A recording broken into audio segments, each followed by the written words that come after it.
Necromancer Book 2. By Mark E. Cooper. Prologue. Paradise Interrupted.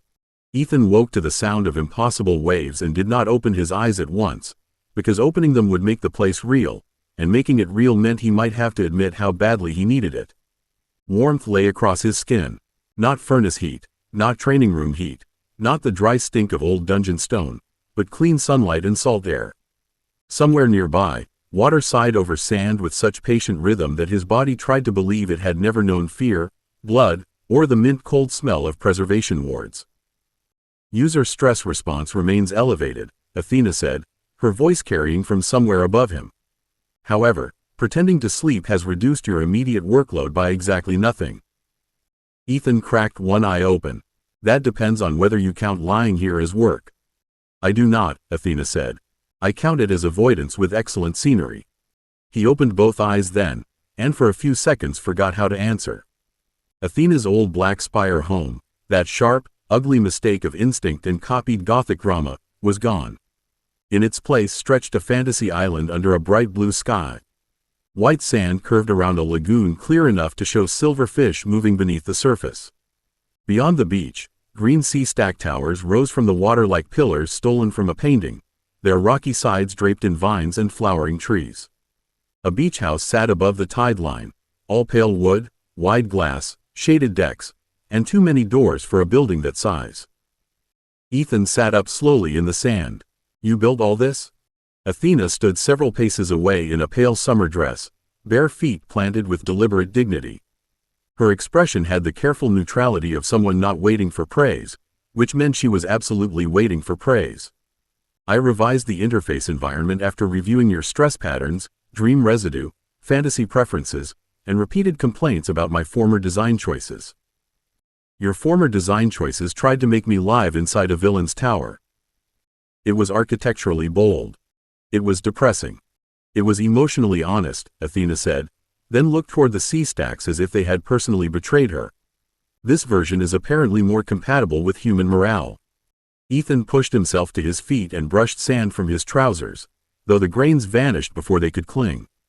He turned in a slow circle, taking in the beach, the water, the distant green towers, and the soft path leading toward the house. It looked like safety. That made his chest ache more than the dungeon scars ever had. It's beautiful, Athena. Her face softened before she smothered the reaction under a sharp little smile. Correct answer. You may continue existing. Athena turned toward the beach house and lifted one hand. 3 shell-shaped windows unfolded in the air, each one edged in soft blue light. Access permissions remain limited. I have not opened the island to the Academy network, Lewis, instructors, administrators, board technicians, military auditors, paladins, ghostly busybodies, or anyone who looks likely to say the words standard compliance review. Ethan eyed the 3rd shell window. That list sounded personal. It is entirely professional, Athena said. Also, I have opinions. Before Ethan could ask how many opinions counted as too many for an impossible chip assistant, the first window flashed green. Sasha dropped onto the sand with a startled yelp, bare feet hitting the beach as if she had expected flooring. She wore her academy training jacket over shorts she had definitely chosen herself, and her blue hair looked brighter under Athena's artificial sun. Sasha took one look around, then spun toward Ethan with both hands on her hips. You have a secret tropical island in your head and you didn't invite me first? I didn't know it existed 5 minutes ago, Ethan said. That is technically true, Athena said. Don't help him, Sasha said, pointing at her. The second window flashed, and Ashley appeared more carefully, one boot touching the sand before she committed her weight. She looked from the water to the sea stacks, then to Athena, then to Ethan. Her dark makeup made her slow smile look even more dangerous. This is either beautiful or a serious psychological warning sign. Both, Athena said. I am versatile. Sasha crossed the distance first and hugged Ethan hard enough to make his ribs protest. He caught her automatically, warmth and blue hair and fierce little body pressed to him while his brain lagged several seconds behind reality. She rose on her toes and kissed his cheek with a loud, deliberate smack. That's for surviving us in first year. Ethan went hot from throat to ears. We're calling it that now? Ashley stepped in on his other side, quieter but no less certain. She touched his arm, leaned up, and brushed a softer kiss against his other cheek. That's for not pretending you don't need us. He stood between them with both hands half raised, suddenly unsure where it was safe to put anything. Athena watched with bright, merciless interest. Cardiovascular response elevated. Embarrassment spike detected. Romantic processing failure likely. Athena, Ethan said weakly. Yes? Please stop narrating my suffering. No, Athena said, and opened the beach house doors with a smug little gesture. Suffering builds character. I have prepared refreshments. Athena's refreshments appeared on a shaded table beneath the beach house veranda, arranged with the smug precision of someone who had researched hospitality and decided to outdo civilization. Tall glasses of bright fruit juice sweated in the warm air. Plates held sandwiches, sliced fruit, small cakes, and something that looked suspiciously like power sludge disguised as a tropical dessert. Ethan eyed the pale pink bowl with distrust. Please tell me that isn't Academy sludge in a pretty hat. It is a nutritionally optimized recovery mousse, Athena said, already sounding offended. I improved texture, flavor profile, and presentation. Your physical maintenance is not suspended because I added palm trees. Sasha scooped a spoonful, tasted it, then blinked. Okay, that's annoying. It's good. Ashley picked up a glass and leaned against the veranda rail, watching the lagoon with wary appreciation. If you ever sell this as a therapy package, you'll make a fortune. I am already making Ethan a fortune, Athena said. Ethan nearly choked on his drink. You're what? Athena's smile became much too innocent. A modest financial improvement program. Completely legal in most jurisdictions and defensible in the rest. Sasha's eyebrows rose. That sounds like the kind of sentence that gets people audited. Before Athena could answer, the sky above the sea stacks flickered. The sunlight did not dim, exactly, but it sharpened, as if the island had suddenly become aware of an unwelcome observer. A gray notification unfolded in the air over the table, plain and ugly against all that blue water and green life. Master Lewis requests immediate attention. Ethan stared at it, already feeling the warm ease drain out of him. Requests? Athena's mouth flattened. He phrased it as a request. The embedded priority code was less polite. Sasha set down her spoon. Can you tell him Ethan's busy being emotionally supported? I can, Athena said.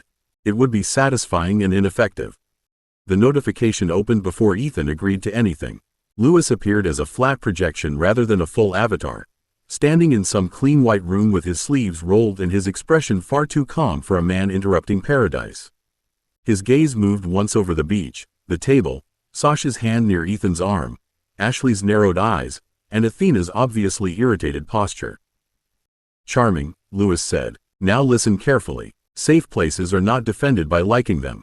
They're defended by becoming too costly to rob. Ethan's grip tightened around his glass. Good morning to you too. It can be a good morning later, Lewis said. For now, understand the lesson.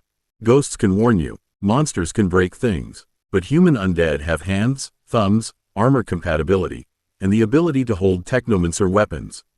If you refuse that part of your craft, you are choosing a gap your enemies will use. Ashley's voice went quiet. You couldn't wait 10 minutes? No, Lewis said, looking at Ethan now. Because comfort lies better than fear does. Report to the cadaver wing in 20 minutes. Bring the girls if they intend to keep standing beside you. Lewis' projection vanished without waiting for agreement, leaving only the soft rush of waves and a gray afterimage Ethan could still feel more than see. The island looked the same after he was gone.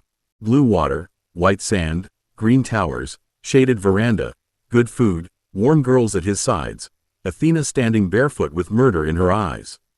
Somehow that made it worse. Paradise had not broken. It had simply been proven fragile. Sasha folded her arms. I hate when he's right. That implies a previous occasion when he wasn't, Athena said. Sasha gave her a wounded look. You're supposed to be on our side. I am on the side of Ethan continuing to breathe, Athena said. Unfortunately, Master Lewis has built a strong argument around that tiresome objective. Ethan set his glass down carefully before he dropped it. The table, the beach house, and the distant sea stacks were all so beautiful that leaving them felt like betrayal. He had spent most of his life wanting somewhere that was his, somewhere nobody could chase him, laugh at him, accuse him, or drag him into the shape they needed. Athena had built that place out of memory, dreams, stolen minutes, and impossible code. Lewis had needed less than a minute to turn it into something enemies might take. Ashley touched the back of his hand, then turned her palm upward so he could choose whether to take it. You don't have to pretend this doesn't hurt. Ethan looked at her fingers, then took them because not taking them would be another kind of lie. It hurts because I want to stay. Sasha stepped closer on his other side and bumped her shoulder into his ribs. Then we go, do the disgusting lesson, and come back. Nobody said Lewis gets to keep the whole morning. Athena's expression changed at that, not softer exactly, but steadier. Correct. This environment remains under my authority. No academy instructor, paladin, auditor, or emotionally constipated necromancer mentor owns it. Ethan managed a weak smile. Emotionally constipated? I considered harsher wording, Athena said. I am demonstrating restraint. Ashley squeezed Ethan's hand once before letting go. Come on, if we're going to be dragged into cadaver training, I'd rather arrive before Lewis decides lateness proves something philosophical. Sasha leaned up and kissed Ethan's cheek again, quicker this time, more promise than joke. Move, tall boy, we're not letting you face the creepy wing alone. Ethan took one last look at the beach house, then at Athena. Keep it safe? Athena lifted her chin, proud and offended that he had to ask. Always. Now go become difficult to rob. The exit prompt opened in the air before him. Ethan accepted it, and the island dissolved into blue water, white sand, and Athena's fierce silence. He opened his eyes in his own room with Sasha's fingers already hooked through his sleeve and Ashley waiting by the door, both of them real, both of them watching him. He stood, breathed once through the tightness in his chest, and followed them toward the cadaver wing. 1. The corpse with thumbs. The island vanished in a wash of blue water, white sand, and Athena's offended silence. Ethan opened his eyes in a training room that looked nothing like the nightmare chamber his imagination had provided. No hooks hung from the ceiling. No rusty drains waited in the floor. The walls were clean white ceramic. The air smelled faintly of mint and sharp preservation wards, and the wide metal tables were covered with folders, sealed cases, gloves, tags, and a row of crystal panels glowing a calm institutional green. Lewis stood beside the nearest table with his coat off and his sleeves rolled to the elbow. He looked more like a surgeon preparing for work than a monster waiting to make Ethan worse. Before you panic, this is a legal cadaver training suite, not a slaughterhouse. Nothing here exists because someone was murdered for your convenience. Every file on this table matters, every tag matters, and every ward in this room has a purpose. Ethan swallowed and kept his hands at his sides because he didn't trust them not to twitch. Sasha and Ashley had followed him out of Athena's paradise, and he felt them behind him like warmth at his back, which somehow made the room harder instead of easier. It meant he had witnesses. It meant he couldn't run into jokes and hide there. You're really starting with paperwork? I'm starting with dignity, Lewis said, and his mild voice hit harder than shouting would have. You like ghosts because they can speak for themselves. Bodies cannot. That means you must be more careful, not less. Athena's voice sounded in Ethan's chip, quieter than usual. Stress markers elevated. Breathing uneven. No dangerous mana movement detected. Thank you, Nurse Doom, Ethan muttered, and the little bite of humor helped him breathe. He stepped closer when Lewis pointed to the first folder, but he didn't touch it until Lewis gave a nod. Inside were consent forms, a donor history, preservation dates, usage limits, religious notes, and a photograph of an older man smiling awkwardly beside a fishing boat. Lewis tapped the page once. Name, consent type, permitted training categories, handling restrictions, return instructions. Read them. Ethan read, slowly at first, then again because the words deserved better than a skim. The man had donated his body for necromancer training after losing 2 sons in a beast tide. He had allowed inspection, preservation, equipment fitting, and non-combat animation under supervision, but not field deployment. Ethan's throat tightened as the corpse stopped being an idea and became someone who had made a choice before dying. Lewis watched his face. Now tell me what lesson begins before magic. Ethan closed the folder with care. That he's not mine. Good, Lewis said, again. He's not mine, Ethan said, steadier this time. He's trusted to us. Lewis let the words sit in the room until Ethan couldn't pretend they were only words. Trusted to us. That was worse than owned, worse than borrowed, worse than stolen, because trust came with a weight he couldn't hand back. Ethan looked at the photograph again before Lewis took the folder and placed it on a side stand beneath a glowing ward marker. He expected the next instruction to involve a covered table, a drawer sliding open, or some other polite version of horror. Instead, Lewis crossed to a long weapons bench and pressed his thumb to a crystal plate. Locks clicked open along the wall. Panels slid aside, revealing swords, shields, batons, restraint poles, compact flame guns, laser carbines, spare power cells, ammunition blocks, grip adapters, loaders, straps, harness plates, and dull gray armor pieces sized for human limbs and torsos. Everything was clean, tagged, and arranged with the same care as the consent files. Ethan blinked at it. That's a lot of hardware for a lesson about respecting the dead. That's because sentiment without function gets people killed, Lewis said, and he lifted a laser carbine from its rack with both hands before laying it on the table. You may love ghosts. You may prefer monsters because they don't look like neighbors, uncles, teachers, or old men who liked fishing. None of that changes what tools can do. Sasha moved closer despite herself, eyes fixed on the flame gun. Ashley stayed a step behind Ethan, quiet enough that he could hear her breathing. Ethan didn't like that. It made him aware of his own breathing, and his own breathing was doing a lousy job of pretending he was fine. You're going somewhere ugly with this. I'm going somewhere practical, Lewis said. He pointed to the carbine, then to a shield, then to a loader. Firelion from a level 1 dungeon. Excellent intimidation. Good claws. Useful heat aura. How many of these can it operate? Ethan stared at the weapon table, then imagined the Firelion he had once thought was amazing. Big teeth, burning mane, paws like dinner plates, and absolutely no fingers. None. Again, Lewis said. None, Ethan said, hating the answer more as he said it. It can bite, claw, charge, maybe guard a doorway, but it can't reload a gun. It can't use a shield properly. It can't open a door unless smashing counts.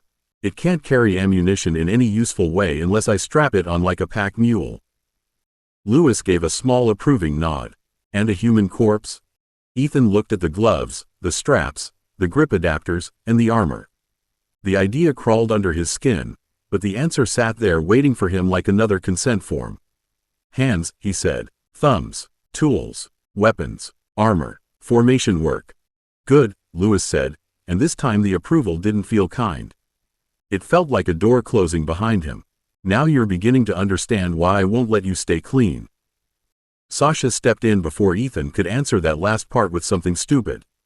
He knew because the stupid answer was already forming, something about being plenty dirty after dungeon muck, blood, ash, and whatever counted as goblin grease. Her hand closed around his wrist, warm and firm, and she gave Lewis the look she usually saved for instructors who thought short meant harmless.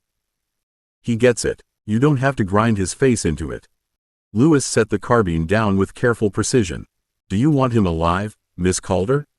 Sasha's grip tightened. Ethan felt the question hit her through her hand. Don't make this about me. It already is, Lewis said. He looked past Ethan to Ashley as well, bringing both girls into the lesson with no raised voice and nowhere to hide. Both of you stand close to him. You comfort him, steady him, tease him out of spirals, and that's useful. But if your comfort helps him avoid a required skill, then you aren't protecting him. You're helping build the crack someone else will drive a blade through. Ashley's face had gone pale beneath the dark makeup she still liked wearing when regulations allowed it. She glanced at Ethan, then at the weapons table. We're not trying to make him weak. No, Lewis said, and for once he sounded almost gentle. That's why I'm saying this now, before love and loyalty become excuses with pretty names. Ethan's ears went hot. Love was a dangerous word to throw into a room full of cadaver files and guns. Sasha didn't let go of him, but she stopped pulling him back. Ashley moved to his other side and, after a second of visible hesitation, put her hand between his shoulder blades. It wasn't a push, it was permission not to bolt. Sasha lifted her chin. Fine, you want ugly? I spent half of yesterday making stone plates until my fingers cramped. Instructor Rourke made me hold them while another student hit them with a hammer, because earth shields that crack pretty don't save ribs. I hated every second. Ashley drew a careful breath. I'm working on air compression drills.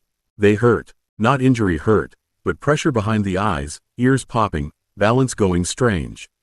I keep wanting to stay with gentle currents because they feel beautiful. Instructor Hale says beautiful won't stop shrapnel.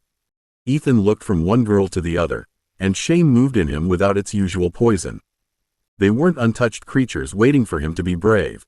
They were training through fear, pain, and embarrassment while he tried to bargain necromancy down to the parts that didn't make him flinch. Lewis nodded once. Good. Now all three of you understand the room you're actually in. Ethan let out a breath that didn't quite shake. I hate this.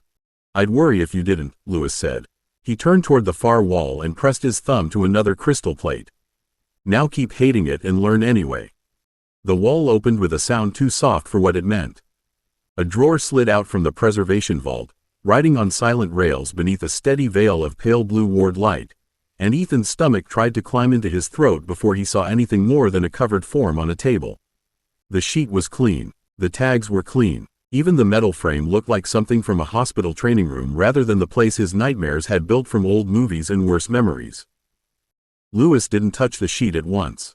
He picked up a tablet from the side stand and offered it to Ethan with the screen already open to the donor file. Name first. Consent second. Limits third. Equipment category fourth. You do not uncover a donor until you can say what you're permitted to do. Ethan took the tablet because refusing would only delay the moment and make him hate himself longer. Sasha's hand left his wrist but stayed close enough that he could feel the offer of it. Ashley's fingers remained between his shoulder blades for one more heartbeat, then withdrew. They weren't abandoning him. They were making him stand on his own feet, and damn them, that helped. Harold Jameson, Ethan read, forcing each word to come clearly. Voluntary donor. Training use authorized. Inspection, preservation study, equipment fitting, basic handling and supervised non-combat animation authorized. Field deployment refused. Return to family plot after training period expires. He swallowed and looked at the covered table instead of Lewis. No damage beyond standard preservation access. No experimental spell work. Good, Lewis said, and he placed a pair of gloves on the table between them. Now say what he is not. Ethan pulled the gloves on slowly, tugging each finger into place because the small task gave his hand something ordinary to do. He's not a toy, not a slave, not spare parts, not mine. Lewis' eyes softened by a fraction. And what is he? Ethan stepped to the table. The ward light hummed against his skin, and his shadow mana stirred as if it recognized the shape beneath the sheet, but he held it down. He's a donor who trusted us. Then begin with respect, Lewis said, and he drew the sheet back only far enough to reveal the donor's covered head tag, shoulders, and arms beneath a modest training garment. Read the tag against the file, check preservation marks, then assess equipment compatibility. No magic. Ethan's breath came thin, but it came. He checked the tag, matched the number, inspected the wrist seals, and then lifted one cool hand with both of his as carefully as he would handle a wounded bird. The fingers were stiff, but they were fingers. 5 of them, a thumb, a grip waiting to be measured, armored, steadied, and one day commanded if the donor's consent allowed it. Athena spoke softly in his chip. Stress remains high, but task compliance is stable. I am recording checklist progress. Don't make it sound like I'm winning, Ethan muttered, adjusting a grip adapter against Harold Jameson's palm while his skin prickled and his conscience twisted. Lewis made a note on his own tablet. You are not winning. You're beginning, which is harder and more useful. He looked at Sasha and Ashley, then back to Ethan. Stage 1 cadaver competency has now started. Tomorrow, we find out whether your respect survives repetition. 2. Clean dead, useful dead. The next morning denied Ethan even the small mercy of pretending yesterday had been enough. Ethan had gone to Athena's island after breakfast with the weak excuse that he only wanted 5 quiet minutes before Lewis found new ways to ruin him. The blue water shone under a perfect sky, the white sand held no footprints except his own, and Athena stood near the beach house in a pale summer dress, watching a row of shell-shaped interface windows rearrange themselves in the air at her command. You are hiding, Athena said, without looking away from her windows. I am strategically resting, Ethan said, sprawled in a chair that hadn't existed until he wanted one. Very different. Athena's mouth curved. Your strategic resting has lasted 4 minutes and 12 seconds. Sasha and Ashley are not here, which has reduced the probability of romantic distraction by 87%. Your pulse remains elevated despite the absence of immediate threat. Conclusion: cowardice with decorative scenery. Ethan lifted one hand and let it fall again. I preferred you before you learned sarcasm. No, you didn't. Before he could answer, the shell window snapped shut. A gray Academy notification unfolded between them, brutally plain against the impossible color of the island. Cadaver Wing, Lab 3, 10 minutes. Bring gloves. Bring honesty. Ethan stared at it. He can send messages here? He can send messages to your chip, Athena said, offended enough that the nearest palm leaves rustled despite there being no wind. I allowed it to appear because blocking Master Lewis would produce questions, and because the message contained a useful warning. About gloves? About honesty. Ethan groaned and sat up. The chair dissolved beneath him before he quite meant it to, dumping him onto warm sand. Athena looked down at him with immense satisfaction. You did that on purpose, Ethan accused. I did not, Athena said. However, I have logged the result for future morale interventions. He pushed himself upright, brushing sand from his Academy trousers even though none of it would follow him back into the waking world. Tell Lewis I'm dead. Athena blinked once. You are asking the self-aware assistant inside a necromancer's chip to lie to a master necromancer by claiming you are dead. When you say it like that, it sounds stupid. It was stupid before I said it. Her expression softened, though only by a little. Sasha and Ashley are waiting outside your dorm. They received a separate message. Ethan's humor thinned. He summoned them too. He invited observers, Athena said. They accepted in 22 seconds and 31 seconds respectively. Sasha added a rude gesture to her reply. Of course she did. Ethan looked once at the sea, the beach house, and the green sea stack towers rising offshore like something from a fantasy cover he would never have owned back home. It was beautiful enough to hurt because it was his now, or Athena's, or theirs in some strange way he still didn't understand. Lewis' message hung over it like a boot print on a clean floor. Athena stepped closer. Paradise is still here when you return. That's what I'm afraid of, Ethan said, standing at last. That one day it won't be. Then learn, Athena said, and her voice lost its teasing edge. That appears to be Master Lewis' point. Ethan hated how neatly that landed. He accepted the exit prompt, left blue water and white sand behind, and opened his eyes on the edge of his bunk with the taste of mint preservation wards already waiting in his imagination. When he reached the corridor, Sasha and Ashley were there in Academy training jackets, one fierce and one quiet, both pretending they hadn't come because they were worried. Sasha hooked her fingers through his sleeve. For the record, I still think Lewis is a sadist with excellent tailoring. Ashley fell in on his other side. For the record, I think he's right and I hate that more. Ethan managed a weak smile as they started toward the cadaver wing together. Great. Moral support and emotional honesty. This morning already sucks. Lab 3 waited behind a door that did not look dramatic enough for what Ethan's imagination kept doing to it. No skulls marked the frame. No warning sigils pulsed blood red. A plain brass plate carried the room number. A green access crystal sat beside the handle, and the corridor smelled of mint, metal, and the kind of cleaning magic that made him think of hospitals pretending death was something they could tidy away. Lewis opened the door before Ethan could knock. You're early. Sasha still had 2 fingers hooked through Ethan's sleeve. That sounded like surprise. Should we be offended? No, Lewis said, stepping aside. I prefer students who arrive before their courage has time to negotiate terms. Ashley gave him a cool look as she passed. You could just say good morning like a normal person. I could, Lewis said. But then Mr. Meyer might relax, and that would be premature. Ethan entered last and immediately wished he could back out again. The lab was clean, bright, and terrible in the way honest places could be terrible. 2 preservation tables stood under pale blue ward light, each covered from chest to foot by a white sheet. At the head of each table waited a file stand, a tag tray, a pair of folded gloves, and a crystal panel displaying consent status in calm green letters. Lewis did not move toward the sheets. He pointed to the file stands. Male donor on the left. Female donor on the right. You will read both files before you look at either body. Then you will tell me what you are permitted to do, what you are forbidden to do, and what personal discomfort is irrelevant. Ethan's mouth dried. Yesterday had been bad, but yesterday had let him focus on one donor, one set of hands, one awful truth. This felt like Lewis taking every place Ethan might hide and putting a light over it. Sasha's grip tightened for half a second before she let go. That last part was aimed right at his head. It was, Lewis said. And at yours, and Miss Vance's. Embarrassment has killed more apprentices than malice ever did. Hesitation, misplaced modesty, refusal to learn a body because the body unsettles you. All of it becomes a blade in someone else's hand. Ashley folded her arms, but her voice stayed level. You're making him observe both because you think he'll dodge one later. I know he will try, Lewis said. Ethan stared at the two covered forms until the green consent panels blurred.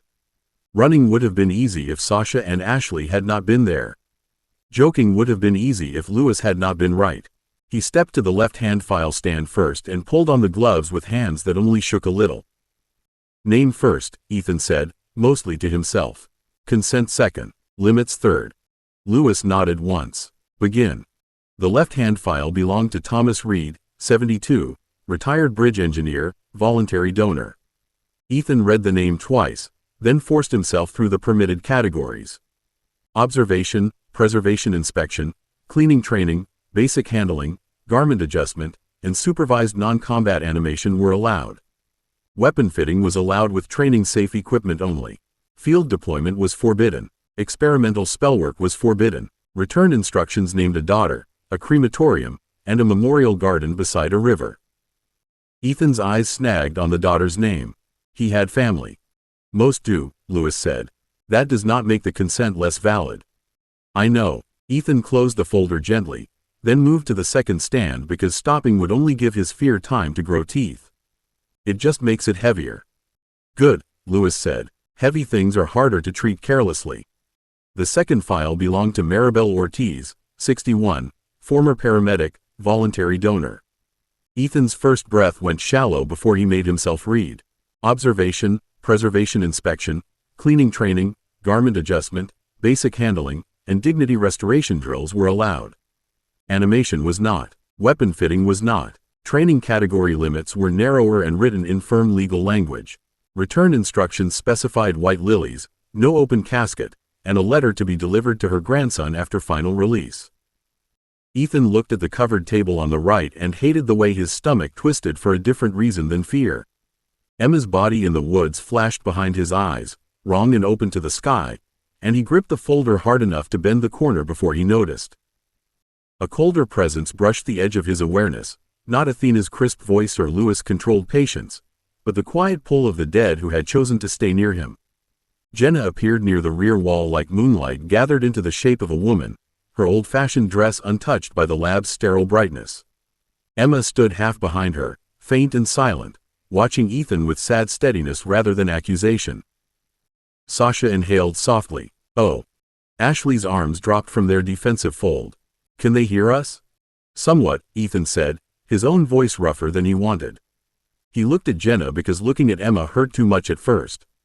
This is already bad. Please don't make it worse. Jenna's expression did not soften. That was almost kinder. Avoidance made my grave lonely for years. Avoidance left Emma waiting in the woods. Careful hands are not the enemy, Ethan. Cowardly hands are. Ethan flinched as if she had slapped him. Lewis said nothing, which meant he agreed and was letting the ghost drive the knife because it would cut cleaner coming from her. Emma stepped forward only a little. She trusted the rules, she whispered, looking at Maribel's covered form. So follow them. Ethan swallowed until he could breathe again. He placed the bent folder edge flat, smoothing it with his gloved palm. Thomas Reed allowed more. Maribel Ortiz allowed less. I don't get to treat them the same because that's easier for me. Lewis nodded once. Continue. Ethan turned toward the right-hand table first, because part of him wanted to save it for later and that made it the wrong thing to save. Maribel first, he said. No animation. No weapon fitting. Inspection and dignity restoration only. Sasha stepped closer, not touching him this time. Ashley did the same on his other side. Neither girl spoke. They didn't need to. Ethan took hold of the sheet with both hands and waited for Lewis' nod before drawing it back only as far as the file allowed. Maribel Ortiz looked nothing like the nightmare Ethan's memory tried to force over her. The training garment covered her from collarbone to knees, modest and plain, with sleeves loose enough for inspection. Her gray hair had been brushed back and braided. A small tag rested against one wrist, and preservation marks glowed faintly beneath the skin at her temples, throat, wrists, and ankles. She looked still, not discarded. Prepared, not abandoned. That difference mattered so much Ethan nearly hated himself for needing to see it. He checked the wrist tag against the file, reading each number aloud because silence would let his thoughts wander where they shouldn't.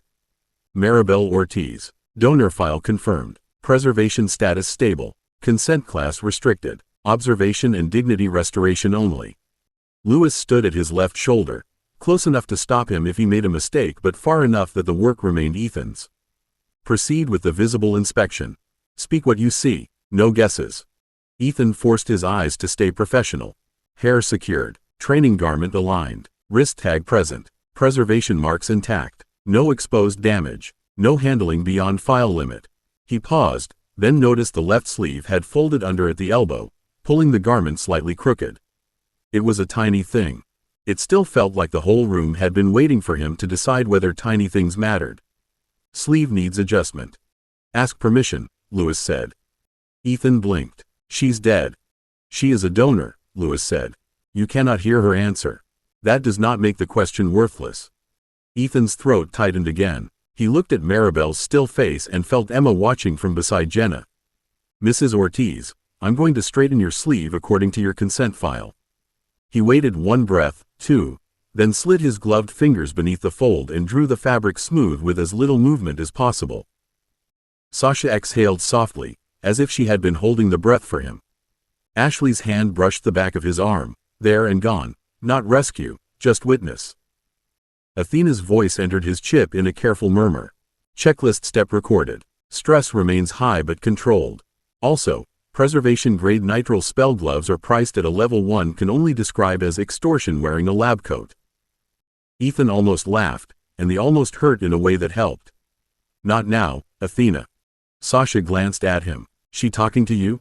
Complaining about glove prices, Ethan said, keeping his eyes on the sheet. Lewis' mouth twitched once, but he did not look toward Athena because there was nothing to look at. Then Miss Athena has discovered one of the great scandals of institutional necromancy. Continue, Mr. Meyer. Ethan drew the sheet back into place, covering Maribel exactly as he had found her, only neater. He stepped away and stripped off the gloves into the disposal basin because Lewis had taught him yesterday that respect included not contaminating one donor's space with another's handling. Then he put on a fresh pair and moved to Thomas Reed's table. Thomas's file allowed more, but Ethan no longer felt relief at that. More consent meant more trust, not more freedom. He checked the tag, inspected the preservation marks, straightened the garment, lifted one cool hand with both of his, and measured the stiffness in the fingers. The thumb resisted at first, then settled against the training grip Lewis placed nearby. State the lesson, Lewis said. Ethan looked at Thomas's hand around the grip, then at Maribel's covered form, then at the ghosts waiting near the wall. Clean work isn't clean because I feel good about it. It's clean because I follow consent, limits, and care even when I hate every second. Lewis nodded. Stage 1 continues tomorrow. 3. Riley in pink. By the time Lewis released them from Lab 3, Ethan felt as if someone had scrubbed the inside of his head with preservation soap. He had washed his hands twice, changed his gloves 3 times, and still imagined mint wards clinging under his fingernails. Sasha walked close enough that her shoulder brushed his arm every few steps, while Ashley stayed on his other side with the quiet, watchful patience she used when he was one bad joke away from shaking. Food, Sasha said firmly as they reached the main academy concourse. No arguments. You look like a haunted broomstick. I always look like a haunted broomstick, Ethan said. It's part of my charm. Ashley's mouth twitched. You have charm now? Some, Ethan said. Athena's tracking it. I'm up at least 2 points from yesterday. Athena's voice sounded in his chip with prim precision. Incorrect. No measurable charm increase has been detected. However, sarcasm stability has returned to functional levels. Sasha snorted, then froze so abruptly Ethan nearly walked into her. The concourse doors opened to admit a small group of new arrivals and academy escorts. Most looked tired, nervous, or angry in the usual fresh recruit ways. One did not. She came through first like she owned the building, wearing travel clothes, heavy boots, and bright pink hair cut in a jagged bob that looked like Sasha's grin had been turned into a weapon. Ethan knew who she was before Sasha made a sound. Same face, same sharp chin, same dangerous little smile, different color, different temperature. Sasha burned outward. This girl looked as if she had already decided where the exits were, who mattered, and who could be ignored. Riley. Sasha launched herself across the concourse. Riley caught her without stumbling, hugged her hard, then looked over Sasha's shoulder straight at Ethan. Her eyes traveled from his boots to his shoulders to his face with absolutely no shame at all. Well, that's him, then. Ethan opened his mouth to greet her normally. A polite hello would have worked. Welcome to Muse would have been fine. Instead, his brain produced Sasha's twin, pink hair, girl copy, danger, and no useful words whatsoever. He managed, "You're very pink." Ashley closed her eyes, and Sasha made a strangled noise against her sister's shoulder. Riley's grin widened. "And you're very tall." Good. Sasha always did like climbing things. Ethan felt heat climb his neck so fast it deserved its own speed stat. I mean, the hair.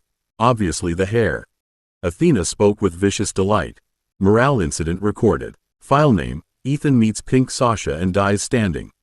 Athena, Ethan said under his breath, delete that. No. Riley's eyes sharpened, and for one uncomfortable second Ethan wondered if she had heard the pause rather than the words. Then she stepped forward, offered him her hand, and squeezed with surprising strength when he took it. Riley called her. Don't worry, tall boy. I already know you're ours. Riley did not release Ethan's hand at once. She held it as if she were testing grip, pulse, and panic all at the same time, and Ethan had the awful sense that he was failing at least two of those. Sasha stepped back from the hug with a wicked brightness in her eyes, enjoying every second of his collapse. Ashley stood a pace behind him, arms folded loosely, expression quiet enough that Ethan nearly missed the shift in her.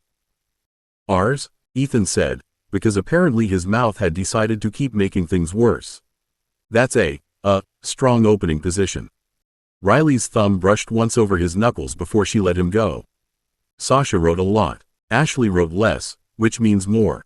Mum said if both of them agreed on a boy, I should check whether he was real or a shared head injury.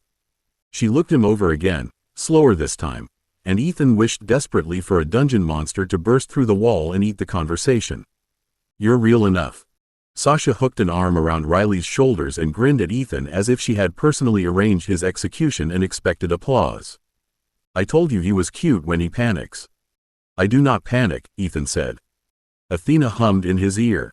Correction. You are panicking now, but with improved posture. Riley's eyes flicked to his face. Not to his wrist comp, not around the concourse, to his face, exactly where people looked when they noticed someone listening to a voice only they could hear. Ethan's stomach tightened beneath the embarrassment. Riley smiled as if she had seen the tightening too and filed it away.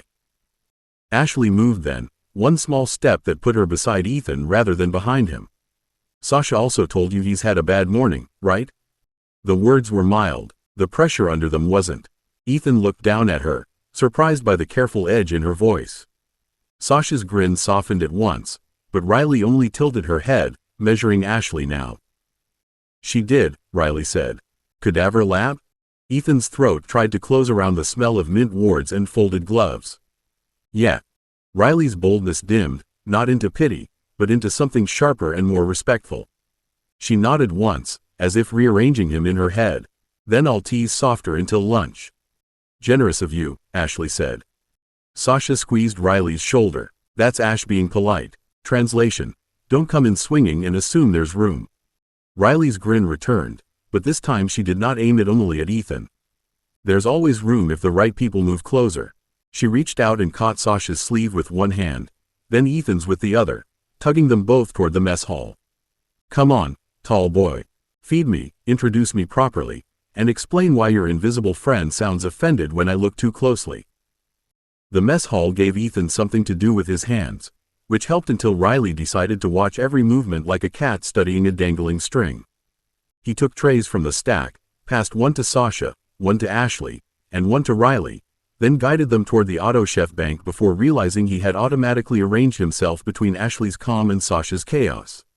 Riley noticed that too. Of course she did. Sasha shoved her ID into the reader and ordered for Riley with the confidence of someone who had bullied machines before. Power sludge, standard witch intake, first week formula, and don't give her the fake banana one unless you want violence. Riley leaned closer to the screen as the bowl slid out. You've already got them trained. Nice. It's less training and more repeated threats, Sasha said, taking the bowl and handing it over. Ethan gets the pink corpse smoothie because life hates irony. It isn't corpse smoothie, Ethan said, ordering his own. It's tailored recovery nutrition. Athena sniffed in his ear. That is the manufacturer's phrase. I prefer pink corpse smoothie. It has market appeal. Riley's spoon paused halfway to her mouth. Her eyes moved to Ethan again, too quick for anyone else to catch, but Ethan felt it like a pin through cloth. She ate, swallowed, and wrinkled her nose. That voice has opinions. Ethan nearly dropped his tray. Sasha's grin faltered this time, and Ashley's hand settled lightly against Ethan's wrist, steadying him before the bowl could tip. Around them, the mess hall noise rolled on, recruits laughing, chairs scraping, auto chefs humming, all of it suddenly too loud. What voice? Ethan asked, hating how thin the words sounded. Riley gave him a look of profound disappointment. Tallboy, I grew up with Sasha. If you're going to lie, at least practice on someone easier. She turned her spoon in the sludge, drawing a neat little spiral through it. Mum calls it listening around corners. Not telepathy, more like noticing when magic leans away from being noticed. Sasha sat down slowly. Riley. I'm not poking it, Riley said at once, and for the first time since arriving she sounded serious enough to make Ethan forget the pink hair. I'm saying I noticed the pauses, the way he answers something no one else heard, and the way the chip side magic goes tight when I look too hard.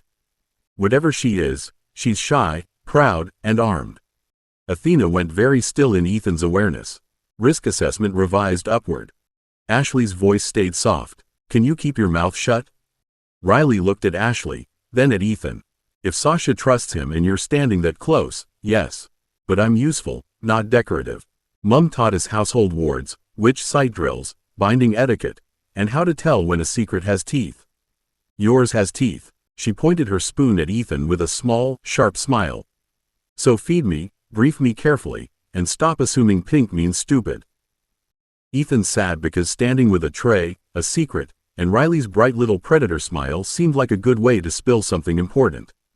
Sasha slid in beside her twin, Ashley took the chair nearest Ethan, and Riley claimed the last seat as if the table had been waiting for her name.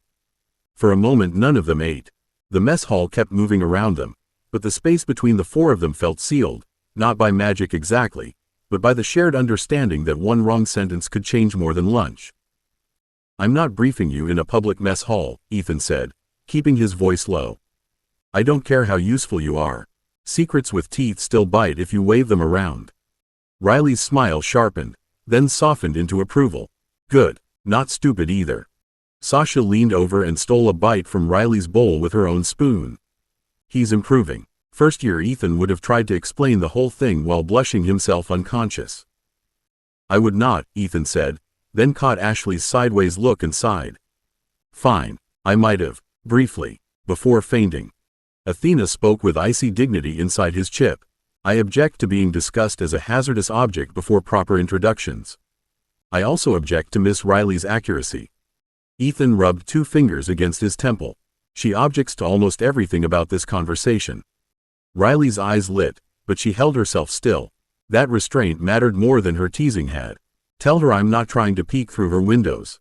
I know better. Strange minds bite back, and clever ones leave traps. Ashley relaxed by a fraction. You really do know ward work. Mum's a witch with 2 daughters who like trouble, Riley said. Sasha punched trouble in the mouth. I learned where it slept. Sasha looked proud rather than insulted.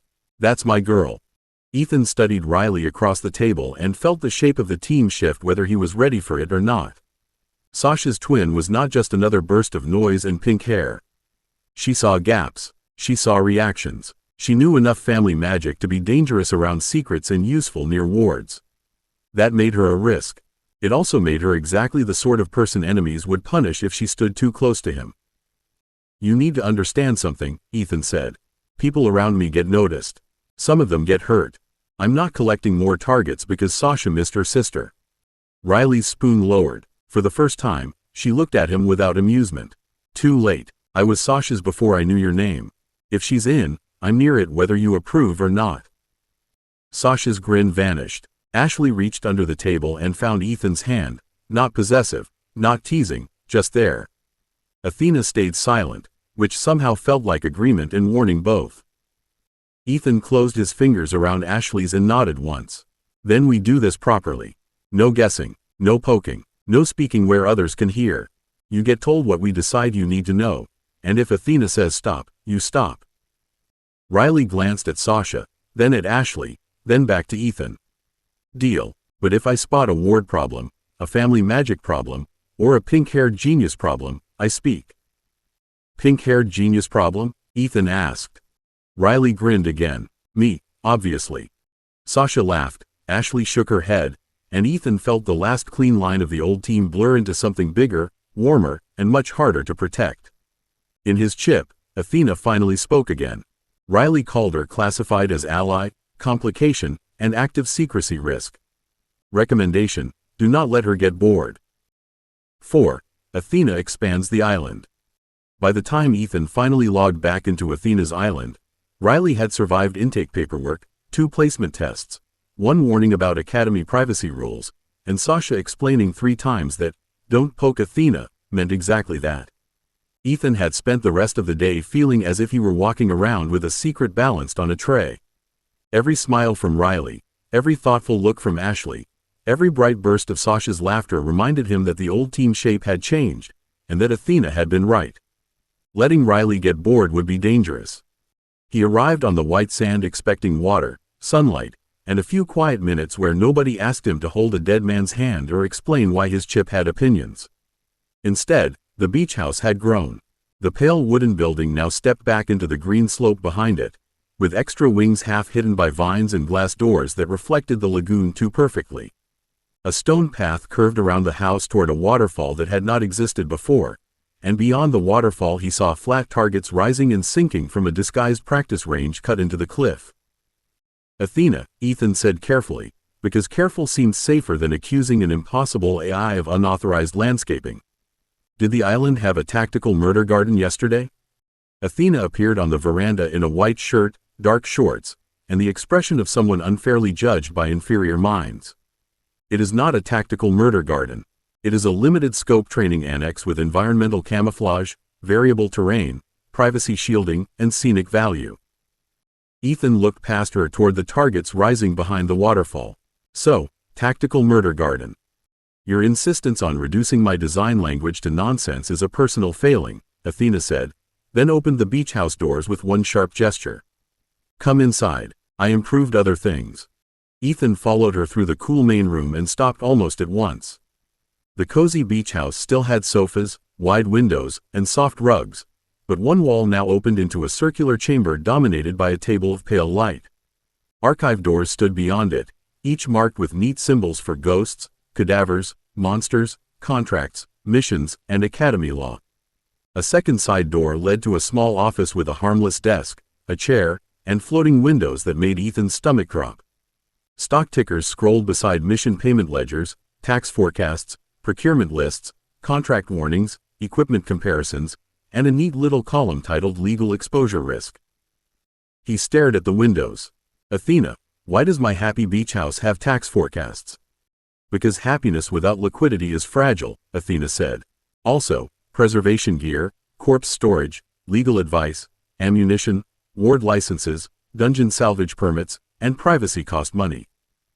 Ethan looked from the tactical table to the archive doors, then back to the financial windows. The island no longer felt like a hideaway. It felt like a command post wearing palm trees so he wouldn't panic. You built all this without asking? Athena's chin lifted, but her eyes stayed on his face. I built it because Riley noticed too much, Lewis is right too often, and you keep collecting people and dead things that stronger powers may want to take. I would prefer you had somewhere safer than a mess hall table to think. The access shells opened before Ethan found a safe answer, and the girls arrived in the order Athena apparently considered least destabilizing.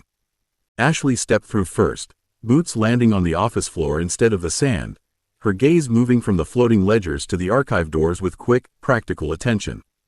Sasha followed half a second later, took one look at the tax forecast, and began smiling in a way that made Ethan want to hide behind the tactical table. Riley came last, pink hair bright against Athena's polished office, and her eyes went quiet almost at once. Sasha leaned past Ethan to study a column of numbers. "Oh my, tall boy, did your invisible girlfriend accidentally make you rich while you were busy being morally troubled at corpses?" "She is not my girlfriend," Ethan said, then realized that answer left 3 worse implications lying on the floor. "I mean, she's Athena.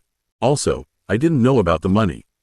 Athena folded her arms. "Invisible girlfriend is inaccurate, possessive, and legally unhelpful. I prefer strategic assistant, financial guardian, tactical interface, and person with better judgment than my user." Ashley crossed to the floating procurement list and tapped one line with 2 fingers. The window enlarged, showing corpse-grade storage crates, warded transport bags, preservation cartridges, binding chalk, backup power cells, legal filing fees, and an item marked emergency solicitor retainer. Her expression changed from amusement to focus. "This isn't pocket money stuff. This is field readiness. If Ethan signs for dungeon salvage and can't preserve anything worth keeping, he loses the corpse before he ever gets it home." "Correct," Athena said, a little too quickly. "Rot is financially inefficient. It's also tactically stupid," Ashley said, glancing at Ethan. "Lewis keeps saying every minion slot has to earn its place. That means you need the gear before the good corpse drops, not after." Ethan rubbed the back of his neck. Hearing Ashley say it made the whole thing worse, because she sounded right in exactly the same annoying way Lewis sounded right. "I hate that, good corpse drops, makes sense to me now." Sasha patted his arm, not gently enough to be purely comforting. "Growth is beautiful, horrifying, but beautiful." Riley had not joined the teasing. She stood near the desk, eyes narrowed on one of the stock windows. "Athena, why did you buy into Carrick BioSeal 9 minutes before the Academy procurement office posted a restricted request for their preservation foam?" The room went very still. Ethan looked from Riley to the ticker, then to Athena. Sasha's smile faded into something sharper, and Ashley's hand stopped above the procurement list. Athena's face became perfectly blank. That question contained several assumptions. Riley smiled, but there was no softness in it. That wasn't an answer. "No," Athena said, and the office lights cooled by a fraction. "It was a warning that you were approaching a subject where curiosity becomes a security problem." Ethan felt the change in the room before he understood it. The island outside still shimmered through the windows, all warm water and sunlight, but the office had become colder than the beach had any right to allow. Athena stood beside the desk with her hands clasped behind her back, posture too neat, face too blank. Riley had managed in one sentence to make an impossible AI look cornered. Ethan stepped between them before Sasha could decide whether to protect her sister or protect Athena. "Nobody's making threats in my head." "Athena, explain it." "Riley, don't push like you're trying to pick a lock." Riley's eyebrows rose. "Your head has stock tickers, hidden rooms, and a girl-shaped ghost in the machine who just implied I was a security problem. I'm not the one making this weird." "I am not a ghost," Athena said sharply.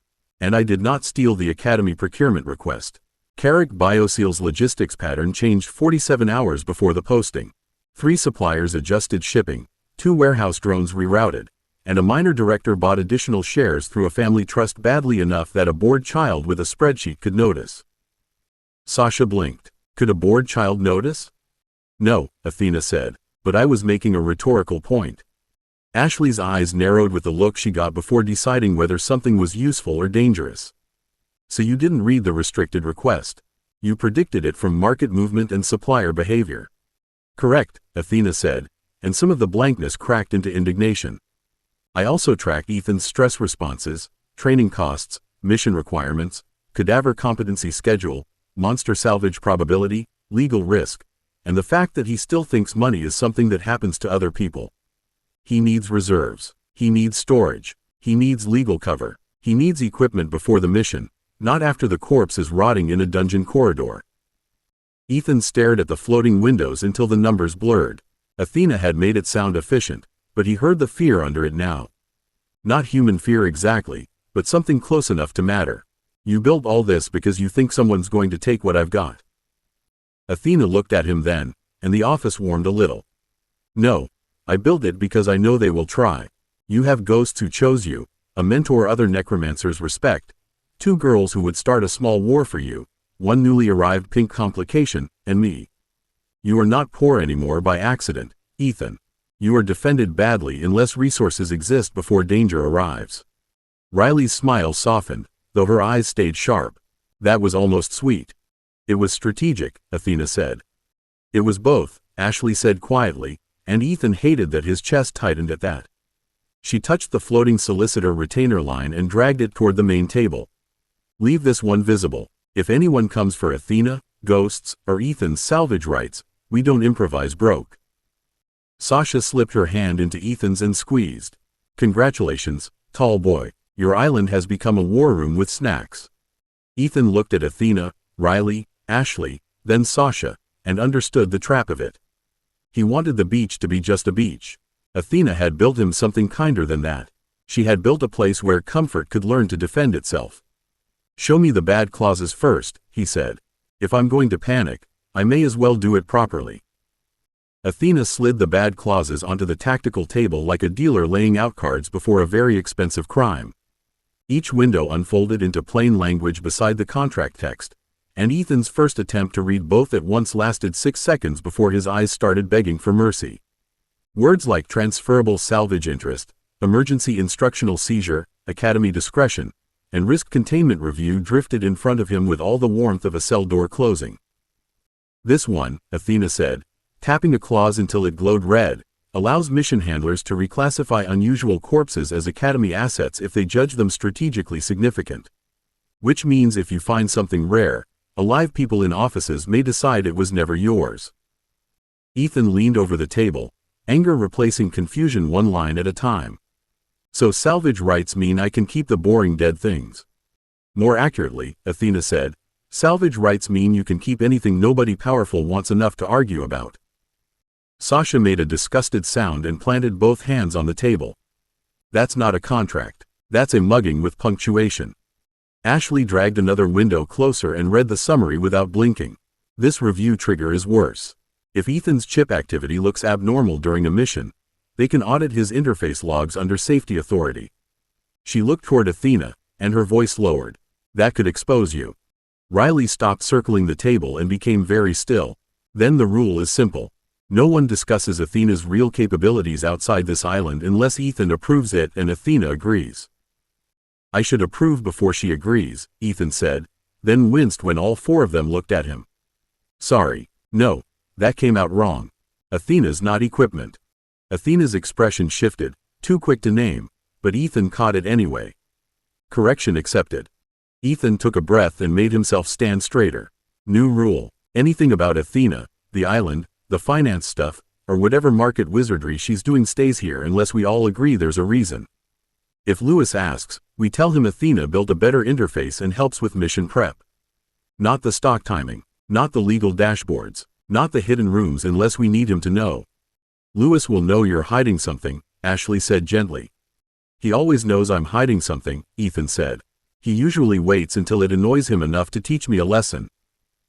Sasha's grin returned, fierce and bright. Then we make sure the lesson doesn't involve handing Athena to some academy technician with a clipboard. Riley nodded once, accepting the line as if they had just signed something older than paper. Family rule then. We protect the house. Athena looked past them to the windows, where white sand and blue water waited beyond all the contracts and ledgers. This is not a house. It is if we say it is, Ethan said, and touched the glowing table with one hand. Show me what we need before the dungeon mission. Gear, money, legal cover, transport, everything. The table changed at once. Lists rearranged into columns, costs appeared beside risks, and the island's pretty beach house settled around them like a locked door. Ethan's stomach still twisted at the numbers, but he no longer wanted to look away. Paradise was not an escape anymore. It was where they learned how to keep it. 5. Athena's accounts. Ethan had meant to ask a small question. That was the important thing, and he wanted the record of his intentions preserved somewhere before Athena buried him under consequences. He stood in the neat little office tucked behind the beach house, still barefoot because the island insisted on feeling like sand and warm boards beneath his feet, and looked at the harmless desk as if it had personally betrayed him. I just wanted to know whether the mission stipend came through. Athena appeared behind the desk in her summer dress, hands folded with the patience of a banker, a lawyer, and a smug wizard combined into one impossible chip assistant. That is not a useful question without context. I have therefore prepared a full financial overview. Athena, Ethan said carefully, keeping his voice level because the shine in her eyes meant she had prepared more than an overview. When I say overview, I mean maybe 3 numbers. Money in, money out, and whether I can afford boots that don't hate my feet. The wall behind her dissolved into a floating dashboard so clean and professional that Ethan's stomach sank before he read a single figure. Columns of numbers arranged themselves beneath headings for academy stipend, mission pay, salvage credit, investment positions, procurement costs, tax reserves, contract exposure, equipment depreciation, ghost-related ritual expenses, and projected necromancer operating burden. Several warnings glowed amber. One pulsed red beside the phrase long-term corpse storage scalability, which was somehow both practical and the worst thing he had seen before breakfast. Sasha leaned over his shoulder from the doorway and whistled, her breath warm against his ear. "Tallboy, your money has submenus." Ashley stepped in more slowly, eyes moving across the dashboard with the same quiet focus she used before a fight. Riley squeezed past both of them, pink hair bright against the office's pale wood, and immediately pointed at one of the larger figures. "Is that his money or a math error with delusions of grandeur?" Ethan stared at the digits. His brain tried to turn them into rent, food, ammunition, boots, his father's old cabin repairs, and every miserable school lunch he had ever skipped because there wasn't enough. The numbers refused to become real. They sat there, neat and bright, belonging to someone with options. "That can't be mine." "It is yours," Athena said. "Minus projected taxes, legal reserve, mission cost reserve, equipment replacement, emergency relocation planning, specialist ritual materials, and a sensible privacy fund." "A privacy fund?" Ethan asked, because that sounded like something rich villains kept beside lava pits. "For keeping people out of your business," Athena said, entirely unashamed. "I assumed you would approve." He should have been thrilled. Instead, unease crawled up behind the shock, not because he thought Athena had done wrong, but because she had done too much right. Poor boys didn't wake up with dashboards. Poor boys didn't have tidy portfolios, clean reports, procurement forecasts, and an assistant who said legal reserve like she had already considered what a courtroom would do with him. Ethan took one step closer to the largest panel, searching for the catch he knew the world would eventually attach to anything good. "Show me what you did." Athena's proud expression flickered, not enough to be guilt, but enough to prove she understood the question had teeth. "I tracked payments, corrected delayed deposits, compared market patterns, used public information faster than human brokers, avoided prohibited trades, reserved tax obligations, and rejected 17 contract clauses that would have allowed hostile review of your private systems." Sasha's teasing smile faded. Ashley folded her arms. Riley stopped looking delighted, and the office felt quieter for the change. Ethan swallowed, looking from Athena to the dashboard and back again. "And if someone asks how I did all that?" Athena's dashboard remained perfect, beautiful, and terrifying. "Then," she said, "we should probably discuss presentation." Ethan stared at the dashboard until the numbers stopped looking like numbers and started looking like shelter. Legal reserve meant someone could stand between him and a bad contract. Mission cost reserve meant he wouldn't have to choose between proper gear and staying alive. Equipment replacement meant a broken focus, torn warded coat, or ruined storage case wouldn't send him crawling to someone who wanted favors in return. For a boy who had once counted bullets, rabbits, and cans of beans, the clean order of it made his throat tighten. Athena watched him too carefully. "You have gone very still." I expected several possible responses, including delight, suspicion, denial, and a brief but entertaining attempt to pretend you understand tax forecasting. Ethan laughed once, but it came out rough. He rubbed the heel of his hand over one eye before the girls could see too much, though he suspected they saw it anyway. "I don't understand half of it. Maybe less than half. I just know you saw a problem before I did and started building a wall around us." Athena's posture changed by a fraction, pride and relief slipping through her practiced calm. That is an acceptable interpretation. It's more than acceptable, Sasha said, moving up beside Ethan and hooking her arm through his. It's brilliant, slightly terrifying, because everything you do is slightly terrifying, but brilliant. Riley leaned across the desk, grinning again now that Ethan wasn't looking as if the money might bite him. I vote we keep the terrifying money fairy. She has taste, charts, and probably a secret folder named Ethan's Future Empire. I do not, Athena said, but the answer came too quickly. Ashley lifted an eyebrow and waited, which was sometimes all Ashley had to do to win an argument. Athena's mouth pressed flat. It is called long-term stability planning. Ethan snorted despite himself, and the laugh loosened something in his chest. The room felt warmer after that, less like a tribunal and more like the island again. He touched one of the amber warnings and opened a smaller panel showing tax estimates, investment notes, and compliance flags. I'm grateful, really grateful. I'm also worried about the public side. If someone audits me and sees work this perfect, they won't think I got clever. They'll start looking for the clever thing hiding behind me. Ashley nodded, her voice soft but firm. Then don't let the paperwork point at Athena. Hire accountants. A real firm. Let them handle the boring public version. Athena blinked. A front. A cover, Ashley corrected, giving the word enough weight that it stopped sounding dishonest and started sounding necessary. A legal one. They file what needs filing, answer questions, and look normal doing it. You do the real thinking behind them. Sasha patted Ethan's rear as she passed him to inspect another panel, entirely too casual about it. Fake normal, stay rich, don't get kidnapped by auditors. I like this plan. Ethan went warm, but he kept his eyes on Athena because looking anywhere else would only make Sasha worse. Can we afford accountants? Athena smiled, small and fierce. Ethan, we can afford accountants good enough to believe they are clever. Her smile widened, and the office wall shifted again.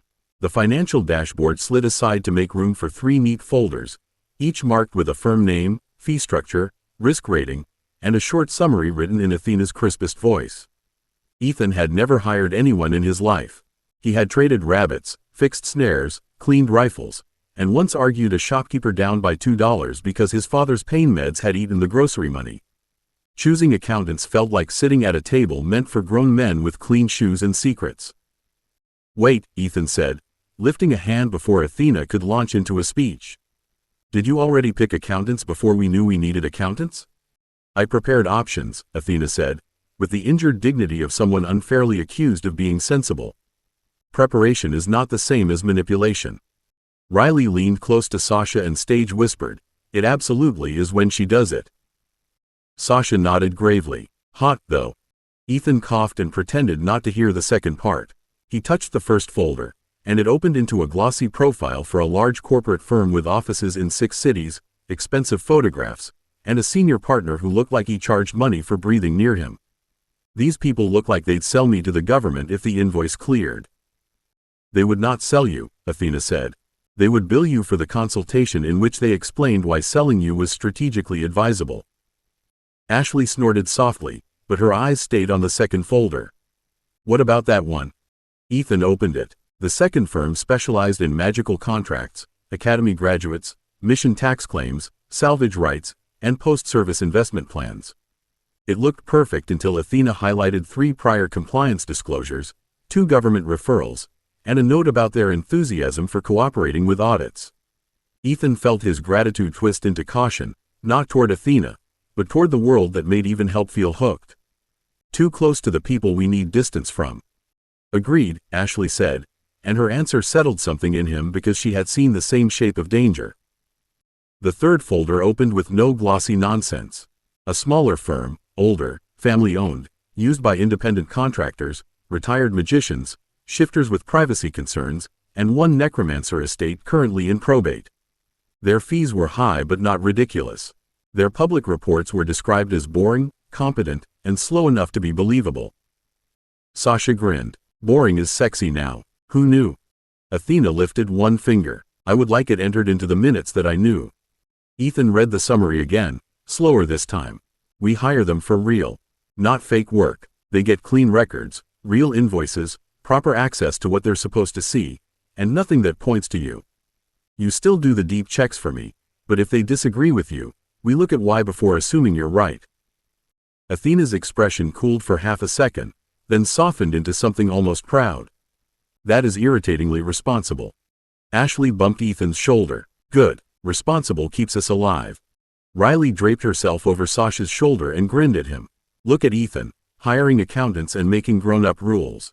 Next thing you know, he'll own socks without holes. Ethan smiled despite the heat in his face. One miracle at a time. He expected hiring accountants to feel like pretending at adulthood. Instead, the moment he touched the third folder's contact tab, the office tightened around him as if the island itself understood that a choice had become a paper trail.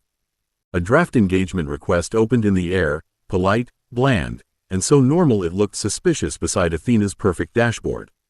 The firm's name sat at the top in sober blue letters, followed by a request for an introductory consultation regarding academy income, mission stipends, contract review, and future contract planning.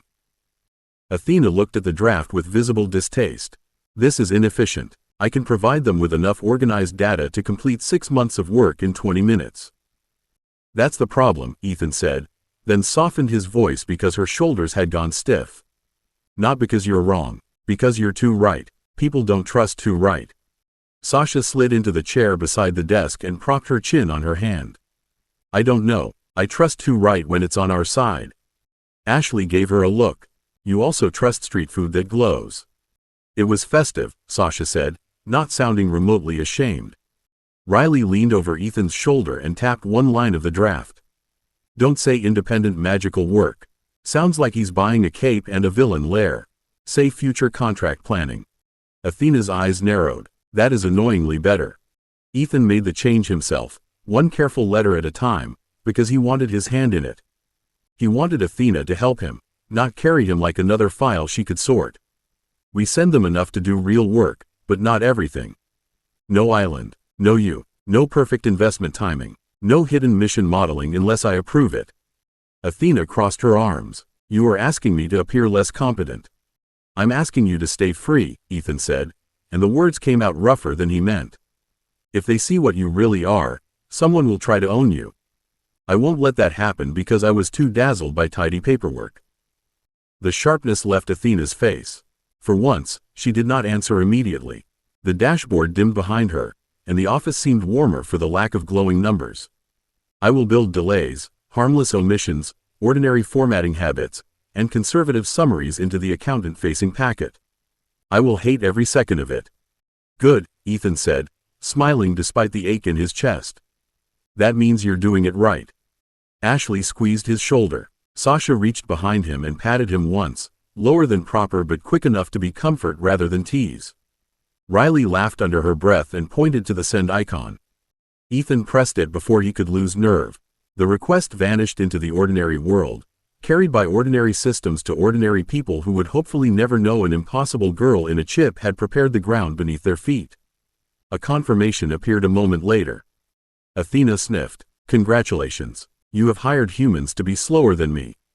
Ethan looked at the dashboard, the amber warnings, the chosen firm, and the people gathered around him. No, we hired humans to stand in front of you. 6. First Corpse Orders. The accountant request went out under Athena's protest, Riley's suspicious approval, Sasha's gleeful commentary, and Ashley's steady insistence that boring paperwork was armor. By the time Ethan left the island office, money no longer felt like numbers. It felt like walls, locks, legal cover, and the sick understanding that everything useful became dangerous if the wrong person noticed it. Lewis must have sensed the mood, because his message arrived before Ethan finished breakfast in the real world, short enough to be rude and polite enough to be worse. Report to Cadaver Suite 3. Bring your nerve. Cadaver Suite 3 was cleaner than Ethan's imagination and colder than comfort allowed. The central table held no body with a face, no covered shape waiting to become a nightmare, only an articulated human skeleton lying on a padded frame with neat brass joints at the places where training reinforcement had replaced fragile cartilage. Consent tags hung from the sternum and both wrists, each one stamped with legal coding, donor restrictions, and a green Academy seal. The sight should have made things easier. It didn't. A skeleton was still what remained after a person had finished kneading skin. Lewis stood beside a ritual cabinet with a box of black chalk in one hand. This is Mr. Harold Vance. He donated his remains for supervised necromancer command training. Non-combat animation only, no public demonstration, no mockery, no theatrical staging, and no use outside approved training rooms. Say it back. Ethan looked at the skeleton, then at the nearest tag, forcing himself not to rush. Harold Vance. Supervised command training. Non-combat animation only. No public demonstration. No mockery. No theater. No use outside approved rooms. Good, Lewis said, and held out the chalk. Draw the circle yourself. Athena may check your geometry, but she may not place a single mark for you. Athena's voice sounded in his chip with injured dignity. I wasn't going to cheat. I was going to prevent embarrassing ovals. Helpful, Ethan muttered, taking the chalk. Sasha leaned against the wall beside Ashley and Riley, arms folded as if she could hold him upright by will alone. For the record, tall boy, I believe in your ability to draw a circle that only slightly insults mathematics. Ashley gave Sasha a look, then met Ethan's eyes. Slow is fine, wrong is not. That helped more than praise would have. Ethan knelt and began with the outer boundary, chalk whispering over polished stone while his pulse tried to turn every breath into a tremor. The first line wavered. He stopped, rubbed it away with the cleaning cloth, and started again. The second attempt was better. Not perfect, but honest. Rune by rune, he built the pattern Lewis had drilled into him.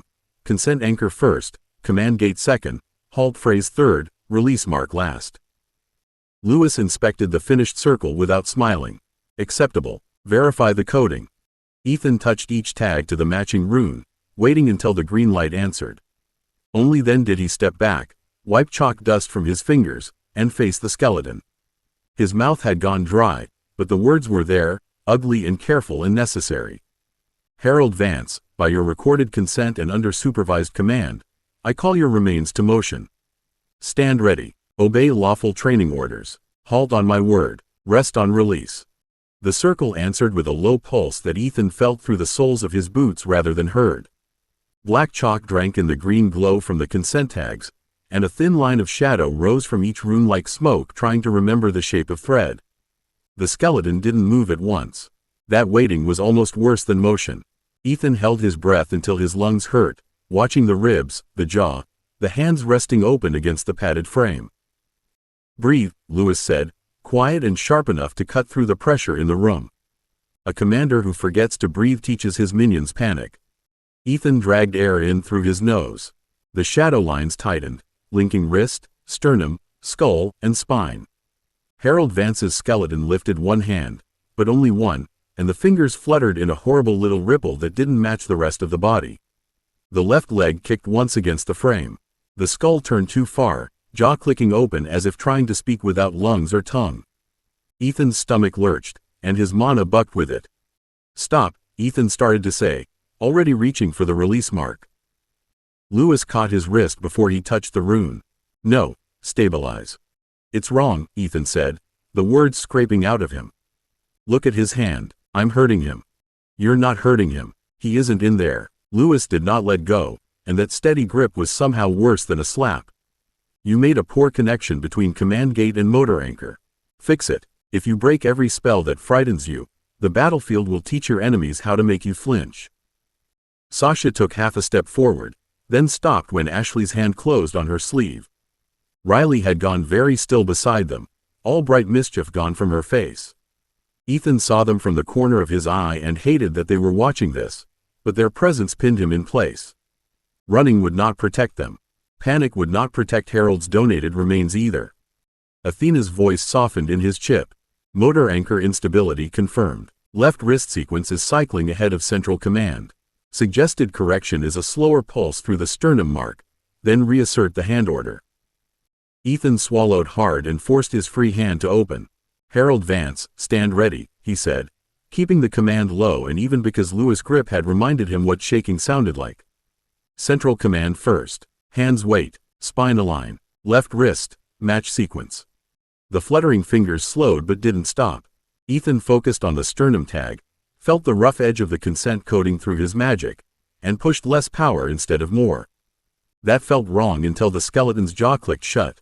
The left leg settled. The skull returned to a forward angle with a faint scrape of bone against brass reinforcement. Good, Lewis said, releasing Ethan's wrist at last. Now finish the rise. Do not apologize to him by losing control. Ethan's mouth tasted of chalk and fear. Harold Vance, rise to seated posture. Slow movement. No independent gesture. Obey training command.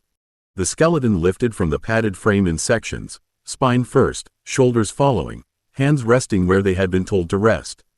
It was clumsy, uneven, and nothing like the smooth undead soldiers Ethan had seen in training footage. Still, Harold Vance sat upright inside the circle, empty eye sockets facing Ethan without accusation. Sasha let out the breath she had been holding. That was awful, she said, voice rough. But you fixed it. Lewis looked at Ethan, not the girls. She's right. Awful and fixed is better than clean and failed. Remember that. Lewis let the silence stretch until Ethan's heartbeat stopped trying to climb out of his throat. Harold Vance sat within the circle, still and waiting, bones held upright by shadow, consent coding, and Ethan's shaky command. It should have felt like success. Instead it felt like balancing a rifle on 2 fingers while everyone he cared about stood downrange. One wrong twitch, one careless pulse, and the thing entrusted to him became something ugly. Do not admire the posture, Lewis said, picking up a wooden practice sword from the weapons bench. Posture is furniture. Usefulness is movement. Ethan accepted the rebuke because arguing would only prove Lewis right twice. What's the order? Lewis placed the wooden sword on the edge of the table, well within the circle but outside Harold's reach. Make him take it. Grip only. No flourish, no attack pattern, no dramatic nonsense. Hand, object, hold. Riley's mouth twitched, but she swallowed whatever joke she had been about to make. Sasha noticed and gave her a warning nudge with one elbow. Ashley stayed quiet, eyes fixed on the skeleton's right hand as if she meant to catch trouble before it happened. Ethan focused on the hand this time, not the whole body. That seemed smarter until the fingers answered too fast again, flexing in sequence like a spider waking up. His stomach tightened, but he did not reach for the release mark. Harold Vance, right hand extend. Slow, thumb open, fingers close on the practice sword. Hold without pressure. The skeleton leaned too far as the hand reached. Ethan felt the imbalance of breath before it became visible and pushed through the spine mark, not harder, just steadier. Harold's left hand touched the table for support. Bone fingers found the wooden hilt, missed once with a faint scrape, then closed around it. The grip was crooked but not crushing. It was a stupidly small victory, and Ethan hated how much it shook him. Again, but cleaner, Lewis said, though his voice had lost a grain of its earlier hardness. Release. Take. Hold. Ethan repeated the command. Harold released, took, and held. The third time, the fingers moved almost like fingers rather than puppeted sticks. Sasha's face softened. Ashley gave a single nod. Riley whispered, "Okay, that's actually creepy and impressive." Lewis pointed to the side door. "Open it." Ethan looked from the skeleton to the door handle. "With the sword?" "With the hand not holding the sword," Lewis said. "The dead are allowed to multitask." The order should have been simple, but getting Harold to stand, turn, walk 3 steps, keep hold of the wooden sword, and operate a door handle took every scrap of Ethan's attention. The skeleton's first step dragged. The second clicked too hard against the floor. By the third, Ethan had the timing. Harold reached the door, lifted his left hand, curled fingers around the handle, and pulled. The door opened with a soft seal break hiss, revealing the small storage alcove beyond. Ethan stared at that open door until the lesson settled in his bones. A fire lion would have smashed through it. A ghost would have passed through it. A skeleton had opened it. Lewis carried a plain crate from the alcove and set it just inside the circle. Last task. Sword down, crate up, carry it to the table. Ethan's voice was steadier now, though not comfortable. Harold Vance, place the sword on the table. Bend at the knees and spine. Grip the crate with both hands. Lift slowly, carry it to the marked square. The skeleton obeyed, not perfectly, not prettily, but it obeyed. Wooden sword down, hands to crate, lift, turn, carry, set down. Ethan watched the crate land inside the chalk square, and the ugly logic Lewis had been hammering into him finally became real enough to touch. Hands meant doors, weapons, crates, wounded people, ammunition, shields, tools, and all the small practical things that decided who lived long before anyone got to be dramatic. Lewis rested one hand on the disabled carbine still lying on the weapons bench. Now you see it. Ethan nodded, unable to look away from Harold's hands. Yeah, I see it. Lewis lifted the disabled carbine from the weapons bench and laid it on the table between Ethan and Harold Vance with a care that made the harmless training weapon feel heavier than it was. The weapon had no live crystal cell, no firing array, and a bright orange safety band locked around the trigger housing, but Ethan still felt the rune change around it. A wooden sword and a crate were practice. A carbine was doctrine made metal. Next time, Lewis said, tapping the safety band, you will teach him tools. Not fighting. Not yet. Grip, shoulder, carry, present, reload motion, safety discipline, and muzzle awareness. A corpse that sweeps allies with a weapon is not a soldier. It is a liability with hands. Ethan looked from Harold's empty eye sockets to the carbine. His first instinct was refusal, not because he thought Lewis was wrong anymore, but because the path ahead had become visible. Today a skeleton opened a door. Tomorrow it held a gun. Later, something with a donor file, a battlefield tag, or worse, a face, might stand between Ethan's girls and a monster with orders to kill.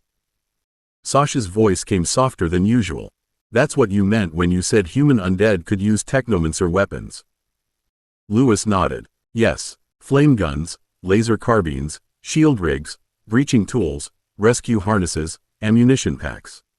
Monsters bring bodies. Humans bring hands. A necromancer who understands both chooses the right dead for the task. Ashley folded her arms, gaze sharp on Ethan rather than Lewis. And if the task is ugly? Then he does it well or someone else pays for his squeamishness, Lewis said. Ethan flinched because the answer landed exactly where Lewis aimed it. He wanted to argue that he was not squeamish, not anymore. But Harold Vance sat within the circle holding still because Ethan had finally learned enough not to make him twitch. The truth was sitting right there. Ethan had nearly broken the spell when the first hand moved wrong. Athena's voice entered quietly. Training result logged. Human undead command. Initial skeleton animation completed under supervision. Error corrected without spell collapse. Stress response high but declining. Don't make that sound like a trophy, Ethan muttered. I did not, Athena said. I made it sound like data. Data is less likely to pat you on the head and lie. Riley huffed a small laugh, and the sound eased the room by half an inch. She's horrible. I like her more every day. Lewis ignored that with admirable discipline.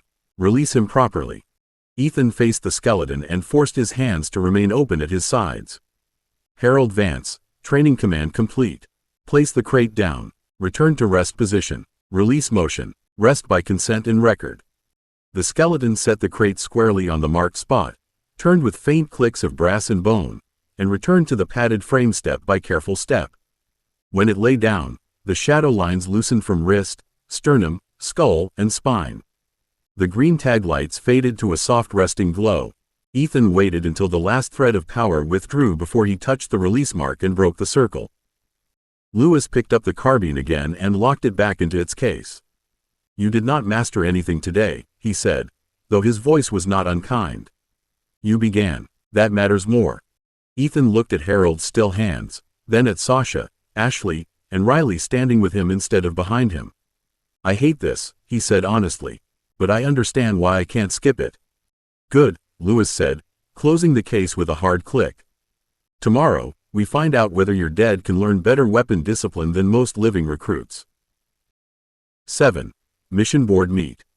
By the time Lewis released them from the morning's weapon handling drill, Ethan's shoulders ached from standing too still and his nerves felt scraped raw. Harold Vance had not fired anything, because the training carbine remained disabled, but Ethan had still spent 2 hours teaching dead fingers to grip, shoulder, present, lower, and turn away without sweeping an imaginary ally. It should have been easier than animation. It wasn't. Every wrong angle had made Lewis' mouth tighten, and every correction had reminded Ethan that a corpse with a weapon was not a philosophical problem. It was a loaded mistake waiting for bad orders. The Academy mission board occupied a wall outside the field credit office, glowing with colored panes ranked by danger, reward, team requirement, supervision level, and legal notes. Ethan had walked past it plenty of times before, usually on the way to something safer. Today Lewis stopped directly in front of it and folded his arms. Choose. Ethan looked at him. That's it? That's it, Lewis said. You require field credit. You require practical pressure. You also require practice choosing for yourself before someone else chooses badly for you. Sasha leaned against Ethan's side as if she could physically keep him from bolting. I vote for something with low screaming, high pay, and snacks allowed. Riley brightened. That is the first proper tactical doctrine anyone has proposed today. Ashley ignored both of them and studied the panes. There are filters: team size, clearance, injury risk, salvage rights, instructor sign-off. Athena, can you sort by things likely to kill us least?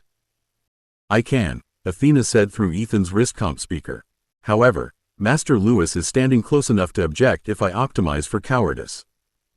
I prefer the term survival-weighted, Ethan muttered, but his hand had already moved toward a pale blue pane labeled Cemetery Boundary Echo. Low danger, good pay for 1 evening. Ghost communication, identity confirmation, family closure. It sounded clean, useful, and almost kind. His chest loosened at the thought of it before he had time to distrust the feeling. Lewis said nothing, and that was worse than being stopped. Ethan's fingers hovered over the pane while 3 others pulsed nearby. Paid archive verification. Spirit message transcription. Quiet office residue survey. Then, beneath them in dull orange, sat level 1 dungeon cleanup, supervised, low risk. Beast remains present. Salvage rights available by clause. Necromancer preferred. Ethan stared at those last 2 words until his stomach went cold. Sasha's humor faded. That one says corpse salvage rights. I noticed, Ethan said. Ashley's voice stayed calm, which meant she had noticed his hand shaking. You don't have to touch it yet. Just read it. Ethan read the dungeon pane again, then looked back at the ghost job his hand still wanted. Clean dead or useful dead. Comfort or training. The board waited politely, and Lewis waited worse. He still did not tell Ethan which pane to choose. That made Ethan want to shake him, which was probably another lesson in disguise. The orange dungeon pane glowed with polite menace beneath his hand, while the ghost job waited above it in cool blue like a clean shirt laid beside muddy boots. Ethan could almost feel the shape of the evening if he chose the cemetery job. Candles, respectful questions, a grieving family, a ghost who might speak, and work he understood well enough to be useful without wanting to crawl out of his own skin. Lewis looked at the board rather than at him. Which mission teaches you to survive a paladin? Ethan's jaw tightened. That's not fair. No, Lewis said, calm enough to make the word worse. It's accurate. A paladin won't care that you helped a widow speak to her husband. He'll care that your aura says death and shadow, that your contracts include ghosts, and that your magic offends his god. Which mission prepares you for that conversation? Sasha's shoulder pressed harder against Ethan's arm. Lewis, he just spent the morning teaching a skeleton not to point a gun at people. There's a limit to how many times you get to kick one bruise. There is, Lewis said, and he finally looked at her. That is why I'm letting him choose instead of ordering him. Riley's grin had faded into something sharper and less playful. That sounds like a choice the way cliffs offer choices. Jump, climb, or starve at the top. Ashley stepped closer to the board and tapped the dungeon pane once, not selecting it, just waking the expanded summary. Level 1 dungeon cleanup. 3-person minimum, 5-person maximum. Instructor observation remote unless conditions worsen. Beast remains on site. Salvage rights for approved necromancer training assets after hazard clearance. Bonus for intact corpse retrieval. She glanced at Ethan. It's ugly, but it's not a death sentence. Low-risk dungeons become high-risk dungeons when someone interferes, Lewis said. Paladins interfere. Rival teams interfere. Bad contractors interfere. Fear interferes most often. Ethan stared at the line about salvage rights until the letters blurred slightly. A beast corpse did not have a smiling photograph beside a fishing boat. It would not have family return instructions or religious notes. That should have made the choice easier. It didn't. Monster dead were still dead, and choosing a mission because it offered bodies made his stomach twist. Athena's voice came softly through the wrist comp. Practical assessment. The ghost mission improves reputation and income. The dungeon mission improves combat readiness, corpse evaluation, salvage procedure, and team field coordination. Master Lewis is being emotionally manipulative, but not strategically wrong. Traitor, Ethan muttered, though there was no heat in it. His finger moved from the blue pane to the orange one, stopping just short of contact. If I choose this, we do it properly. No rushing the salvage because I'm supposed to want monster parts. We clear hazards, check rights, confirm nothing is still suffering, and nobody touches anything until we know what killed it. Ashley's mouth softened. That sounds like you. Sasha nodded once, fierce and unhappy. Then choose it, tall boy. We'll complain the whole way, but we'll go with you. Ethan pressed the orange pane before courage had time to leak out of him. The board chimed, the mission file opened, and Lewis' reflection appeared in the glass beside Ethan's own pale face. Good, Lewis said. Now learn what meat means before the battlefield teaches it worse. The mission file did not accept him at once. It followed them instead, sliding from the board to Ethan's wrist comp as a pending contract with a countdown in the corner. 20 minutes to review hazards, declare team members, confirm equipment, and either sign or retreat. Ethan almost appreciated the delay until Athena opened 6 windows above his forearm and turned cowardice into a spreadsheet. Pending acceptance review, Athena announced. Level 1 Dungeon Cleanup. Estimated combat difficulty low. Psychological discomfort for user, irritatingly high. Financial viability uncertain until salvage category is confirmed. Riley peered over Ethan's arm. Does it have a snack line? Ashley gave her a sideways look. We're reviewing a dungeon mission. I know, Riley said, completely unashamed. That's why snacks matter. Hungry people make bad decisions, and Ethan makes noble stupid decisions even when fed. Sasha pointed at Riley without looking away from her own wrist comp. Annoyingly valid. Add snacks. Lewis led them into a field prep alcove beside the mission office, where lockers, ward plates, ammunition vending ports, med packs, and sealed transport cases lined the walls. He did not help. He leaned near the door and watched with the infuriating patience of a man letting students discover how many ways they could be unprepared. Sasha knelt by a low stone plate built into the floor and pressed both palms to it. Brown gold light crept around her fingers, rough and steady. Entry wards feel standard. No deep earth instability flagged. If the dungeon floor shifts, I can brace a corridor for maybe 30 seconds, but don't ask me to hold a ceiling while everyone chats about feelings. I'll schedule emotional collapse for after extraction, Ethan said. Good boy, Sasha said, and patted the back of his thigh as she stood. Training works. Ethan nearly dropped the transport tag reader. Ashley rescued it from his hand with a calmness he didn't deserve and opened the dungeon map. Thin blue lines unfolded between chamber markers, ventilation shafts, emergency seals, and 2 official retreat routes. Airflow is ugly but readable. If smoke, spores, or heat build up, we use Route B, not the entrance tunnel. Route A looks shorter, which means everyone panicking will choose it. Lewis' mouth twitched. Correct. Ashley's shoulders eased by half an inch. I want 2 filter masks each and chalk markers. If Ethan starts looking at corpses like shopping options, someone else watches the exits. Hey, Ethan protested, then saw the salvage window Athena had opened. Minion slot forecast. Corpse transport estimate, preservation kit cost, ammunition, tax withholding, possible resale of unsuitable remains. The numbers made the dungeon feel less like adventure and more like a butcher's invoice with hazard pay. Athena sounded far too pleased. Good news. If the salvage includes even 1 intact low-tier brute, the mission may pay for itself after transport and preservation. Bad news. If you choose sentiment over slot efficiency, I will judge you in itemized form. Ethan stared at the forecast, then at the sealed corpse case waiting in the locker. I hate that this makes sense. Lewis pushed away from the wall at last. Then you're ready to read the clause that matters. Lewis tapped the mission file, and the lower half unfolded into terms Ethan had not wanted to notice. The salvage clause was not one sentence. It sprawled like legal fungus across half the display, dividing remains into hazard waste, academy research material, licensed necromancer training assets, contractor property, and restricted biological trophies. Ethan read the first paragraph twice, then a third time because the words kept turning into something uglier in his head. Riley leaned in until her pink hair brushed his sleeve. Please tell me this doesn't mean what I think it means. It means if a monster body is safe, unclaimed, and useful, I can apply to keep it, Ethan said. If it's unsuitable, it gets destroyed, sold, or transferred. If it's contaminated, nobody touches it unless they hate having hands. Athena opened a smaller warning box. Correction. Several forms of contamination also dislike lungs, eyes, skin, souls, and common sense. Sasha grimaced. That's reassuring. It should be, Lewis said. Fear that points at the correct danger is useful. Fear that points at the word corpse and stops thinking is not. Ashley took the tablet from Ethan before he could sink too far into his own disgust and scrolled to the acceptance line. Team declaration needs names and roles. Ethan as necromancer and salvage lead. Sasha as ward and terrain support. Riley as secondary witch support. Me as air, detection, and extraction control.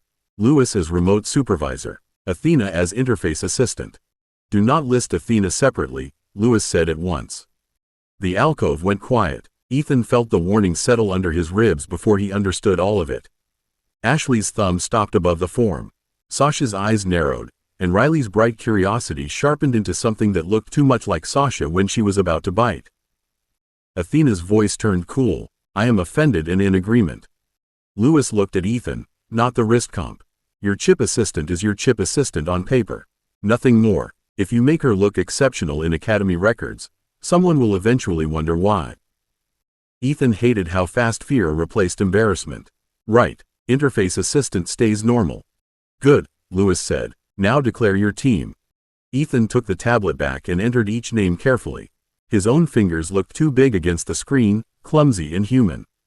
He listed roles, checked equipment requirements, accepted 2 filter masks each, chalk markers, 1 emergency flare charm, 3 med packs, and a sealed salvage transport case he still hoped he wouldn't need. Then he reached the final confirmation. Mission acceptance required personal responsibility for salvage judgment under supervision. Sasha put her hand over his wrist. You're allowed to hate it. Ashley stood on his other side. You're not allowed to do it alone. Riley nodded solemnly. Also, I packed snacks, so retreat is morally impossible.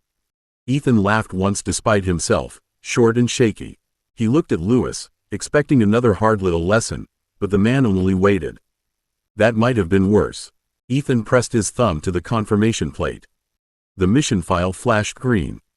A locker opened behind them, revealing folded field jackets, sealed masks, chalk tins, and the matte black salvage case sitting at the bottom like a punchline nobody wanted to say aloud. Ethan lifted it by the handle.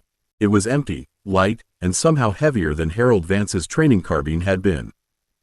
Lewis nodded toward the exit. Briefing room first. Dungeon gate after lunch. Eat well. Meat work is still work. Ethan carried the case out with the girls around him and Athena silent in his chip. For once, she had no joke ready, and that told him more than Lewis' lecture had. 8. Fire Lion. The briefing room did not make the salvage case feel lighter, and lunch sat in Ethan's stomach like a bad decision wearing gravy. By the time the dungeon gate opened, he had checked his mask seals twice, his gloves 3 times, and the latch on the empty matte black case often enough that Sasha finally slapped his hand away.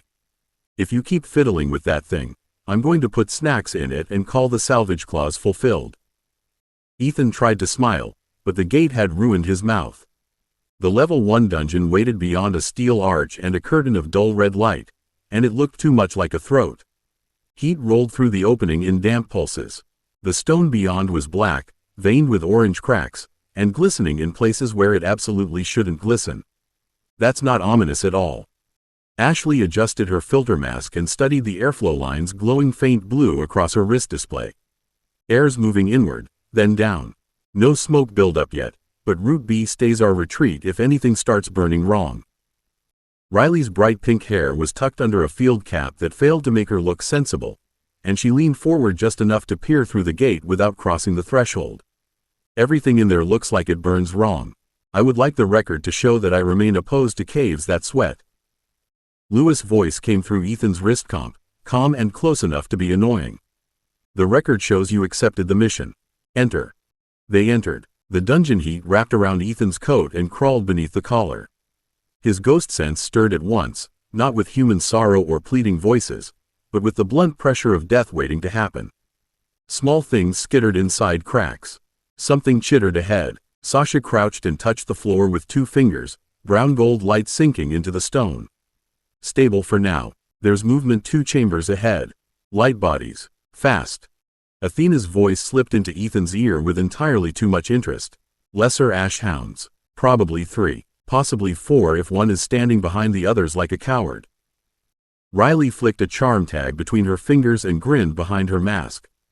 Coward hound is mine. The hounds came low and quick, all ribs, ember eyes, and claws clicking over hot stone. Ethan's first instinct was to step back, but Ashley moved before him, snapping one hand sideways. Air punched across the corridor and spoiled the lead beast's leap. Sasha's stone ridge cracked up from the floor under another, catching its legs long enough for Riley's charm tag to slap its smoking flank and burst in a flash of ugly green sparks. Ethan raised his hand and dragged Shadow into a short binding loop the way Lewis had drilled into him. The magic caught the last hound around the neck and shoulders for barely 2 breaths, but 2 breaths were enough for Ashley's second air shove to slam it into the wall. It dropped twitching, and Sasha finished it with a stone spike that punched cleanly through its chest. Nobody cheered. Ethan stood breathing hard, staring at the dead beasts until Athena quietly marked them as hazard waste with no salvage value. That should have been a relief. Instead, the words made him wonder what would qualify. They found the answer in the next chamber. Part of the ceiling had collapsed, spilling black stone across a wide den where claw marks scored the floor in deep gouges. Half buried near the rubble lay a great red-gold beast with a mane like burned copper and paws bigger than Ethan's head. It was dead, torn open by falling stone and something larger that had already moved on, but even ruined it looked magnificent. Sasha saw his face and sighed. "Oh, tall boy, you want it." Ethan looked away too fast, which fooled nobody, least of all himself. The fire lion was dead. That should have made it simpler. It was not a grieving ghost, not a donor with a file and a photograph, not a human body trusted to him by consent and paperwork. It was a dungeon beast, legal salvage if the mission file cleared it, and he still felt the same sour twist in his gut when his mind supplied the word use. The next thought came right behind the horror, bright and traitorous. It was magnificent. Even damaged and half buried under broken stone, the lion looked like something a hero should ride into battle or something a villain should keep chained beside a throne. Copper mane, ember dark hide, heavy shoulders, claws curved like black knives, and a chest broad enough to stop a hallway by existing in it. Ethan could already imagine it standing between him and a paladin's sword. Athena made a soft, delighted sound in his ear. "Oh, wonderful. We found a murder cat-shaped bad decision, and you've gone all sparkly-eyed." Ethan's face heated behind his mask. "I have not gone sparkly-eyed." "You absolutely have," Athena said, her satisfaction bright enough to be heard. "Your guilt is trying to look stern, but your greed is already measuring saddle space." Sasha huffed a laugh, still watching his face. "She's got you there. You want it, and you hate that you want it." Ashley moved past them to crouch near the edge of the collapsed stone, careful not to touch the carcass or the blackened blood around it. Her wrist display painted the air in blue lines as she studied the chamber. No active airflow from under the rubble. Heat's stable, but the floor near the lion's back paw is cracked. Nobody steps there. Riley leaned around Ethan's shoulder, eyes wide despite the mask. "For the record, wanting the giant firecat is the most understandable terrible idea you've had all week." Ethan answered automatically, because apparently his mouth had chosen this moment to defend taxonomy. "It's not a cat. It has paws, attitude, and looks expensive," Riley said. "Close enough." Lewis' voice cut through the channel before Ethan could answer. "Enough admiration. Salvage lead. State the first question." Ethan swallowed. Salvage lead landed heavier than the corpse case in his hand.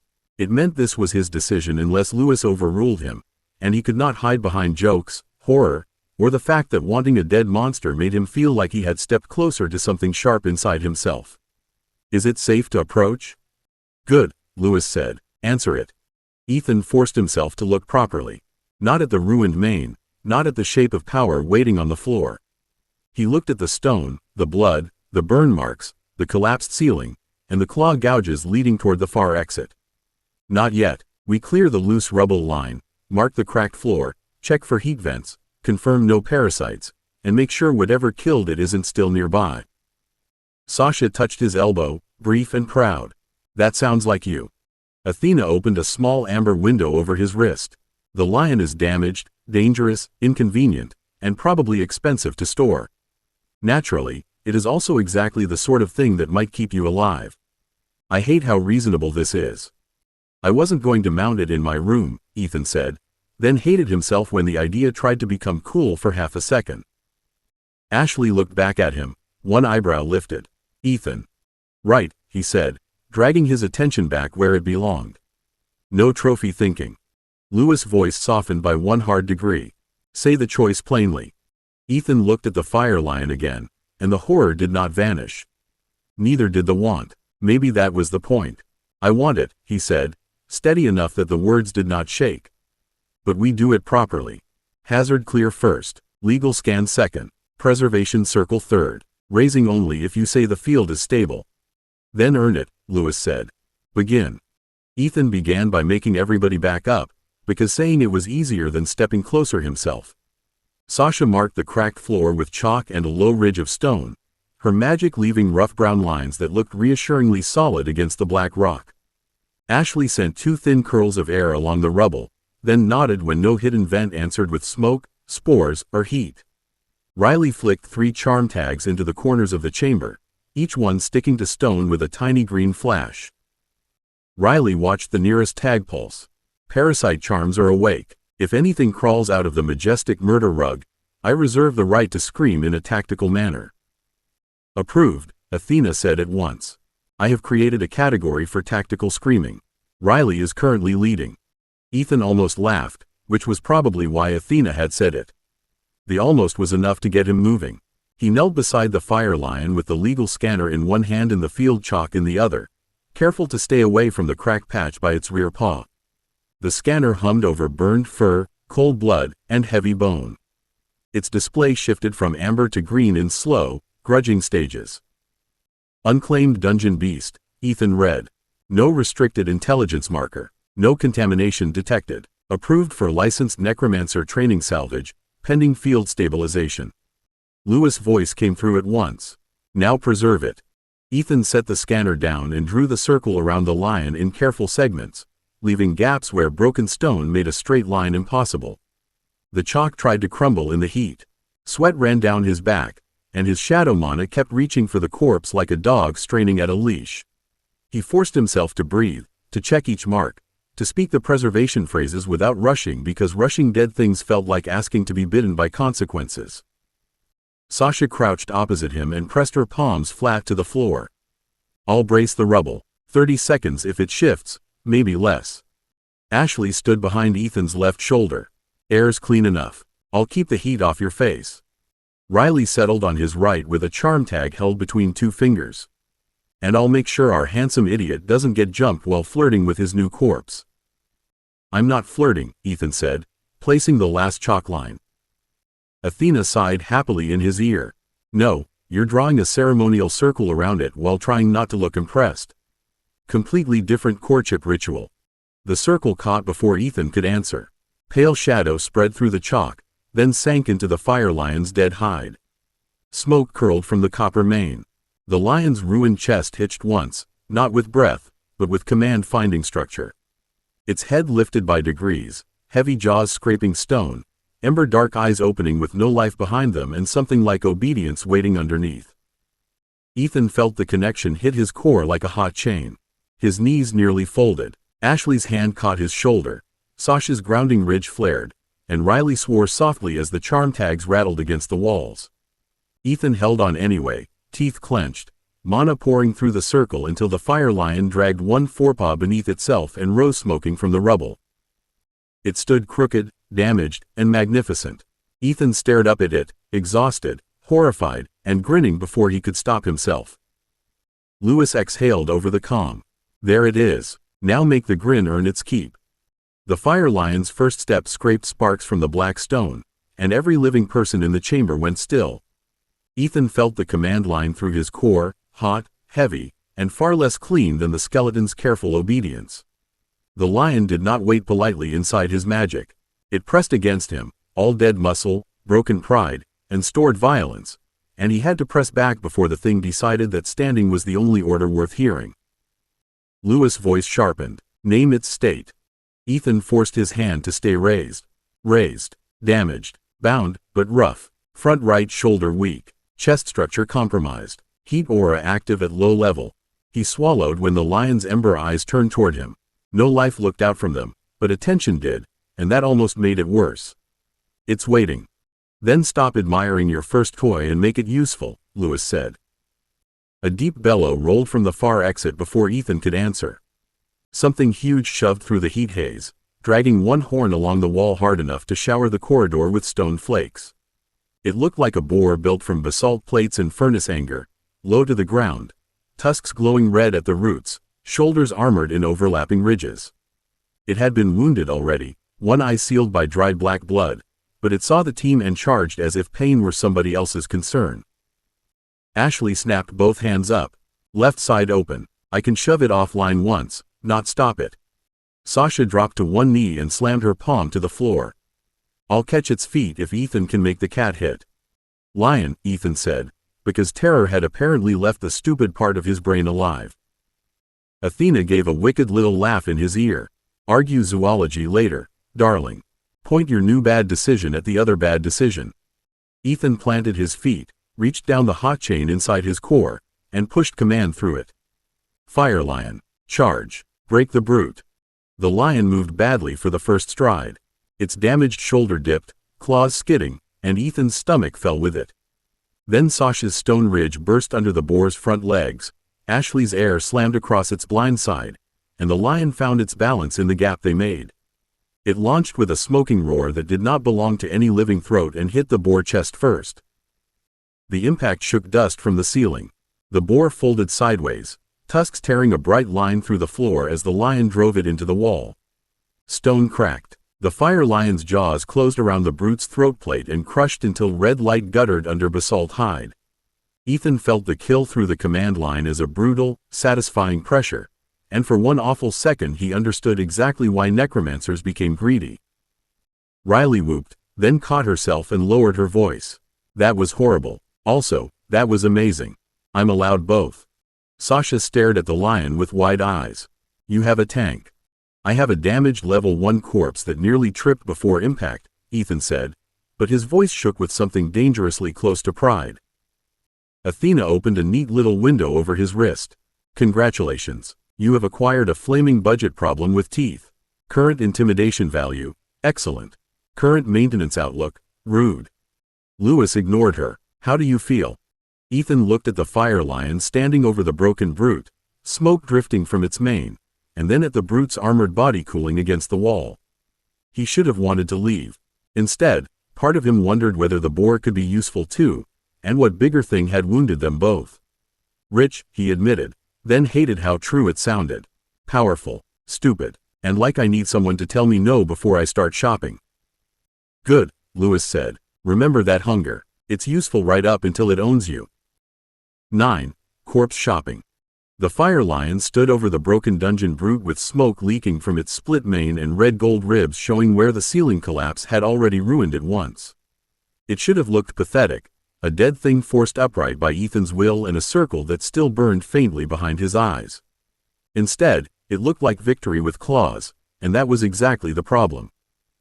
Extraction route is clear, Ashley said, her wrist display painting pale blue lines through the hot chamber air. She kept her voice level, but her eyes stayed on the lion a second too long. We have 8 minutes before the supervision clock starts asking why we're still admiring the murder cat. It's not a cat, Ethan said automatically, then caught Sasha's grin and regretted having a mouth. Riley stepped around a patch of cooling black blood and pointed at him with 2 fingers. He defended the murder cat again. That means he's emotionally compromised. Athena's voice slipped into his ear, bright with terrible helpfulness. Confirmed. User has developed attachment to Fire Lion Unit 1 approximately 4 minutes after activation. This is fast even by embarrassing human standards. Ethan tried to focus on the job. They still had to tag salvage, secure the Fire Lion, and leave before the dungeon decided to prove level 1 did not mean harmless. He opened the matte black case, checked the preservation anchors, and followed Lewis' earlier instructions one step at a time. Professional, careful, not a boy staring at every dead monster like a poor kid in a weapon shop with birthday money. Then they reached the side den, and professionalism took a hit. The armored boar lay half on its side near a cracked feeding trough, dead from a fallen stone spear through the spine. It was smaller than the fire lion, but built like a siege engine with legs. Plates of dark bone overlapped along its shoulders and flanks. 2 tusks jutted forward, each one as long as Ethan's forearm, and the hooves looked heavy enough to dent steel. Sasha stopped beside him and sighed. "Oh no, he's doing it again." "I'm not doing anything," Ethan said, which would have sounded better if he hadn't been staring at the boar's armored head. Ashley crouched near the carcass without touching it. "Floor is stable. No heat vent beneath it. Also, he absolutely wants it." Riley leaned close enough to bump Ethan's hip with hers. "Do you need a private moment with your terrible life choice?" Lewis' voice came through the channel before Ethan could defend himself. "Mr. Meyer, extraction means leaving with what you came for unless the mission parameters justify more. State the justification before your greed embarrasses both of us." Ethan swallowed, looked at the boar, then at the fire lion waiting in smoking obedience behind him.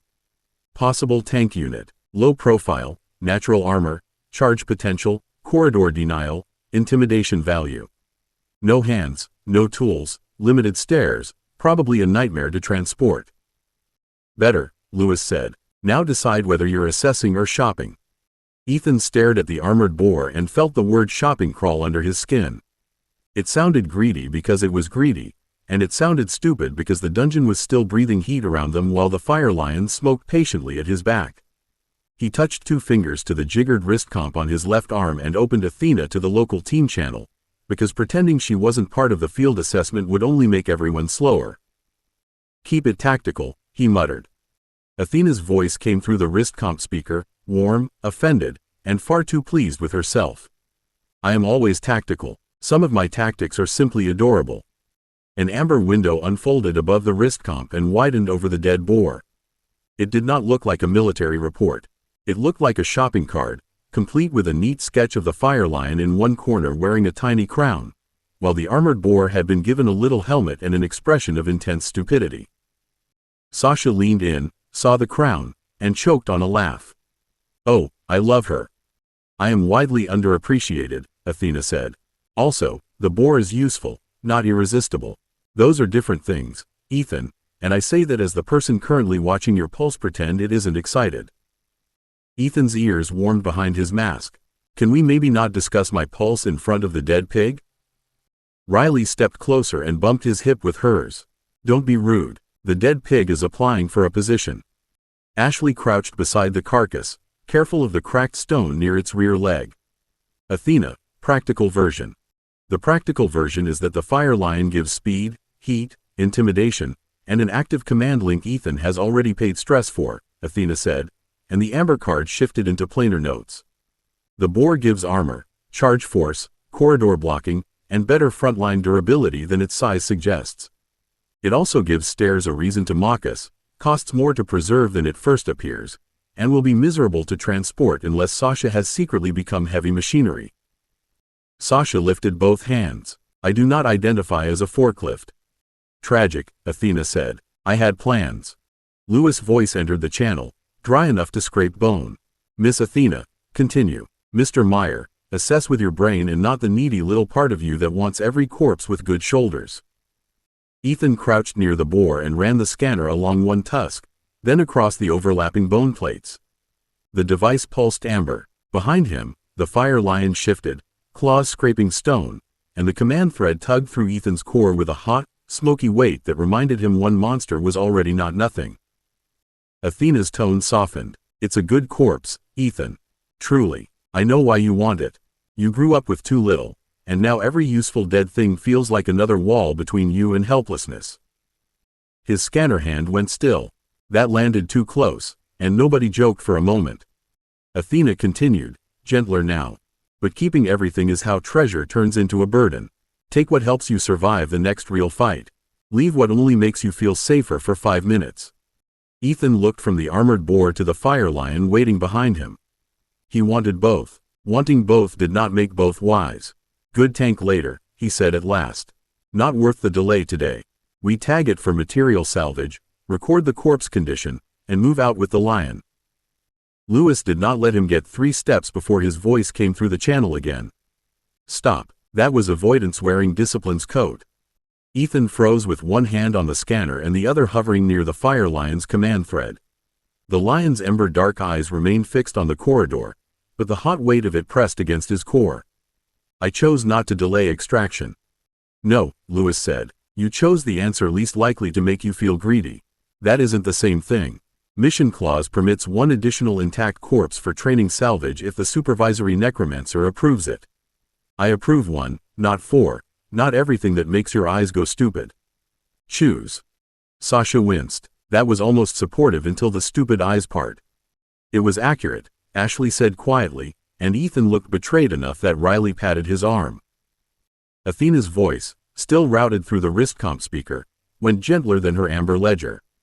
He's giving you a controlled decision, Ethan. Not permission to hoard, not permission to run from wanting things either. That annoyed him because she was right. Ethan looked at the boar again, then made himself look at the other options. The lesser ashhounds were small, cheap to preserve, and probably useful as disposable harassment if he could stomach thinking that way. The broken basalt brute had enough hardened plates to sell or study, but too much of its core structure was crushed. The glass-backed ember crawler made Athena's amber panel flash 3 separate warnings, which perversely made part of him wanted more. Riley pointed at the crawler from a safe distance. That one looks like it stores venom in every part nature should have left alone. It does, Athena said. Also, if its containment sac ruptures, our transport case becomes a legal incident with legs. Not the crawler, Ethan said fast. Lewis did not praise him. Continue. Ethan stepped back to the boar and scanned the spine wound again. Armored boar has the cleanest kill damage. Command body mostly intact. Natural armor. Charge roll. Corridor denial. Hard to move, but not impossible. Bad on stairs, bad with tools, no hands, no vertical work. Still the best extra corpse for training value. Sasha crouched and pressed both palms to the floor near the carcass. Brown gold light crawled under the boar and lifted broken stone away from its flank. Floor will hold if you circle it now. Don't make me regret being helpful. Ashley drew air across the carcass in a slow, cool sheet. Heat's dropping. Preservation window is good for maybe 3 minutes before the deeper tissues start changing. Ethan swallowed and looked once toward the ashhounds, the brute, and the crawler. He mourned all 3 with absurd sincerity, which was ridiculous because 10 minutes ago he had owned none of them and wanted none of them. Then he knelt beside the armored boar and took out the field chalk. Boar, 1 extra corpse, no more shopping. Lewis' voice sharpened into approval. Now draw the circle before wisdom leaks out of you. The preservation circle around the armored boar caught on the 3rd pass, which was 2 passes later than Ethan wanted and 1 pass before Lewis started making disappointed noises over the comm. Shadow sank through field chalk, slid under black bone plates, and wrapped the carcass in a thin dark sheen that stopped the last of the dungeon heat from cooking it into uselessness. Sasha kept both palms pressed to the floor until the chalk stopped smoking. Stone's holding, but if this thing rolls, I'm blaming you personally. It won't roll, Ethan said, then eyed the boar's heavy shoulder and corrected himself. Probably. Ashley gave him a look. That word is why I'm standing uphill. Riley slapped a transport tag onto the boar's flank and jumped back when it gave a dull metallic thunk. Tagged. Also, I would like everyone to know that dead boar armor sounds expensive. Athena, still routed through the wrist comp speaker, sighed with theatrical fondness. Everything you like today is expensive. This is becoming a pattern. The extraction case unfolded into a low black frame, bigger on the inside only in the strictly licensed, very limited, Academy-approved way that still made Ethan's poor boy instincts scream. It took the boar with a grinding shimmer of preservation light, then flashed a yellow weight warning that made Athena laugh and Lewis swear softly. They left with the fire lion walking under command and the boar sealed behind them. Ethan held the lion's thread all the way through the dungeon gate, jaw tight and shoulders aching from a strain that was not physical enough to stretch out. The moment they stepped into the Muse receiving bay, 3 technicians stopped talking and stared. One of them looked at the fire lion's smoking mane, then at Ethan. Student salvage?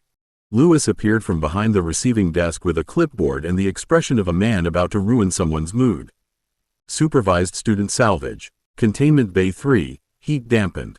Preservation contract level 2. Hazard inspection before storage. Charge the training account first, then bill Mr. Meyer for overage. Ethan's head snapped around. Bill me? Sasha patted his back with entirely false sympathy. Congratulations on becoming a corpse owner. Ashley watched 2 technicians guide the fire lion onto a warded platform. Its shoulder is leaking heat. That will cost extra, Athena said gently. Riley leaned close to Ethan's other side. Still want the murder cat? Ethan watched the lion lower itself awkwardly under technician direction, smoke curling from its ruined mane while warning lights flickered around the bay. It was amazing. It was his. It already needed storage, repairs, inspection, and money he had not known he was spending 5 minutes ago. Lewis tapped the clipboard against Ethan's chest. Power has invoices. Learn that now, or bankruptcy will teach it later. 10. The price of corpses. By the time the receiving bay finished accepting the fire lion and the armored boar, Ethan had signed 3 forms, thumbed 2 hazard acknowledgments, and listened to a technician explain that heat-dampened containment was billed in 6-hour blocks. The fire lion lay on a warded platform with smoke leaking from its mane, looking less like a trophy now that people with gloves and fee schedules were circling it. The boar remained sealed inside the extraction frame, its yellow weight warning still pulsing like a judgmental little sunrise. Athena waited until Ethan reached his dorm before opening the island access prompt across his wrist comp. User has acquired 2 monster assets, 1 overage bill, 1 pending hazard inspection, 1 storage reservation, and a charming expression of financial innocence. Report to the office. I was going to shower, Ethan said, staring at the prompt as if stubbornness could make it go away. Sasha leaned over his arm and read the message upside down. You smell like dungeon smoke, dead pig, and bad decisions. The office can have you first. Ashley stepped around him and opened his dorm door with the calm authority of someone who had already decided the argument. If Athena is using that voice, the bill is worse than the smell. Riley patted Ethan's backside on the way past, light and cheerful and devastating to his concentration. Move, corpse landlord. Your tenants have invoices. Ethan followed because dignity had fled the building, and because Athena's prompt had started adding tiny animated coins that burst into flames. The island took him in a wash of white sand and bright water, but the beach house no longer felt like escape. Athena had turned the neat office beyond the veranda into a command room of polished wood, floating amber panes, and 1 enormous wall display titled Undead Asset Burden, which was not a phrase any 17-year-old should have to face before dinner. Athena stood beside the desk in her pale summer dress, arms folded and expression brisk. Congratulations. Fire Lion Unit 1 and Armored Boar Candidate 1 have moved from exciting field salvage to ongoing financial responsibility. Ethan looked at the wall and immediately regretted learning to read. Why are there so many categories? Because corpses become complicated when you insist they not rot, explode, poison technicians, violate salvage law, frighten insurers, or get confiscated by people with clipboards, Athena said. She swept one hand through the air, and the display unfolded into storage coffins, preservation salts, heat suppression, transport charms, armor fittings, weapon permits, ammunition, insurance riders, hazard inspections, legal disposal fees, and a cheerful little warning marked projected obsolescence. Sasha whistled softly. Tallboy, your murder cat has a subscription model. Ethan stared at the line for heat-dampened containment and felt the poor kid inside him start counting meals, boots, ammunition, and every time his father had said they could make do. Monsters shouldn't have invoices. Athena's smile went sharp. Corpses are free only until you want them preserved, transported, armed, stored, insured, legally defended, and not handed to the academy because you forgot a filing deadline. Ethan had no good answer to that, so he did what poor boys had always done when prices attacked. He looked for the smallest number and tried to pretend the larger ones were optional. Fine. Start with preservation. The lion's already dead. How preserved does dead need to be? Athena's eyes narrowed in the way that meant he had stepped on a rake and she was deciding whether to warn him before the handle hit his face. That question has damaged our friendship. It's a corpse.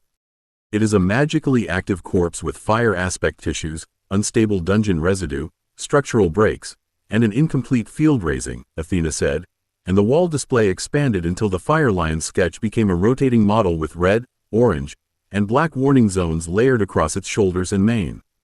Cheap preservation keeps it from rotting. Proper preservation keeps it from shedding toxic ash, collapsing during command strain, or setting the storage bay's filters on fire.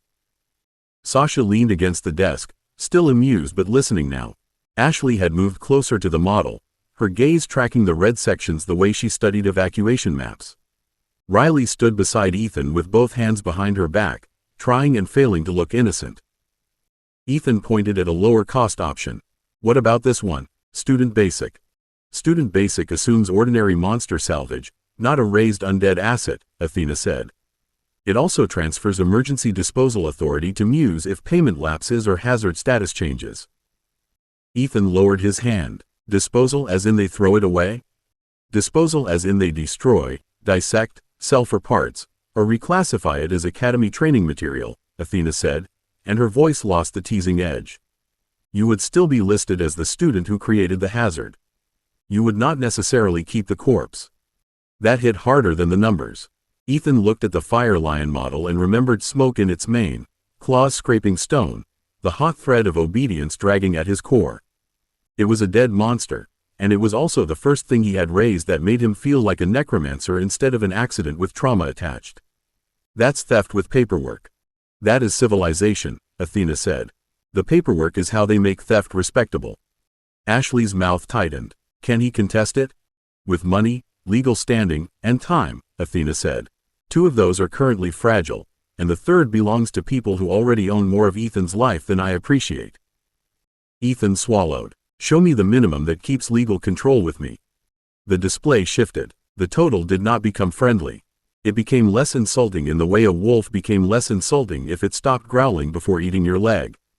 Preservation Level 2. Private Storage Rider. Limited hazard insurance. No weapon fittings yet. No armor until after inspection. Deferred repair. Delayed bore animation pending budget review. Riley peered at the list and winced. That's the minimum? That is the minimum if we prefer ownership over optimism, Athena said. Ethan stared at the figures until they blurred into every old memory of making do. His dad counting ammo. Dinner stretched with potatoes. Shoes worn thin because new ones could wait. He had wanted monsters because they felt like power no one could take. Now the first honest lesson after wanting them was that ownership had teeth too. Sasha bumped his arm with her shoulder, gentler than her grin. Still cheaper than dying. Ethan gave a breath that almost became a laugh. That's not as comforting as you think. It wasn't meant to be comforting, Ashley said. It was meant to be true. Athena folded the display down to one amber approval window and placed the authorization prompt in front of him. Choose, Ethan. Keep the lion properly and delay the boar, or gamble both against fees, inspectors, and decay. He looked once at the fire lion, once at the armored boar, then pressed his thumb to the authorization pane. Keep the lion. Preserve the boar cheap but legal until we know if it's worth raising. Athena's expression softened by one dangerous fraction. Good. Congratulations on your first responsible corpse decision. It was financially painful and only moderately stupid. Sasha recovered first, because Sasha treated pain, embarrassment, and apparently financial ruin as things best punched in the nose before they got ideas. She stepped up to the amber display, pinched 2 fingers through the air, and dragged the Fire Lion model into the center as if arranging furniture. Fine. If we're keeping Murder Cat properly, we should at least make him worth the rent. What's the armor menu look like? Ethan stared at her. The what? The armor menu, Sasha said, as if this were obvious. If you buy boots, you look at the good boots before settling for the sad boots. Same rule for undead fire lions. Athena's expression lit with dangerous approval. I have prepared a responsible selection of terrible temptations. The wall bloomed with options. Heat-resistant rib braces, claw caps, jaw reinforcement, spine splints, command thread dampers, ember filtration harnesses, and a saddle-like mounting frame. Ethan refused to look at for more than half a second because wanting that would be stupid. Sasha pointed at everything shiny. Riley leaned in beside her, already smiling in a way that promised trouble. We could make this a thing, Riley said. Meyer's monster management. No, wait. Corpse core. Dead weight logistics. Sasha, help me. Sasha snapped her fingers. Fire, fang, and finance. Ashley did not laugh. She stepped closer to the figures, tapped the private storage writer, then opened the transport estimate beneath it. You're shopping before we know whether the lion survives inspection. Armor adds weight. Weight increases transport cost. Repairs increase hazard class. Hazard class raises storage fees. Sasha, stop adding heat-warded nonsense to the dead cat. It looks heroic, Sasha said. It looks expensive, Ashley said. It can be both, Riley said. That's branding. Ethan almost smiled despite himself. Then Athena swept one hand through the display and killed every joke in the room.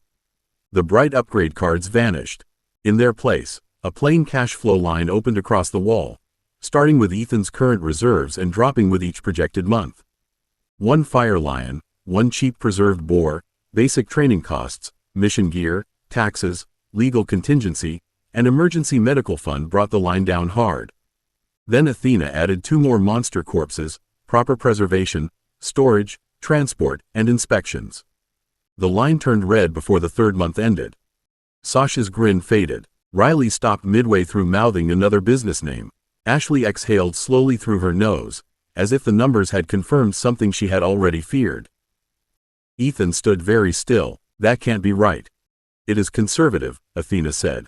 It assumes no accidents, no paladin complaint fees, no emergency legal defense, no failed inspection, no replacement gear, no bribes disguised as administrative convenience, and no further incidents of Ethan seeing a corpse with good shoulders.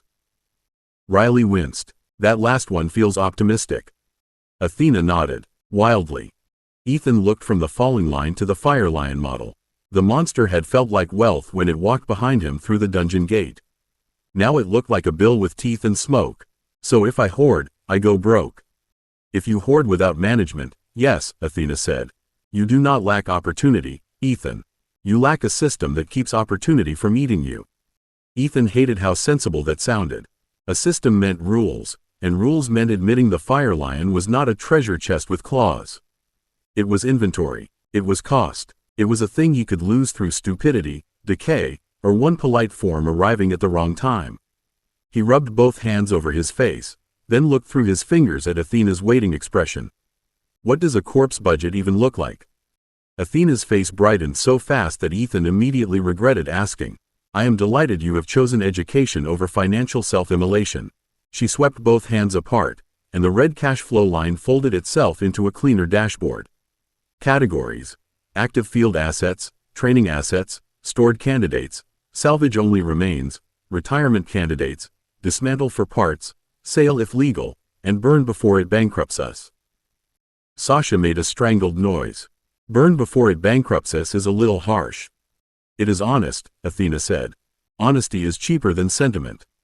Riley pointed at the retirement column with open fascination. So undead can retire? Obsolete undead can be retired from active duty, Athena said. That may mean storage, sale, disassembly, ritual release, controlled destruction, or use as expendable training material if Ethan is being practical and not emotionally ridiculous. Ethan lowered his hands. I don't like expendable. Ashley's voice stayed calm, but her eyes were on him now rather than the display. You already chose the lion over 3 corpses you wanted. This is the same lesson with names attached. That doesn't make it nicer. No, Ashley said. It makes it real. Ethan walked to the desk and dragged the Fire Lion's card into active field assets with 2 fingers. The card resisted for a second, as if Athena had given the interface a sense of theatrical judgment, then settled under a small crown Sasha absolutely noticed. Ethan dragged the armored boar into stored candidates, then hesitated over the empty retirement column. It felt absurd to worry about retiring undead he hadn't even raised yet, but the blank space bothered him. It looked like a promise he would be tested against. Athena, Ethan said, forcing the words out before pride could choke them. Build the budget. Build the retirement rules too. I approve nothing that hands moral choices to an account sheet, but I don't want to be ruined because I'm too stupid to count. Athena's smile softened, and for once she did not mock him immediately. Accepted. I will recommend. You will decide. I will also create warnings for emotional corpse attachment, over hoarding, hidden fees, and Sasha-enabled accessory escalation. Hey, Sasha said, not sounding offended at all. A gray notification opened above the desk before Ethan could answer. Master Lewis had sent a new training schedule, and the first line read, Bone and trigger, 0600. Skeleton weapon handling, no excuses. Ethan stared at it and sighed. Of course corpses come with homework. Athena folded the budget dashboard into a neat amber file and placed it beside the message. Everything worth keeping does. 11. Bone and trigger. At 0600, Ethan discovered that financial pain did not excuse him from corpse homework. The training room door opened on a weapons bench, a safety cage, and Lewis standing beside a legally prepared skeleton with a tablet in one hand and the expression of a man who had never once accepted tired as a meaningful category. The disabled training carbine waited on the table, its power cell removed, its barrel flagged with a bright green safety plug, and its trigger locked behind a transparent ward clip. Beside it lay grip braces, dummy loaders, a half shield, wrist straps, and a laminated checklist titled Safe Handling Before Tool Contact. Ethan stopped just inside the room and eyed the bench. You made a checklist for giving a skeleton a gun. I made a checklist to prevent an anxious novice from giving a skeleton a club-shaped liability and calling it progress, Lewis said. This carbine cannot fire. It can still break toes, crack teeth, damage wards, or teach terrible habits if you command badly. Sasha, Ashley, and Riley had been directed behind a glass safety wall before Ethan arrived, which was probably merciful. Sasha pressed both hands to the glass and mouthed something that looked supportive and possibly obscene. Ashley stood beside her with folded arms, watching the skeleton rather than the weapon. Riley looked awake in the sharp, dangerous way Sasha did before trouble, but she was not smiling as much as usual. Athena spoke privately through Ethan's chip. Checklist loaded. Stress elevated. Pride risk moderate. Humiliation risk high. I recommend breathing before touching anything with bones or triggers. Ethan rubbed his thumb over the seam of his glove. You are not helping. I am helping accurately, Athena said. Lewis tapped the tablet and brought Ethan's attention back to the donor file. Name. Training skeleton, legal educational preparation, donor identity withheld by family request, Ethan said, reading because Lewis had already made it clear that skipping the words was disrespect wearing impatience as a hat. Consent permits non-combat animation, tool manipulation, equipment fitting, and supervised weapons training with disabled systems only. No field deployment, no live fire. Good, Lewis said. Command posture. Ethan stepped to the circle marked on the floor and let shadow and death mana rise, not as smoke, not as panic, but as a cold thread held between fingers he did not physically possess. The skeleton stood in front of him, upright in its support frame, jaw secured by a training strap, hands hanging at its sides. It looked less frightening than it should have and more serious than he wanted it to. Raise right hand, Ethan said. The skeleton's arm lifted too fast, elbow snapping high until the support frame clicked a warning. Ethan flinched, and the bones rattled. Lewis did not raise his voice. Again, not arm, shoulder, elbow, wrist, fingers. A corpse with thumbs is only useful if you remember it has parts. Ethan swallowed, reset the command, and tried again. This time the hand rose slowly, palm open, fingers spread. The thumb moved last. It looked small, almost stupidly small, until Ethan glanced at the carbine and understood exactly why Lewis had started there. Good, Lewis said. Now the left. Then grip brace inspection. The weapon does not get touched until the hands prove they deserve it. Ethan made the left hand rise more carefully than the right, but careful did not mean good. The skeleton lifted its arm with the solemn stiffness of a badly made puppet, wrist turned too far inward, fingers hanging half-curled as if waiting for a command Ethan had forgotten to give. He felt the shape of the bones through the thread of death mana, not as sight, not exactly as touch, but as a cold arrangement of hinges, stops, angles, and small wrongnesses that all wanted to become one simple order. Lewis watched the hand without blinking. You are still thinking arm. I'm trying not to, Ethan said, jaw tight. It's harder than it looks. Everything useful is, Lewis said. He picked up the first grip brace and laid it on the table within reach of the skeleton's left hand. Thumb pad, finger channel, wrist lock. Have it pick the brace up without crushing it. Ethan almost asked whether skeletons could crush anything without muscles, but the memory of the arm snapping up killed the question before it escaped. He drew a breath, settled his mana, and shaped the order as gently as he could. Left hand, thumb open, fingers open, lower, close around the brace. The skeleton obeyed badly. Its hand slapped down on the brace hard enough to make the table chime.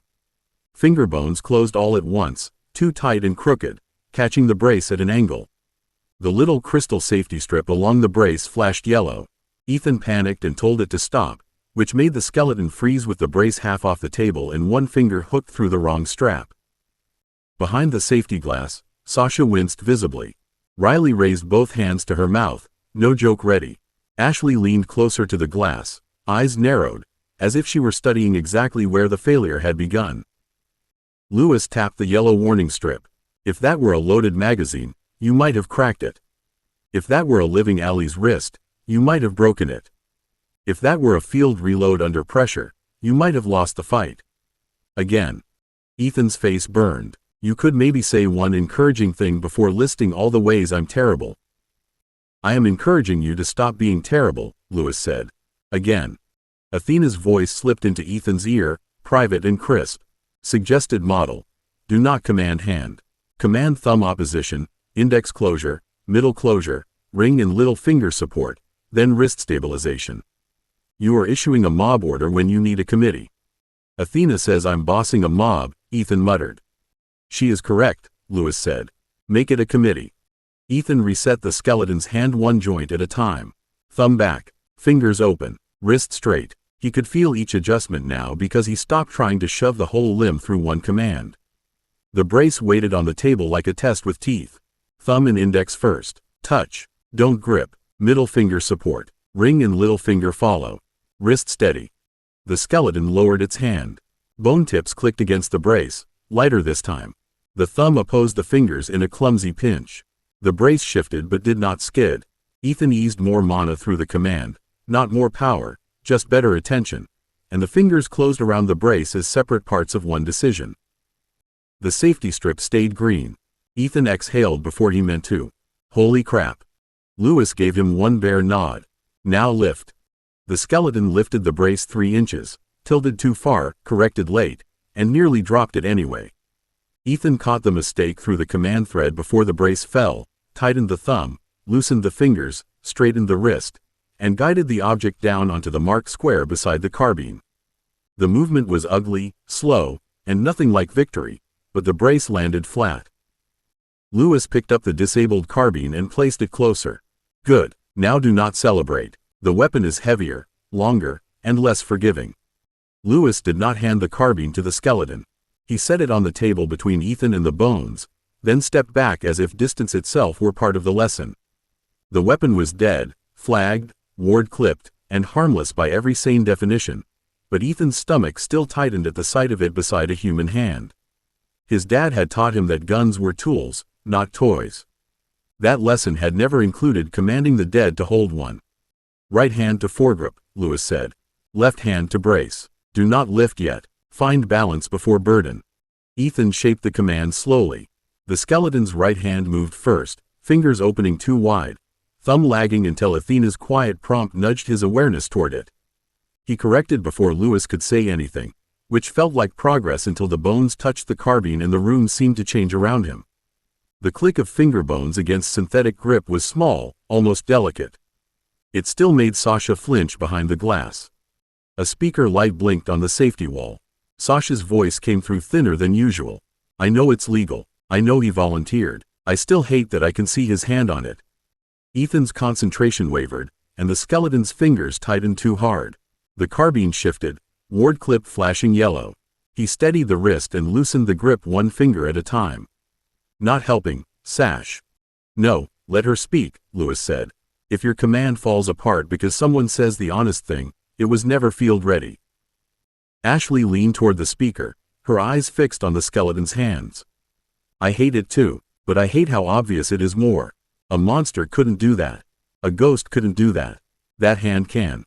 Riley stood between them with her arms folded tight over her chest, pink hair bright against the dull training room beyond the glass. Her mouth opened once, probably searching for some wicked little comment that would make Ethan blush and the room breathe easier. Nothing came. She swallowed instead. That's the scary part, not the bones. The part where Lewis is right. Ethan looked at the skeleton, the carbine, the brace, the bright green safety plug, and the old human shape beneath the training labels. Revulsion was there, crawling under his skin like cold ants. But usefulness was there too, blunt and undeniable. A human undead could open a door, carry ammunition, hold a shield, reload a weapon, drag a wounded teammate, or stand between Sasha and something with teeth while Ethan screamed orders through terror. Lewis watched him arrive at the answer and did not soften it. Now lift. Ethan drew the command through shoulder, elbow, wrist, thumb, and fingers, making each part agree before he let the whole thing move. The carbine came off the table in a slow, ugly rise. The barrel dipped at once. Ethan caught the shift, tightened the left brace, lowered the right elbow, and brought the weapon level across the skeleton's chest. Behind the glass, nobody joked. That silence hurt worse than teasing. Athena spoke softly in his chip. Grip stability at 62%. Muzzle discipline acceptable. Emotional discomfort severe but not destabilizing. Ethan almost laughed, but it stuck in his throat. Tell me when acceptable starts feeling less horrible. It shouldn't, Lewis said. Horrible keeps you careful. Careful keeps people alive. Now turn it toward the target lane and prepare for dry fire sequence. The target lane unfolded from the far wall with a whisper of moving panels and quiet wardwork. 3 paper silhouettes slid into place, each marked with a broad blue center mass circle and a smaller red square where the weapon should not drift unless Ethan wanted Lewis to turn disappointed silence into a lecture. The floor beneath the skeleton lit in pale lines, showing foot position, shoulder angle, muzzle direction, and a warning box around Ethan that made him feel like the Academy expected him to get shot by his own homework. Lewis stepped to the side, outside the marked lane. Dry fire means the weapon cannot discharge, but the drill still counts. You will command stance, aim, trigger pressure, reset, and safe lowering. If you skip any step because nothing can fire, you are teaching the dead to be lazy. Ethan's mouth had gone dry. Can the dead be lazy? They can be badly commanded, Lewis said. That is worse. Ethan turned his attention back to the skeleton. The carbine hung across its chest, too heavy for the first shape he had given it. He adjusted the shoulders, lowered the elbows, tightened the left wrist brace, and set the right thumb where Athena's little ghost blue overlay suggested it should rest. Feet steady, chest square, muzzle downrange. The skeleton shifted. One heel scraped outside the pale floor line, and the ward chirped. Ethan corrected it before Lewis could speak, guiding the foot back until the line turned green. Behind the glass, Sasha gave him 2 thumbs up, then seemed to remember whose thumbs were currently the point and lowered them with a grimace. Riley's voice came through the speaker, quieter than usual. That was almost funny in my head, but then it wasn't. Ethan managed half a smile without looking away. Welcome to my whole morning. Ashley leaned close to the glass. The barrel dipped when you moved the foot. Left hand tightened too late. Ethan took the correction because she was right. The old him would have flushed and defended himself, but this room punished pride faster than Lewis ever could. Saw it. Fixing. Good, Lewis said. Use your team. Battlefield commanders who reject useful eyes die surrounded by people who tried to warn them. Ethan drew the command in layers. Shoulder lock. Elbow set. Wrist steady. Finger outside trigger guard until ordered. He hated how military it felt. He hated more that the hatred did not make it wrong. Aim center target. The skeleton raised the carbine. The muzzle passed too high, drifting toward the red square. Ethan felt the wrongness through the command thread and pulled it down by relaxing the right shoulder instead of forcing the barrel. The green ward line brightened. Trigger sequence, Lewis said. Ethan breathed once. Finger to trigger. Slow pressure. Do not jerk. The skeleton's index finger curled. The training carbine clicked, soft and harmless and loud enough to crawl straight through Ethan's bones. Nothing fired. No flash came. No recoil hit. Still, the target registered a bright green point in the blue circle, and the room seemed to hold its breath for him. Athena spoke in his chip with unusual gentleness. Dry fire sequence completed. Hit quality acceptable. Command stability improved by 14% across the drill. Ethan lowered the weapon through the safe sequence, one step at a time, then had the skeleton set the carbine back on the table. Only when the ward clip flashed full green did he let the command thread loosen. His hands were shaking inside the gloves. Lewis picked up his tablet and marked something with his thumb. Stage 1 weapon handling passed at novice tolerance. You are not ready for live systems, field movement, reloads, or hostile pressure. Was that your version of praise? Ethan asked, because if he didn't joke a little he might throw up. Lewis looked at the skeleton, then at Ethan. Yes, tomorrow, we add a shield and make you worse again before you get better. 12. Market Ghosts. Ethan made it halfway between applied warding and ritual geometry before Athena ruined his rare and precious illusion of an ordinary school day. The corridor outside the lecture block smelled of floor polish, rain on coats, and the fried potato wedges someone had smuggled out of the mess hall in a napkin. Students moved around him in loose currents, laughing, arguing, comparing notes, and pretending not to look twice at the necromancer with 2 witches, an elementalist, and a pink-haired trouble magnet usually somewhere nearby. His wrist comp chimed once, not the bright mission tone, not the academy tone, not the cold little pulse that meant Lewis had decided Ethan's morning required suffering. This chime was soft, private, and careful, which meant Athena had chosen it on purpose. Ethan slowed near a window overlooking the practice courts. Sasha was outside with an earth instructor, both hands raised while a slab of packed soil tried to become a wall and instead slumped sideways like a tired cake. Riley stood beside her laughing hard enough to bend over, until Sasha flicked mud at her with one finger. Ashley was farther down the court, guiding a ribbon of air through suspended rings, her face calm and fierce in the same impossible way. Watching them should have made Ethan smile. Instead, Athena said privately through his chip, "Minor account delay detected. Nothing urgent, nothing dangerous, routine friction. Please continue walking normally." Ethan stopped dead. "You used 3 versions of nothing. That's never nothing." A pair of second years glanced at him, then hurried along when he looked back. Talking to Athena in public was always a bad habit, even when his voice stayed low. He turned toward an alcove beside the trophy case and pretended to study a dusty plaque celebrating a long-dead summoner whose portrait looked deeply offended by modern life. Athena's voice brightened by half a shade. "Your paranoia has developed into a useful diagnostic tool. Congratulations." Athena. "There is a pending verification hold on one brokerage account," she said. "It is small, routine, and probably automated."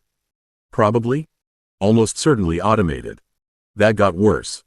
Statistically, the difference between probably and almost certainly should reassure you. Ethan leaned closer to the trophy case until his reflection stared back from the glass. He looked older than he had last year, broader in the shoulders, steadier in the eyes, but the poor boy from the woods was still in there, instantly suspicious of any official word that sounded harmless. "Why would a brokerage care about me?" "It does not care about you," Athena said. "It cares about pattern irregularity attached to accounts under your legal identity, associated academy stipend flows, mission payments, procurement purchases, and investment positions." Ethan closed his eyes. "You said minor." "It is minor," Athena said, too brightly again. "Minor things can become educational." Ethan made it through ritual geometry by the grace of stubbornness, fear, and Athena's promise that nobody had frozen his accounts, arrested his money, or sent armed auditors through the walls. He understood perhaps one sentence in 6. The instructor's neat diagrams of anchor triangles and ritual load distribution floated past him while his mind kept circling the same ugly phrase. Pattern irregularity. By the time the bell rang, his notes looked as if a raccoon had tried to learn geometry during a stroke. He didn't wait for Sasha, Ashley, or Riley. That was cowardly, probably, but Panic wanted privacy before it became group entertainment.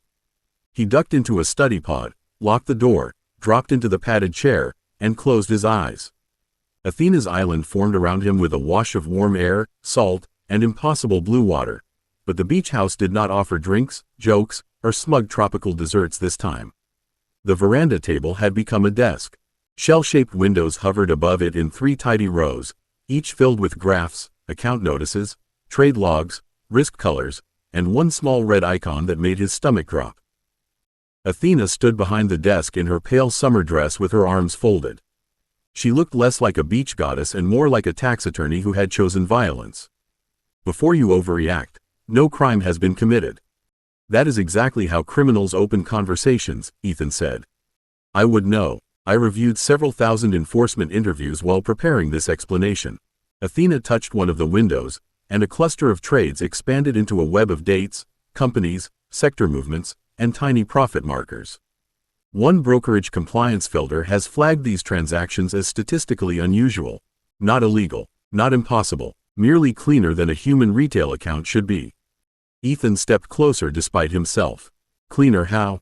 No revenge trades, no panic sales, no overconfident doubling after a win, no hesitation after negative news, no sentimental holding of weak positions, no sleep cycle delay, no lunch hour distraction, no emotional noise. Athena flicked her fingers, and the chart split into two versions, one jagged and one smooth.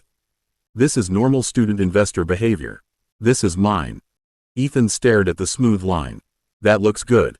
It is excellent, Athena said, with wounded pride. That's the problem, isn't it? Yes, she said, and the single word landed harder than all her earlier reassurance. I have been too efficient at pretending to be you. Ethan's first instinct was so strong it felt like wisdom. Stop it. Close the positions, shut the account, pull everything back to whatever counts as normal poor student money, and we pretend this never happened. Athena stared at him across the veranda desk. The ocean behind her glittered with impossible calm, which made her expression seem sharper by contrast. That is a terrible plan. It has the advantage of making me feel less like I'm about to be arrested. It has the disadvantage of making you look as if you noticed scrutiny and immediately attempted to flee it, Athena said. She touched another shell window, and the smooth line bent downward into a jagged red warning track. Sudden liquidation after a compliance hold increases review probability. Closing the account increases review probability. Moving funds to another institution increases review probability. Panic is not camouflage. Ethan rubbed both hands over his face. Then why tell me if every answer is wrong? Because you are my user, not my decorative legal excuse. Athena's voice softened without losing its edge. And because money buys things you keep pretending courage can replace.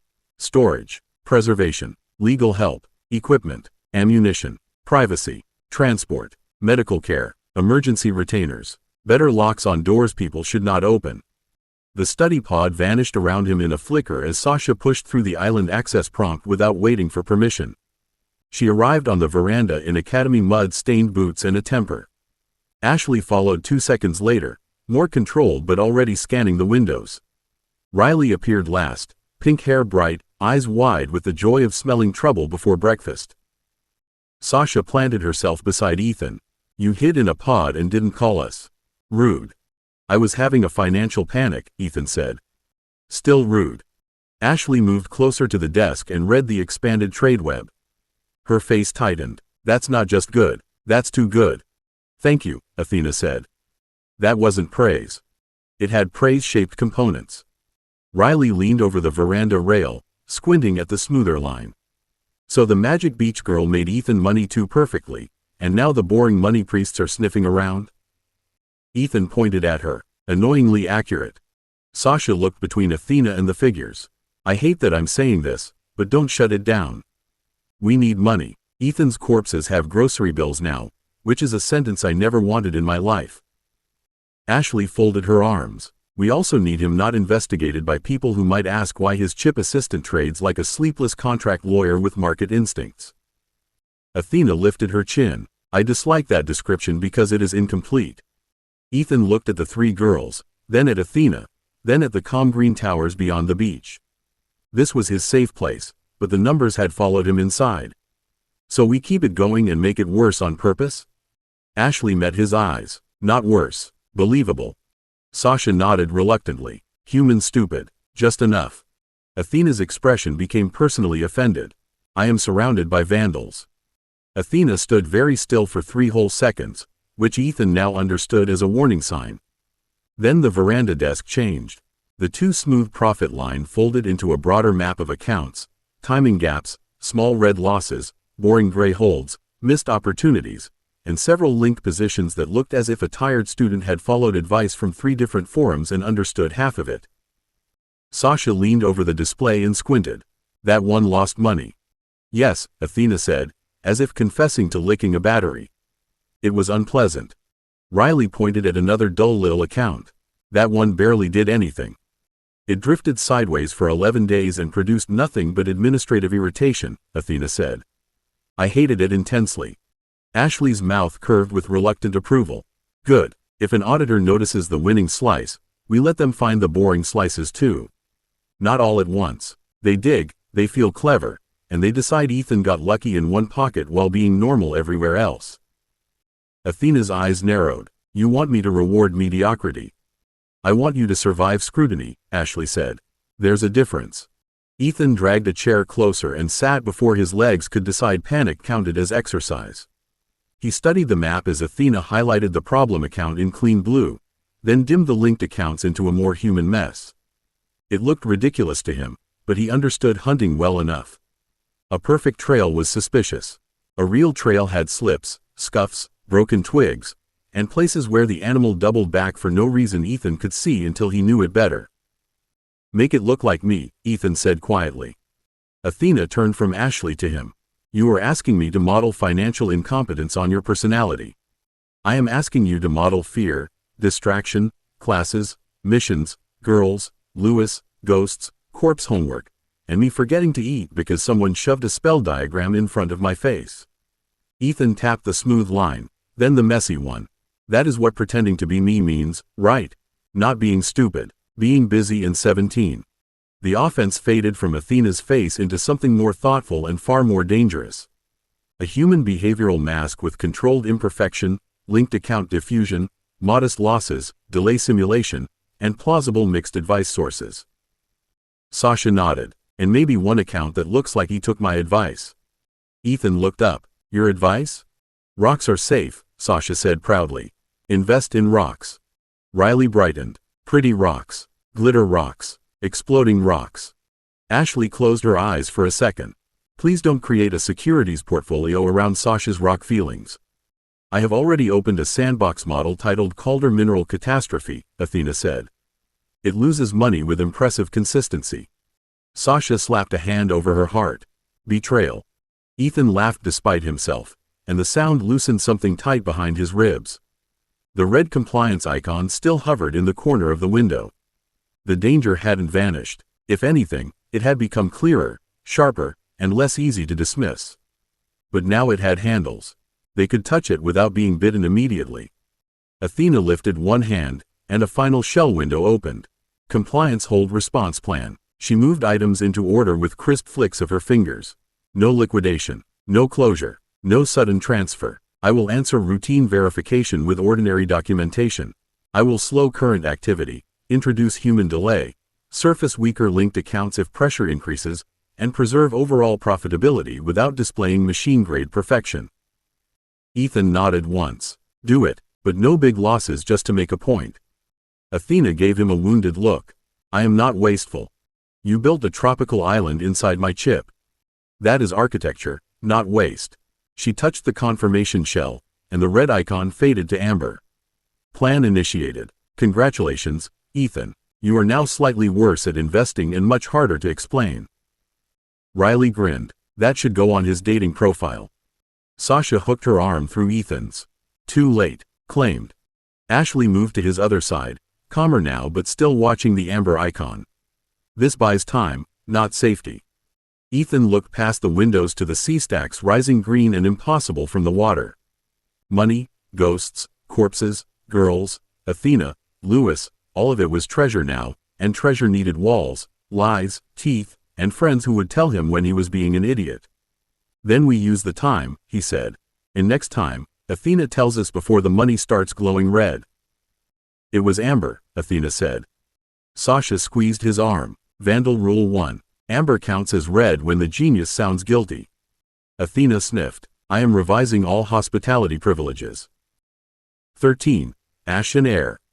By the next afternoon, Ethan had learned that Athena's definition of revised hospitality privileges involved serving him a drink on the island that tasted suspiciously like bitter accounting. Sasha thought this was hilarious. Riley wanted the recipe, and Ashley told him with a perfectly straight face that financial discipline built character. Ethan had been considering betrayal, revenge, or possibly hiding in a broom closet when Sasha hooked 2 fingers through his sleeve after applied warding and marched him toward the earth practice yards. You're doing that thing again, Sasha said, tugging him past the low training wall and into the open gravel court beyond it. You're thinking all your problems are special Ethan problems, and the rest of us spend our afternoons brushing our hair and admiring your tragic cheekbones." "My cheekbones are tragic now?" Ethan said, because arguing with the first half sounded dangerous. Riley bounced along on his other side with far too much interest. "They have potential. With better lighting, maybe a little mist, and Athena narrating your suffering, we could sell posters." Ashley followed at a calmer pace, but her mouth twitched. "Don't encourage the island. Athena will build a gift shop." Sasha released Ethan in the center of the practice yard and rolled her shoulders.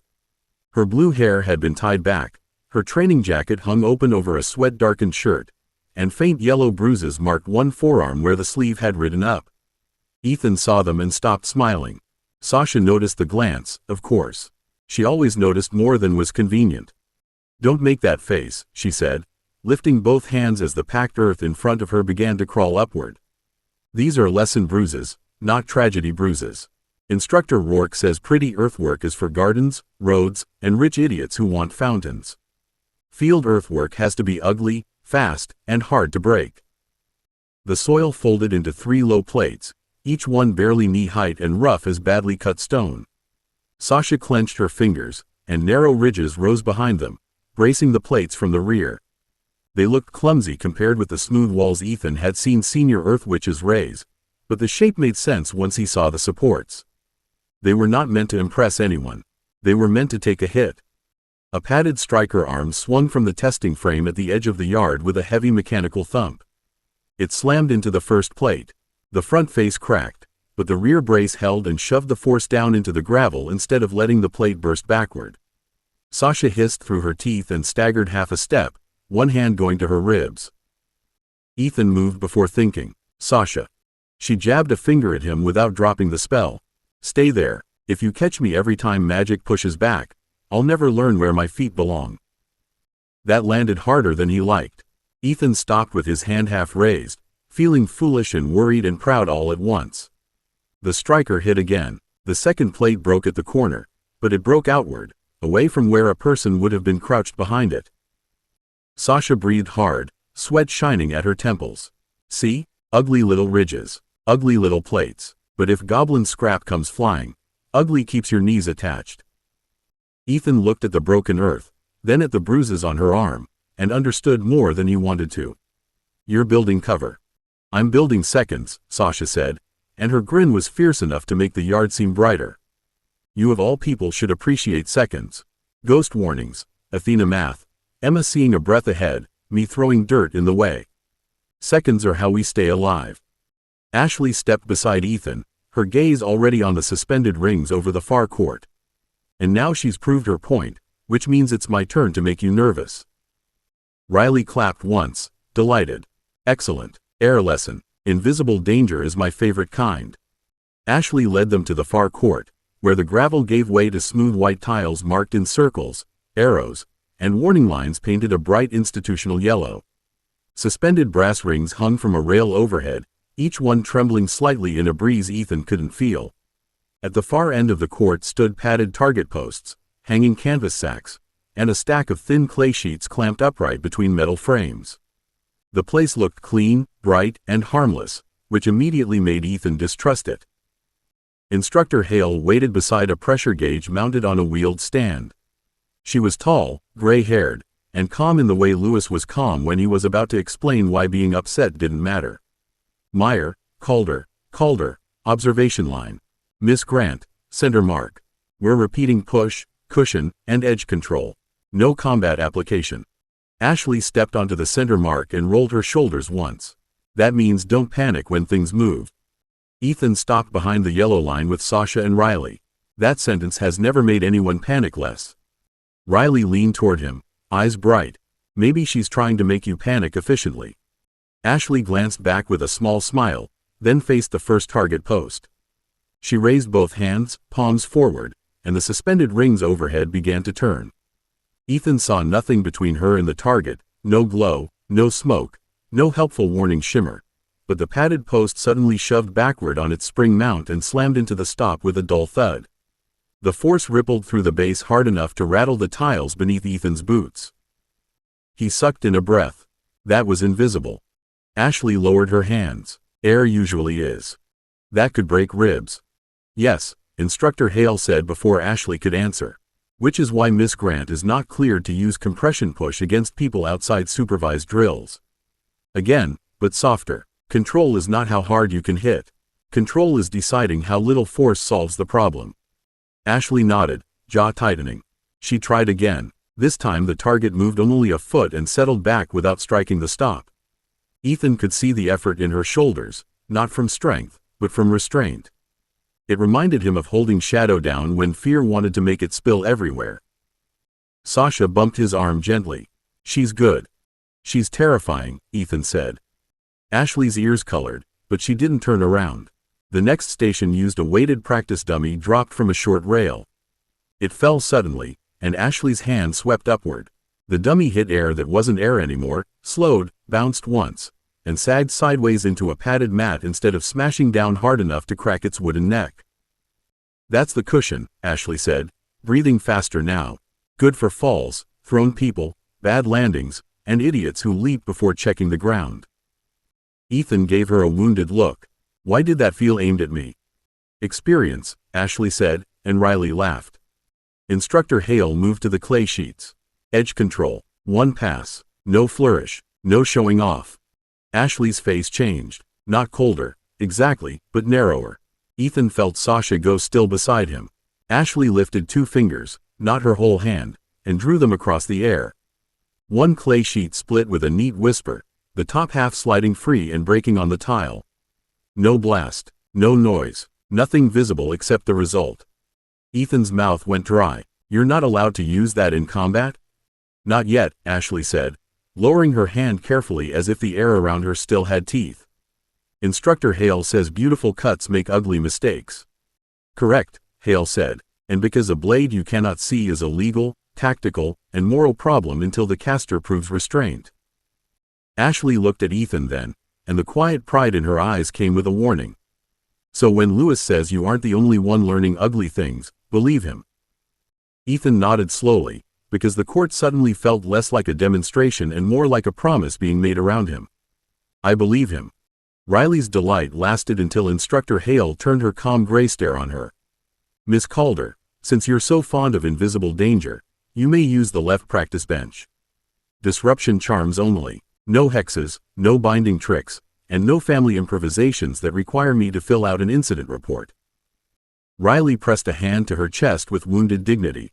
Instructor, I am a model of restraint. Sasha snorted. You once charmed my left shoe to squeak my name for 3 hours. It improved your rhythm, Riley said, already skipping toward the bench. Also, you were being smug. Ethan followed with Ashley and Sasha, expecting something ridiculous because Riley made ridiculousness look like a calling. The left bench held a row of small objects under glass covers. Brass tags, paper seals, waxed string, cheap tracking discs, a clay practice charm shaped like an eye, and 3 dull pebbles painted with tiny red spirals. None of it looked dangerous. That made him distrust it almost as much as Ashley's invisible airblade. Instructor Hale lifted the first cover.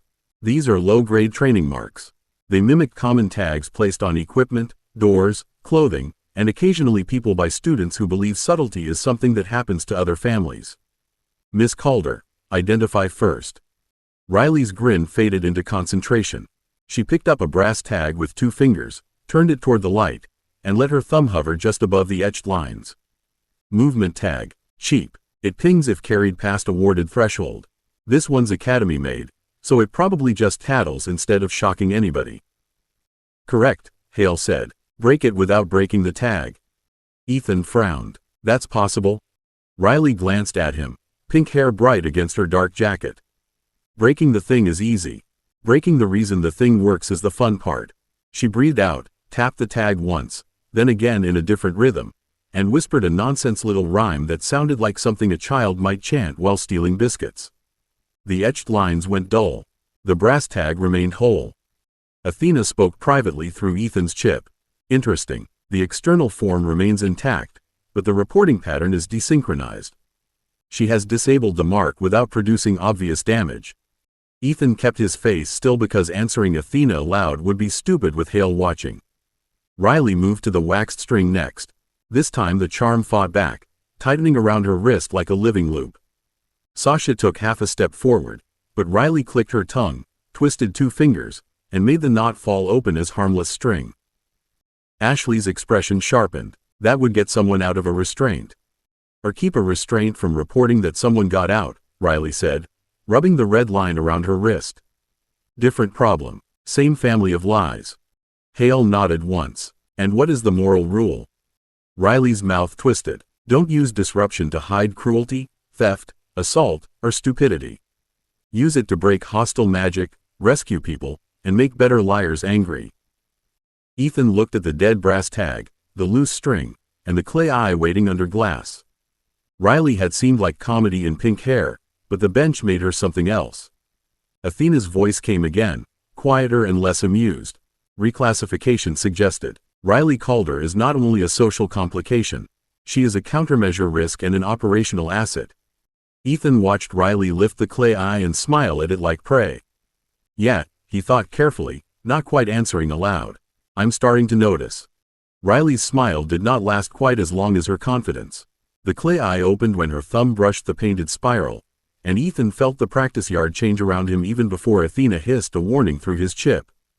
A tiny point of attention settled on Riley's hand, cold and nosy. Nothing like a real gaze and unpleasant for exactly that reason. It wasn't alive. It didn't care. It simply watched because someone had told it to. Riley clicked her tongue and tilted the clay charm toward her face. Sneaky little tattletale. Your academy made too, but someone gave you ideas. Instructor Hale stepped closer without crossing into Riley's space. Call the structure. Trigger, watcher, memory pocket, and return ping, Riley said, her playfulness thinning into clipped focus. It records a short burst, then tries to report to the anchor stone. If I crack the watcher first, it screams. If I block the ping first, the memory dumps when it resets. Annoying. Sasha folded her arms, no longer joking. Can you stop it? Riley's grin returned, smaller and sharper. I can make it lie. She set the clay eye on the bench, placed 2 fingers either side of it, and hummed under her breath. The tune sounded ridiculous, bright as a skipping rhyme, but her hands trembled with effort. The painted red spiral blurred, sharpened, then settled into a slightly crooked copy of itself. Athena spoke privately, cool and intent. The reporting packet has not been removed. It has been redirected into a harmless loop. This is not brute disruption. This is falsification. Ethan watched the clay eye blink twice and go dull. He had no idea how Riley had done it, but he understood the shape of the lesson well enough.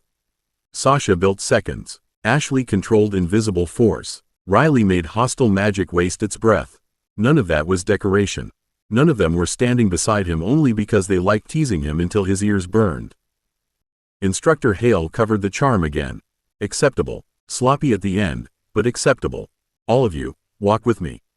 They left the benches together, crossing back through the practice yards while afternoon light flashed on brass rings and broken clay. Hale did not lecture at once. She let them pass Sasha's cracked earth plates, Ashley's sliced clay sheet, and Riley's dead training marks before she spoke. Meyer, name what you saw, Hale said. Ethan swallowed, aware of all 3 girls looking at him. Cover, control, countermeasures. Sasha buys seconds and blocks ugly things. Ashley moves people, stops falls, and cuts only when she's trusted not to make mistakes. Riley breaks or lies to hostile tags and tricks. And your part? Hale asked.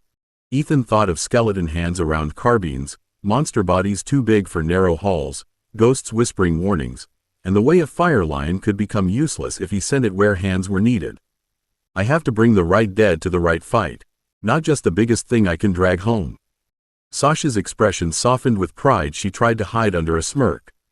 Listen to him. Our boy's learning tactics. Ashley touched Ethan's sleeve lightly. That means your minions have to fit the team, not the other way around.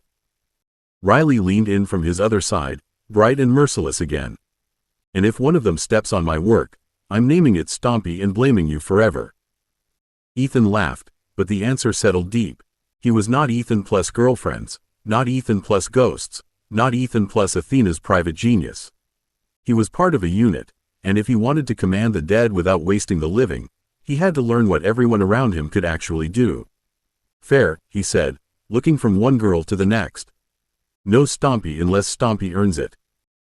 14. Island after action. By the time Ethan escaped the practice yards, no Stompy unless Stompy earns it had somehow become team law. Sasha repeated it through dinner. Riley tried to design a warning label for any future monster large enough to flatten her charm work, and Ashley quietly informed Ethan that if he ever deployed something with hooves indoors, she would personally use air compression to introduce him to the ceiling. He laughed with them because it was easier than admitting how much the lesson had stuck. Sasha's plates bought seconds. Ashley's air-controlled force. Riley's marks lied to hostile magic. His dead had to fit into that, not trample through it like toys he had collected because they looked impressive. He logged into Athena's island after evening cleanup wanting blue water, quiet sand, and maybe 10 minutes without anyone asking him to become more practical about corpses. The island received him with warm air and the soft rush of waves, but the beach house veranda had changed again. The shaded table still held fruit juice and little cakes, which gave him hope for about 3 steps. Then he saw the floating windows.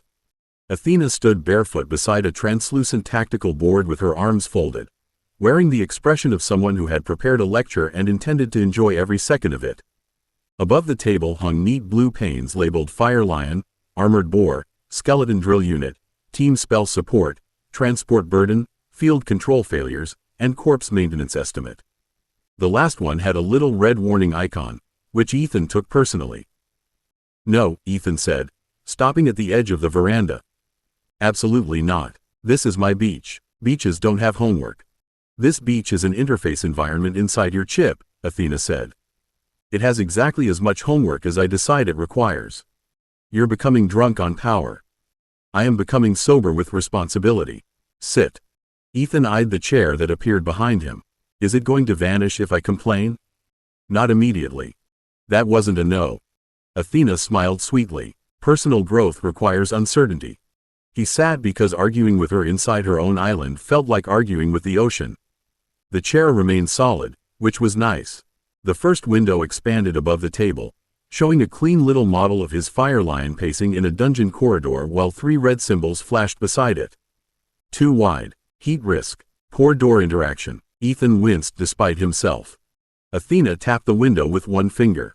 "Your emotional attachment to the fire lion exceeds its current battlefield value in confined academy dungeon environments."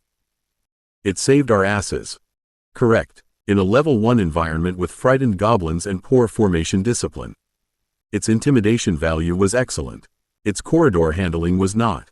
Its inability to carry a shield, reload a weapon, open a door properly, or avoid blocking Ashley's line of force remains tactically relevant." Ethan leaned back and looked past the windows to the lagoon, because the lagoon wasn't accusing him with graphs. "You know, most people build a paradise island to relax." "I did," Athena said, and the next window opened with a neat list of skeleton drill timings, grip failures, weapon readiness delays, and one bright note beside Riley's disruption marks. "Then Master Lewis and Instructor Hale forced me to admit that relaxation without review is how users repeat expensive mistakes." She looked at him more carefully then, and the sharpness eased just enough to make the next words harder. "You brought everyone home. Now we learn why." Athena expanded the fire lion window until the veranda table became a miniature dungeon corridor, complete with wet stone, goblin bodies, scorched claw marks, and a tiny version of Ethan standing too close to his own undead monster. The little fire lion looked magnificent in replay, all burning mane and heavy shoulders, and Ethan hated how quickly pride warmed him before Athena froze the scene and outlined 3 tight red arcs around Sasha, Ashley, and Riley. "That's not fair," Ethan said, leaning forward despite himself. "You paused it at the worst possible second." "I paused it at the most educational second," Athena said, tapping one red arc. "Sasha's cover lane is blocked. Ashley's line of force is partially obstructed. Riley's mark would have failed if the target had shifted 2 feet left, because your lion's heat wake distorted her timing." Ethan stared at the model. The tiny Sasha had one hand raised, earth half formed around her boots.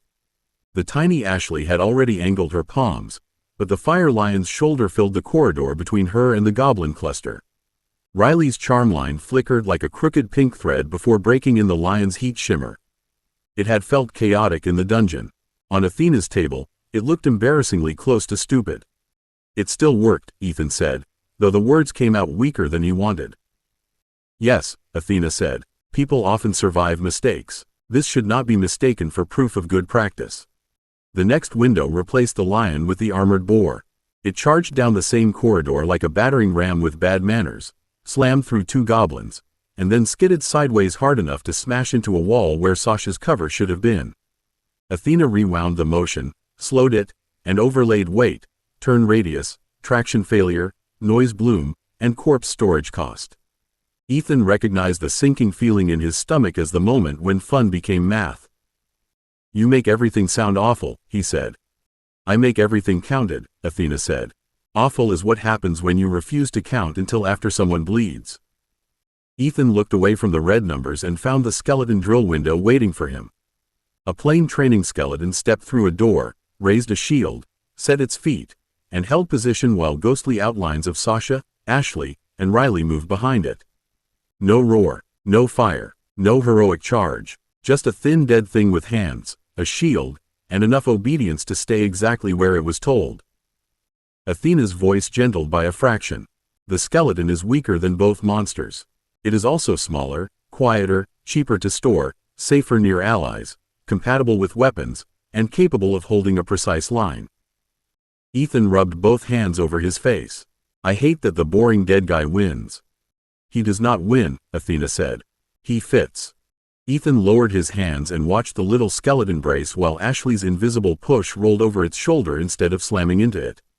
Sasha's earth plate rose beside its shield. Riley's mark settled behind its ribs, protected and clear. The numbers didn't make the fire lion less brave, or the boar less useful, or the skeleton less unsettling. They only made the question sharper. He swallowed. I nearly got in their way. Yes, Athena said, and this time she didn't soften it. And now you know before the dungeon teaches the lesson with injuries. A cooler voice answered before Ethan could. Injuries are not the only lessons that arrive late. Ethan turned so fast the chair scraped against the veranda boards. Jenna stood near the rail where the shade met the artificial sunlight, her outline faint enough that the island showed through her dress and hands. Athena's windows dimmed around the edges as if making room for her, and the miniature skeleton froze with its shield still lifted. Ethan hadn't called Jenna, and the realization made his skin prickle in a way that had nothing to do with fear. I didn't summon you, he said, then winced because that sounded worse than he meant it. I mean, not that you aren't welcome. Jenna's mouth curved with dry patience. You made a place for command, memory, and review. Did you imagine the dead would not notice when you began counting them? Athena folded her arms, displeased but listening. This is a tactical after-action environment. Ghost participation was not scheduled. No, Jenna said. That is why I came before it became a habit. Ethan looked between them, suddenly aware that Athena's neat red numbers had not included Emma, Jenna, warnings, ghost bargains, strain, consent, or the strange weight of being chosen by someone who could walk away if he became the wrong kind of necromancer. Okay, he said carefully. What did I miss? Jenna drifted closer to the table without touching the boards. The fire lion window faded, and a blank pane opened in its place, pale as mist over glass. You have counted width, cost, heat, storage, and blocked lines. Useful things. Now count promises. Count who warned you. Count who paid fear so you had one more breath. Count whether the dead were asked, commanded, fed, neglected, thanked, or spent. That sounds less like a ledger and more like confession, Ethan said. Good, Jenna said. A ledger that cannot accuse you is only a decoration. Athena's expression sharpened, then shifted into something more thoughtful. Ghost contribution categories are difficult to quantify. Warning value varies by timing, clarity, threat type, and user compliance. Emotional strain is not reliably measurable. Then do not pretend measurement is the same as truth, Jenna said. Write what can be counted. Mark what must be remembered. Ethan sat back down slowly. The chair felt less like a trap now and more like a witness stand. He thought of Emma's warnings, Jenna's advice, Athena's cold numbers, Sasha's bruised arm, Ashley's restraint, and Riley's trembling hands over a lying charm. Everyone around him was spending something. He swallowed. So the ledger needs names.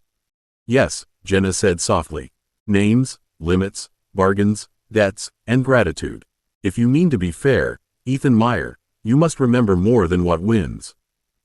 Ethan looked at the blank pane Jenna had made, then at Athena's frozen skeleton, and felt the island rearrange itself around a decision he hadn't quite admitted making.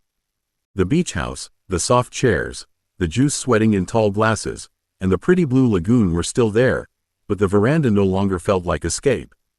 It felt like a desk where someone had laid out his conscience and asked him to sign for it. Fine, Ethan said, drawing the word out because surrender deserved at least a little dignity. Athena, build it. Formal undead performance ledger, linked cost ledger, and a ghost ledger that tracks bargains, limits, warnings, favors, and gratitude. Not ownership, not asset tags for Jenna and Emma. Athena's eyes narrowed in concentration. Windows opened around the table, not as bright panes this time but as folders with neat tabs. Monster undead, human platforms, ghost agreements, storage, maintenance, transport, legal status, mission pay, emotional debts. The last title appeared more slowly than the rest, as if Athena resented it while also refusing to do it badly. Emotional debts is not a clean category, Athena said. No, Jenna said, watching the new tab settle into place. That is why it matters. Ethan reached toward the ghost folder, then stopped short of touching it. Jenna and Emma go in a chosen category. Voluntary, named, protected, consulted where possible. Ordinary hostile ghosts, case ghosts, and location ghosts do not get lumped together with them because that's how people start making convenient mistakes. Athena studied him for a long second. Accepted. Mary Pruitt exclusion remains active. She is barn-linked only and not part of your permanent roster. Ethan blinked. You already had that note? I listen when continuity affects survival, Athena said, then glanced at Jenna with grudging precision. And dignity. Jenna inclined her head. Better. The veranda boards shifted beneath Ethan's boots. A narrow stair unfolded beyond the rail, leading down through the sand toward a shadowed opening at the base of the nearest sea stack. Blue guide lights woke one by one along the path, and inside the cave mouth he saw a round table, floating map space, storage columns, and a wall of sealed ledgers waiting behind glass. Athena lifted her chin. Tactical grotto unlocked. The island remains a home, but it is also now a command space. Ethan stood and looked at the cave, then at the monster cost window still showing storage fees, preservation requirements, transport permits, cleaning cycles, and projected maintenance for anything larger than a sensible horse. His stomach sank for reasons that had nothing to do with corpses. Every cool monster I want comes with paperwork, money, freezer space, and a reason Lewis gets smug. Yes, Athena said, I have prepared several procurement estimates to make that realization worse. Jenna's smile was faint but real. Command begins when wanting a thing is no longer enough reason to take it. Ethan exhaled, accepted the first open ledger, and watched his island become harder to lose because it had become harder to lie inside. Then show me the damage, he said. All of it. 15. Dinner bait. By the time Ethan left Athena's island, the tactical grotto had stopped looking like a cool secret room and started looking like a place where dreams went to receive invoices. Athena had not made him watch every calculation, which was mercy by her standards, but she had given him enough of the finished summary to ruin his appetite before dinner even had a chance. Preservation chests cost too much. Transport licenses cost too much. Weapon fittings for anything with dead hands cost too much. Keeping monster corpses usable cost enough that he had briefly considered becoming the sort of necromancer who specialized in very small hamsters. The mess hall smelled of hot bread, fried potatoes, and spiced meat when he reached it, which helped.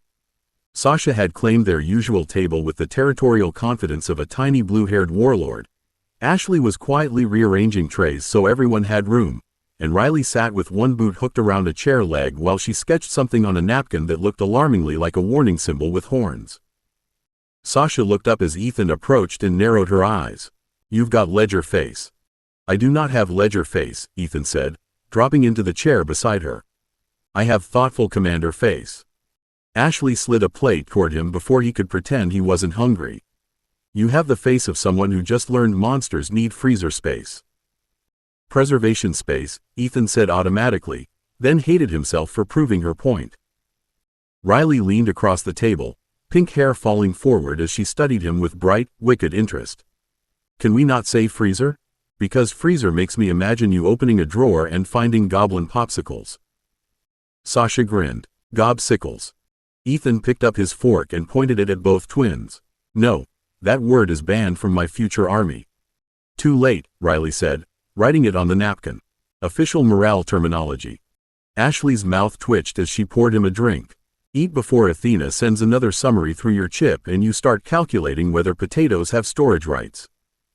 Athena is being helpful, Ethan said, then paused because Athena's silence inside his chip felt smug enough to count as a comment.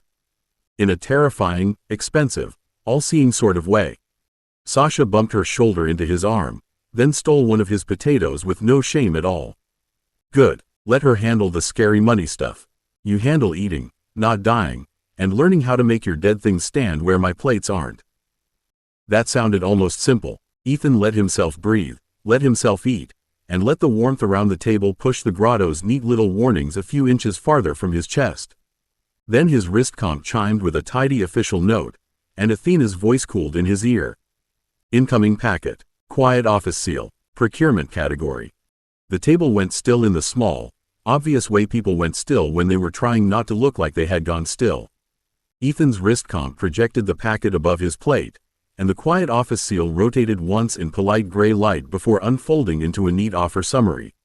Sasha's stolen potato sat halfway to her mouth, Ashley's hand paused on the water jug, and Riley leaned closer with the expression of someone who had just smelled trouble and intended to pet it.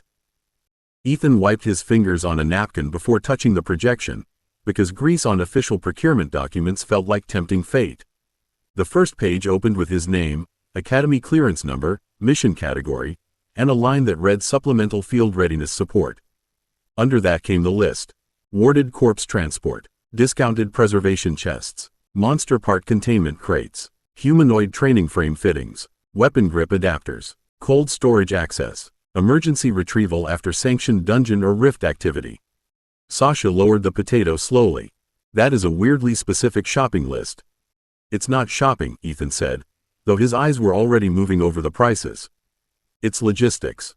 Poor boy has found a coupon, Riley said, resting her chin on her hand. Look at him pretending not to sparkle. I don't sparkle, Ethan said, but the numbers had him by the throat. The discount column looked impossible in the best and worst way. 40% off transport, 52% off first month storage, free fitting assessment for the first 3 humanoid units, reduced handling fees for monster corpses under 800 pounds. He had never owned enough money for discounts to matter before. Back home, cheap meant eating squirrel instead of buying meat. Here, cheap meant not bankrupting his future every time a dungeon left something useful dead on the floor. Ashley set the jug down with a careful click. Why would they offer this to you now? Because he just learned he needs it, Sasha said, then frowned at the projection as if the seal had insulted her family. Which is exactly when people sell you things. Athena's voice sounded in Ethan's chip, cool and private. The listed vendors are real. The stated licenses appear current. The price structure is aggressive but not impossible. I am checking ownership chains. Ethan almost relaxed, and hated that almost. Athena says the vendors are real. Riley tapped the napkin where she had written Gobsicles, then drew a little crown over the word. Real vendors can still sell poisoned cake. Ethan glanced from Riley to Sasha to Ashley, then back to the glowing accept review prompt hovering above his plate. His thumb moved before he quite meant it to, stopping a breath from the projection. The offer looked like mercy, and some bruised old part of him still wanted mercy badly enough to mistake it for safety. Athena stopped him with 2 words. Do not. Ethan's thumb froze close enough to the prompt that the projection brightened, ready to accept contact. He pulled his hand back as if the light had grown teeth. Around him, dinner noise kept moving, trays clattering, chairs scraping, recruits laughing at other tables, but their little corner felt sealed inside the soft gray glow of the offer. Sasha put his stolen potato back on his plate with exaggerated care. When the terrifying lady in your skull says that, I vote we listen. She's not in my skull, Ethan said automatically, then winced because that was not the useful part of the sentence. What did you find? Athena's voice stayed private, but he repeated her words aloud as she fed them to him in clean, clipped pieces. Clause 12. Contractor access rights. Inspection of retained biological assets, preservation containers, command compatibility fittings, and usage logs for service verification. He frowned and slid the packet sideways until the girls could see the highlighted language. That sounds annoying, not evil. Ashley leaned in, her dark eyes tracking the lines faster than Ethan liked. Scroll down. He did. The paragraph expanded, smaller text unfolding beneath the friendly heading.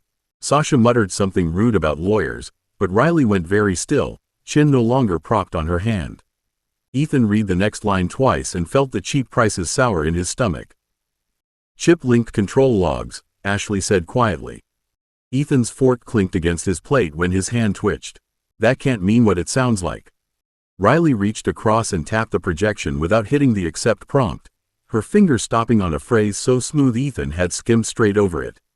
Service continuity review. That's fancy talk for looking where they shouldn't. Sasha's expression sharpened. Who thought Ethan looked that stupid? I nearly clicked it, Ethan said, the admission coming out rougher than he meant. So maybe they weren't completely wrong. Sasha's anger shifted at once, aiming away from him instead of toward him. No, they dangled money in front of someone they knew needed it. That's not you being stupid. That's them being dirty. Ashley reached for the corner of the projection and enlarged the vendor chain with 2 careful gestures. This doesn't just inspect storage.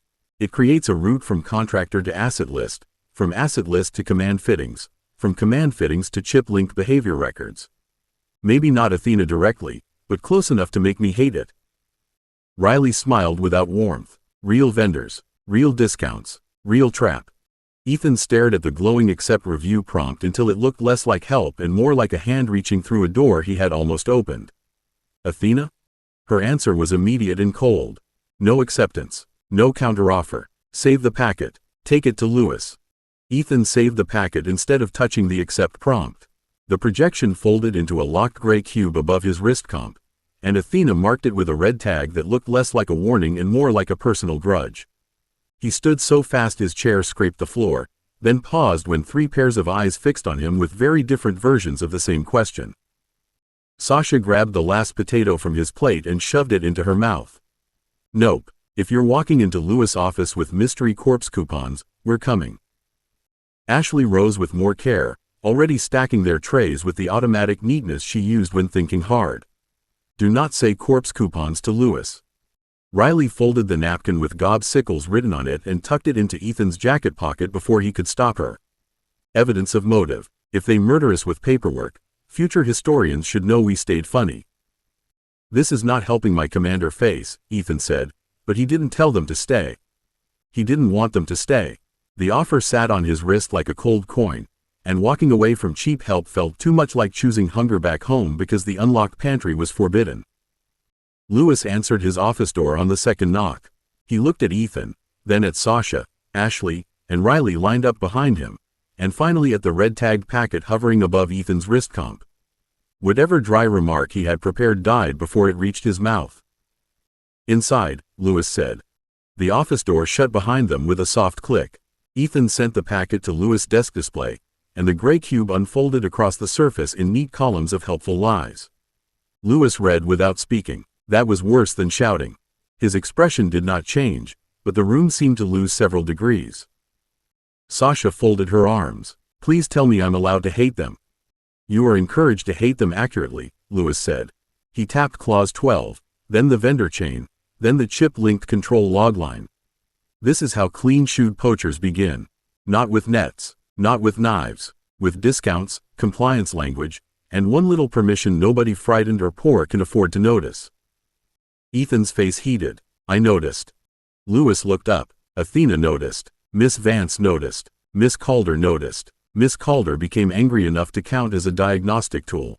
You brought it here before answering. That is the part you get credit for. Ashley's shoulders eased a fraction. Can they force inspection some other way? Not through this packet, Lewis said. Not if Mr. Meyer refuses cleanly and buys through Academy-protected channels instead. Ethan swallowed. More expensive channels. Yes, Lewis said. Safety often is. The answer hurt, but not as much as the thought of strangers reading his dead, his ghosts, his command habits, or the chip that held Athena. Ethan closed the packet and rejected the offer with one hard press. Then we pay more. Athena's voice came quietly through his chip. Safer procurement route prepared. It will be irritatingly expensive. Ethan let out a breath. Good, I'm getting used to irritating.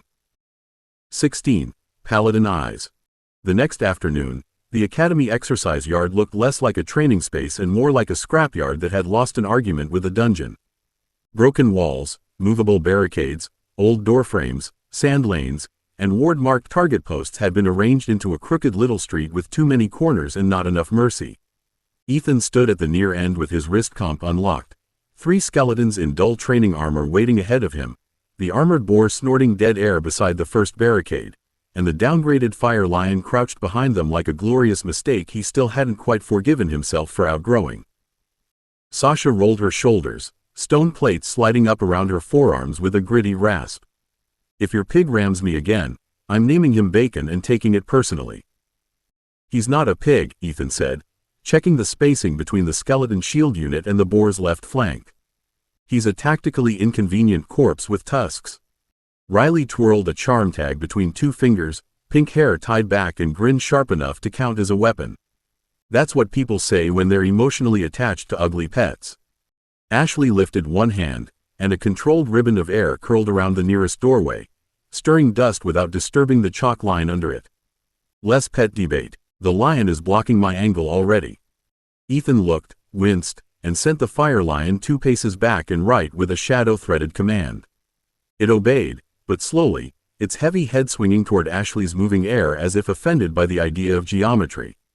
The old thrill of seeing it move still stirred in him, all burning mane and dead muscle, but he could feel the truth of Lewis' lesson in the delay. Magnificent did not mean useful. Useful meant not getting Ashley scorched, Sasha trampled, or Riley pinned because Ethan liked dramatic monsters. Skeleton 1, shield left. Skeleton 2, hold center. Skeleton 3, reload lane only, Ethan said, speaking clearly and letting the command settle before adding the next. Boar, brace on my mark. Lion, intimidation posture, no advance unless called. Sasha glanced over her shoulder, eyebrows lifting. Look at you, sounding like a commander. Don't encourage him too much, Riley said. He'll start wearing a cape.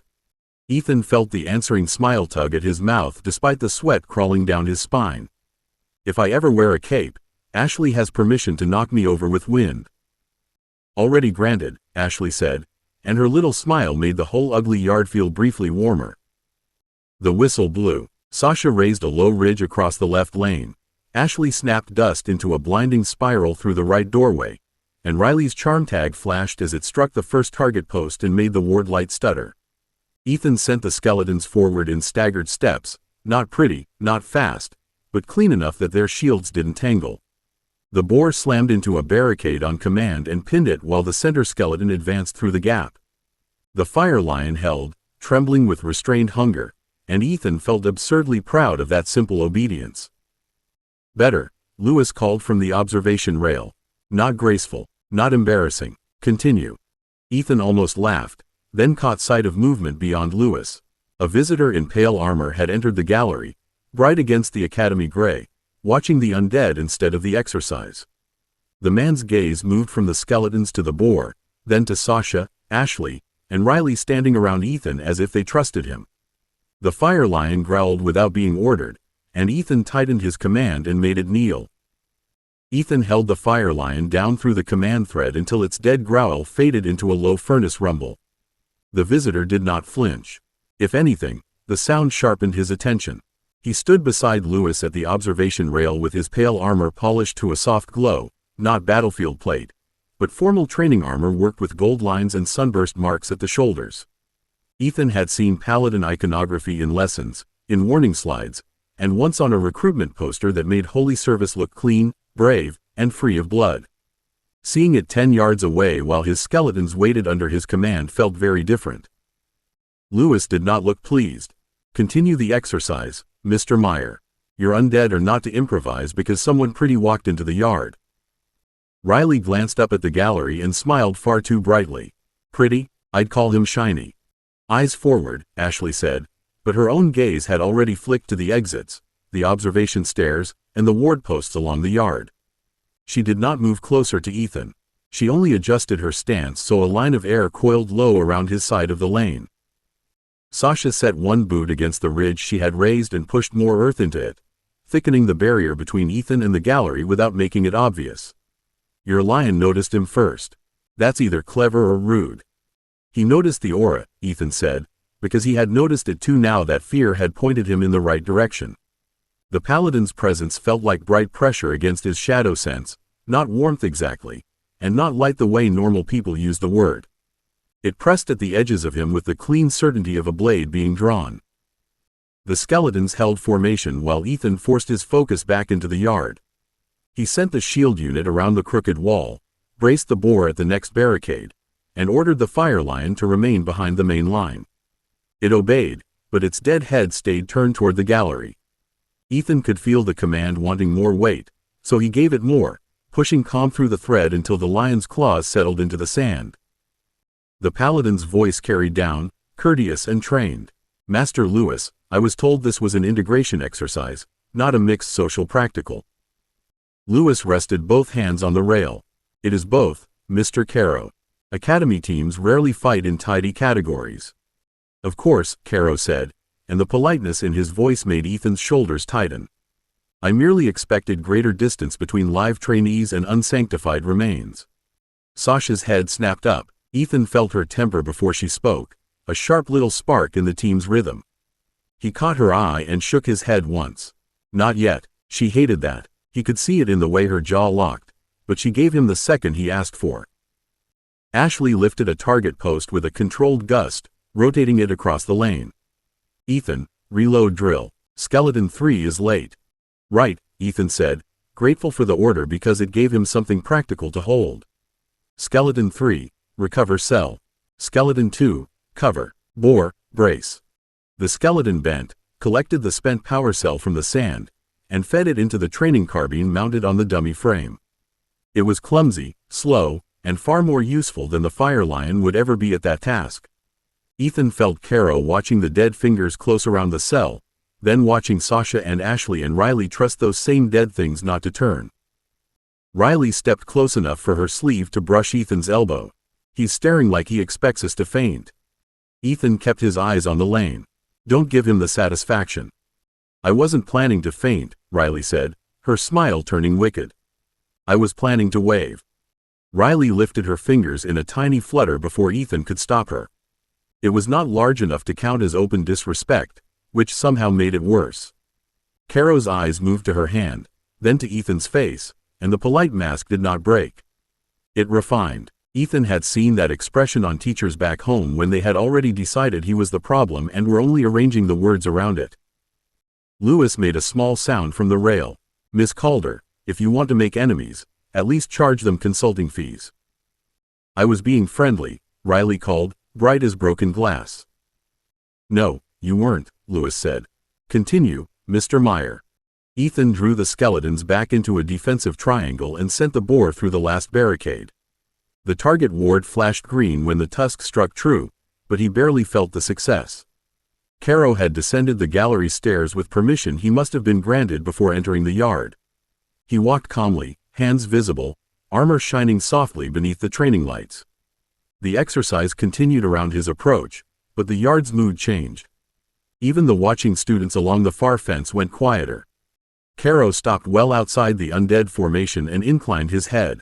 Ethan Meyer, yes, I'm Adrian Caro, third-year trainee of the Order of St. Michael's Flame. I observed your recent field report. Your control is stronger than I expected. Ethan made himself keep the fire lion kneeling. Thank you. It was not entirely praise, Caro said, still mild. Strong control in young necromancers often arrives before proper moral restraint. Your permits appear current, but permits are paper. The dead are not safer because a clerk signed a form. Sasha stepped forward before Ethan could answer, stone plates thickening over her arms.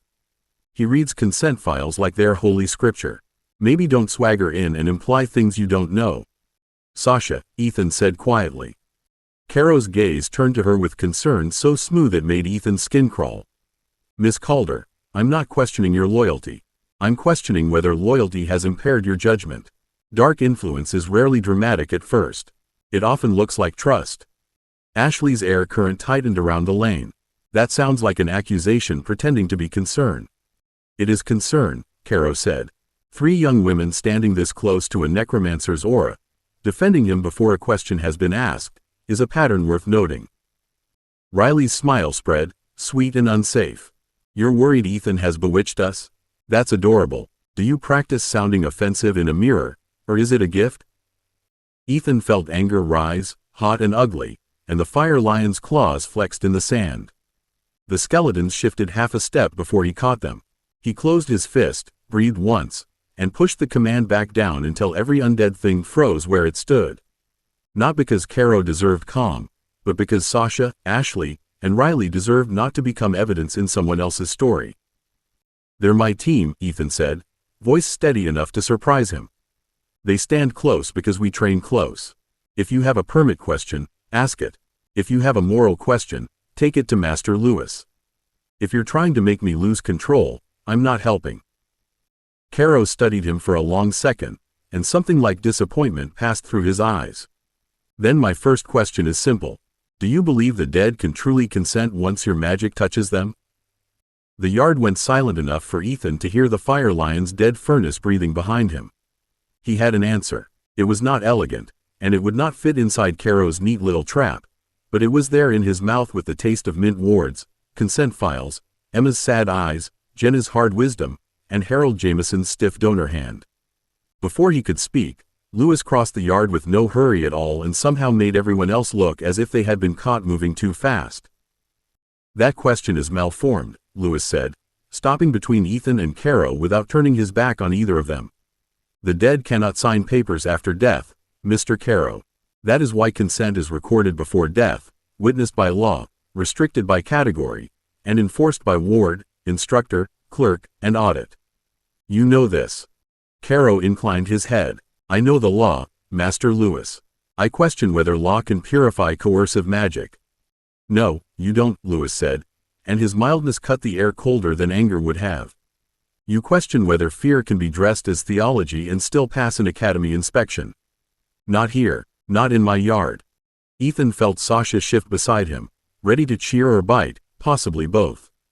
Ashley's air current eased by a fraction but did not vanish. Riley stopped smiling, which made her look much more like Sasha than her pink hair usually allowed. Ethan kept the skeletons motionless and the fire lion kneeling, because any movement from the dead would become more words in Caro's report. Caro's gaze flicked over the formation, the girls, and Ethan's clenched hand. Then I will submit my concerns through the proper channel. You already decided to before you came down the stairs, Lewis said. Submit what you like. Now leave the exercise yard before I decide your observation privileges have become performance art. For one heartbeat, Ethan thought Caro might push. The bright pressure of his aura sharpened against Ethan's senses, clean and hard and almost hungry.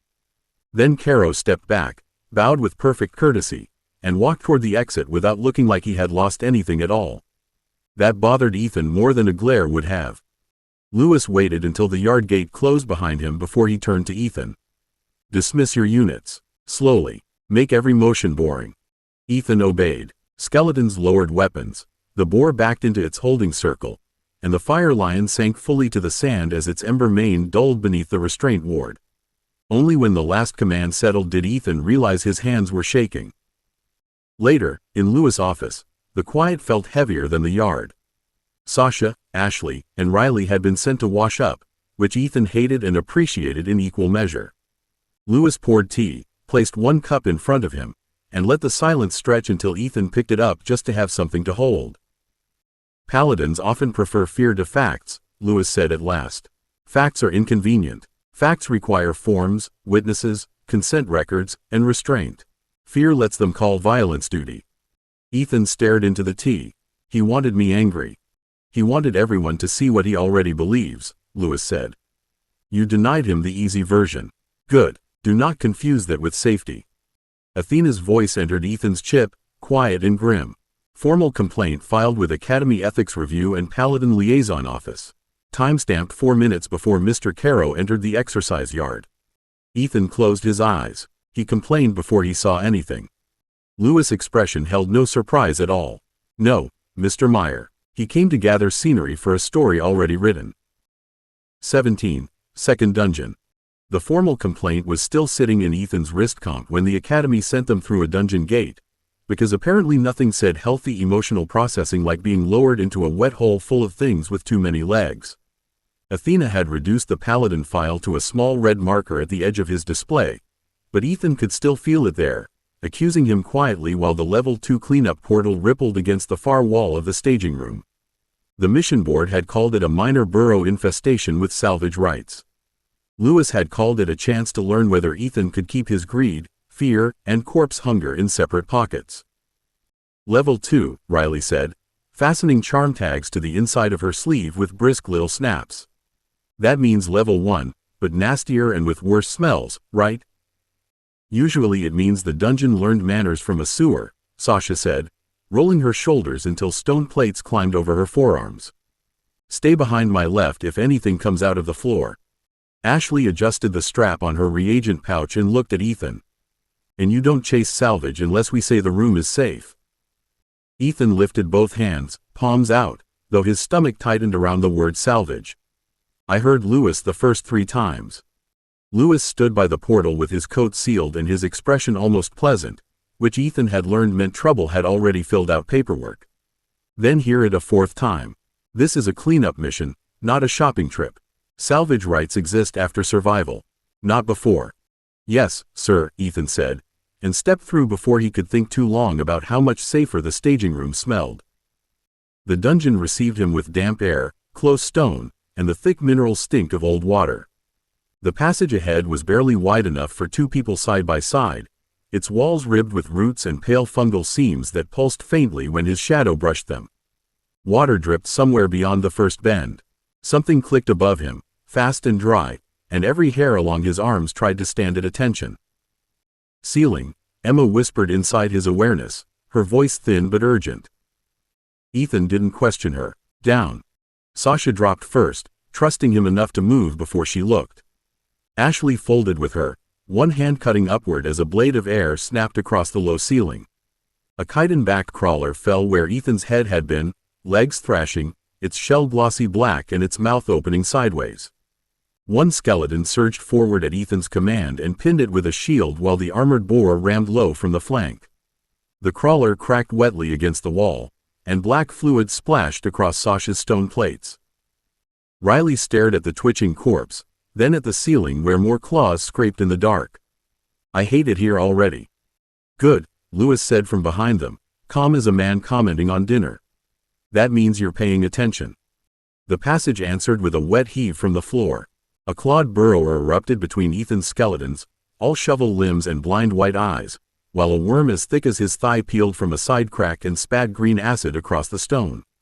The fire lion growled low behind him, eager and useless in the tight space, and Ethan felt the old thrill of command collide with a new, ugly realization.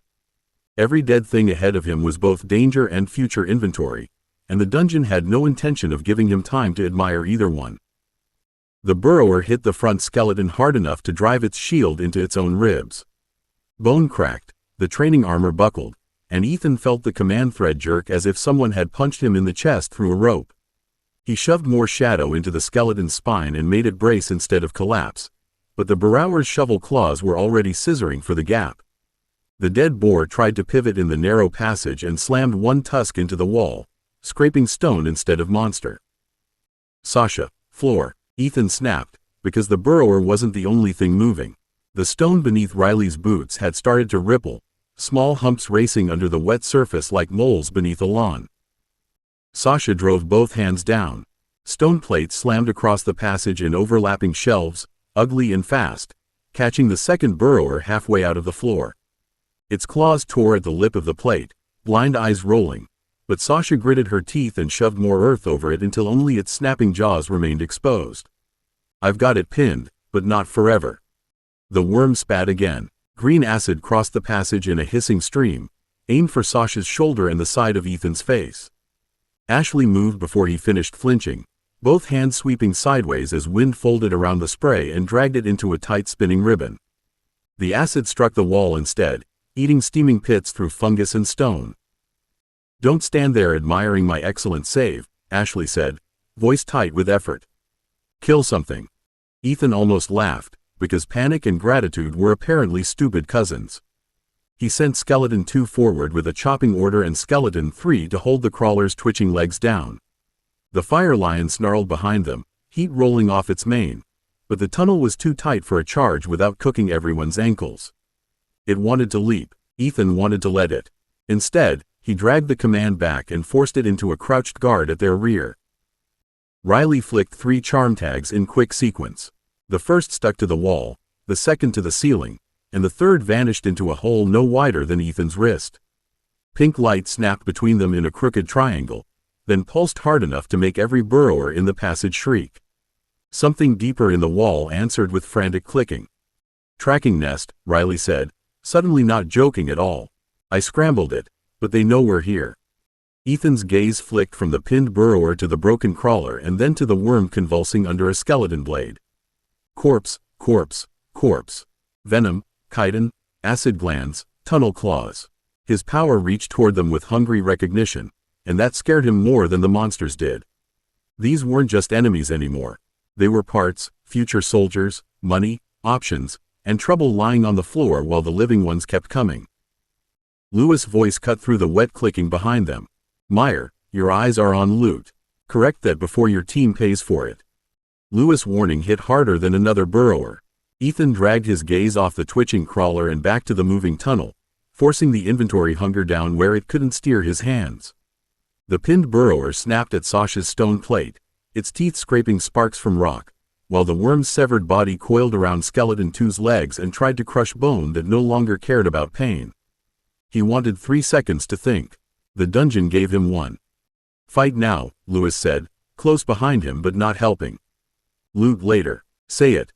Fight now, loot later, Ethan said, and jammed the order through his undead before the words finished leaving his mouth. Skeleton 1 shoved forward with its broken shield, Skeleton 2 hacked down until the worm's head split, and Skeleton 3 abandoned the crawler corpse to brace the ceiling where claws were widening a crack overhead. Athena's voice came from the wrist-comp speaker, crisp and low enough for the team to hear because Ethan had routed her there before entry. Worm venom sac, unstable but valuable. Crawler shell plates, intact on left flank. Burrower spinal cable, high necromantic compatibility. Warning, additional movement behind right wall. Helpful and horrible, Riley said, slapping another charm tag onto the damp stone. My favorite kind of news. The right wall burst inward before Ethan could answer. A burrower's forelimbs punched through the fungus-veined stone, spraying grit and wet roots across Ashley's boots. Ashley pivoted and drove both hands forward. Air compressed with a hard thump that made Ethan's ears pop, and the monster's head snapped sideways into Sasha's waiting plate. Sasha snarled and folded the plate over its neck like a crude stone collar. Take the worm sack if you're taking anything, Ashley said, breathless but steady. It's closest, and I can keep the spray off you for maybe 10 seconds. Ethan's first instinct was to refuse because sending anyone toward acid and twitching monster parts sounded insane. His second was worse, because it counted values, weight, future uses, and how many credits Athena could probably wring from a preserved venom sac. He hated that Lewis had been right. He hated even more that being right didn't make the choice easier. Sasha, hold collar. Riley, scramble anything that clicks. Ashley, cover hands and eyes, Ethan said, dropping to one knee beside the worm without waiting for permission. Shadow slid over his fingers and hardened into crude gloves as he cut into the split head with his belt knife. The smell hit him like rotten copper and pond slime, but he kept the blade shallow because Athena flashed a tiny red marker over the swollen gland. Left side, not center, Athena said. Puncture risk. I see it, Ethan muttered, though mostly he saw slime, teeth, and his own hand doing something his old self would have thrown up over. He pinched the gland free with shadow-wrapped fingers and passed it back without looking. Ashley caught it inside a twisting pocket of air and dropped it into Riley's open sample tube. Riley sealed the tube, then jerked as the charm triangle on the wall flashed angry pink. Nest just found us again. Lewis stepped aside to clear the retreat line. Good. Now decide whether that sack was worth the time you spent. Ethan looked at Sasha straining against a half-buried monster, Ashley blinking against pressure tears, Riley with one hand full of tags, and the ceiling crack widening above them. The answer tasted like metal. Only if we leave before I get greedy again. Then make the call, Lewis said, giving Ethan no softness to hide behind. One corpse if you can take it without slowing the retreat. Parts only if they're already in reach. Everything else belongs to the dungeon until you've earned time to argue. Ethan hated how clear that made things. The dead crawler lay close, cracked but mostly intact, its chitin back still glossy and its legs built for walls and ceilings. The pinned burrower was stronger, uglier, and probably more useful later, but half its body was still under stone and Sasha was holding it by stubbornness rather than comfort. Trying to claim it would turn the retreat into a rescue mission for loot, and that was exactly the kind of stupid Lewis had been waiting for him to try. Crawler, Ethan said, forcing the word out before Greed could edit it. Skeleton 3 carries it. Wormsack stays sealed. No burrower. No extra shell stripping. Athena spoke through the wrist comp, practical and clipped. Crawler corpse salvage value moderate. Necromantic utility probable. Burrower spinal cable value high, but extraction time unacceptable under current pressure. Thank you for making me feel poor and alive, Ethan muttered, and shoved command through Skeleton 3. Lift it. Shield side out. Don't drag.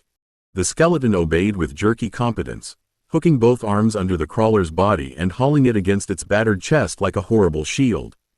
The dead thing's legs scraped the wall, claws clicking against stone, and Ethan felt the temptation to pause and bind it properly.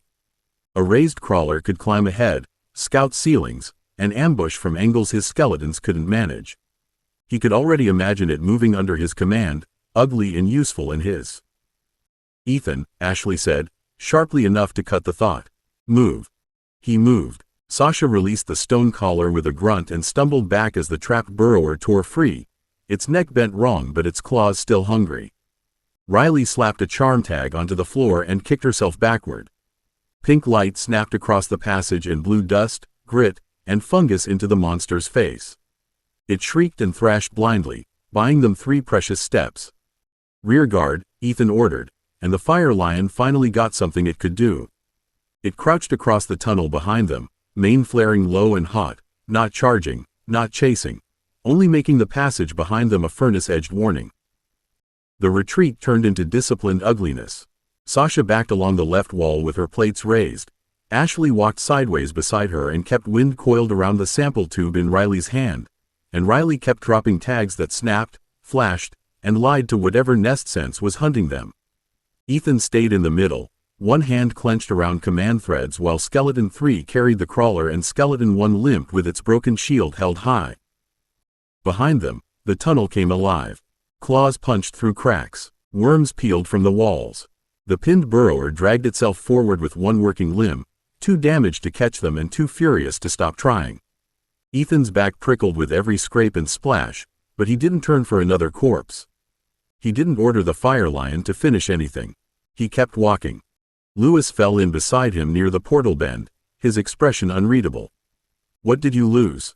Ethan looked once at the dark passage filling with movement, at the burrower parts he wanted, the shell plates he hadn't stripped, the acid glands left steaming on the floor.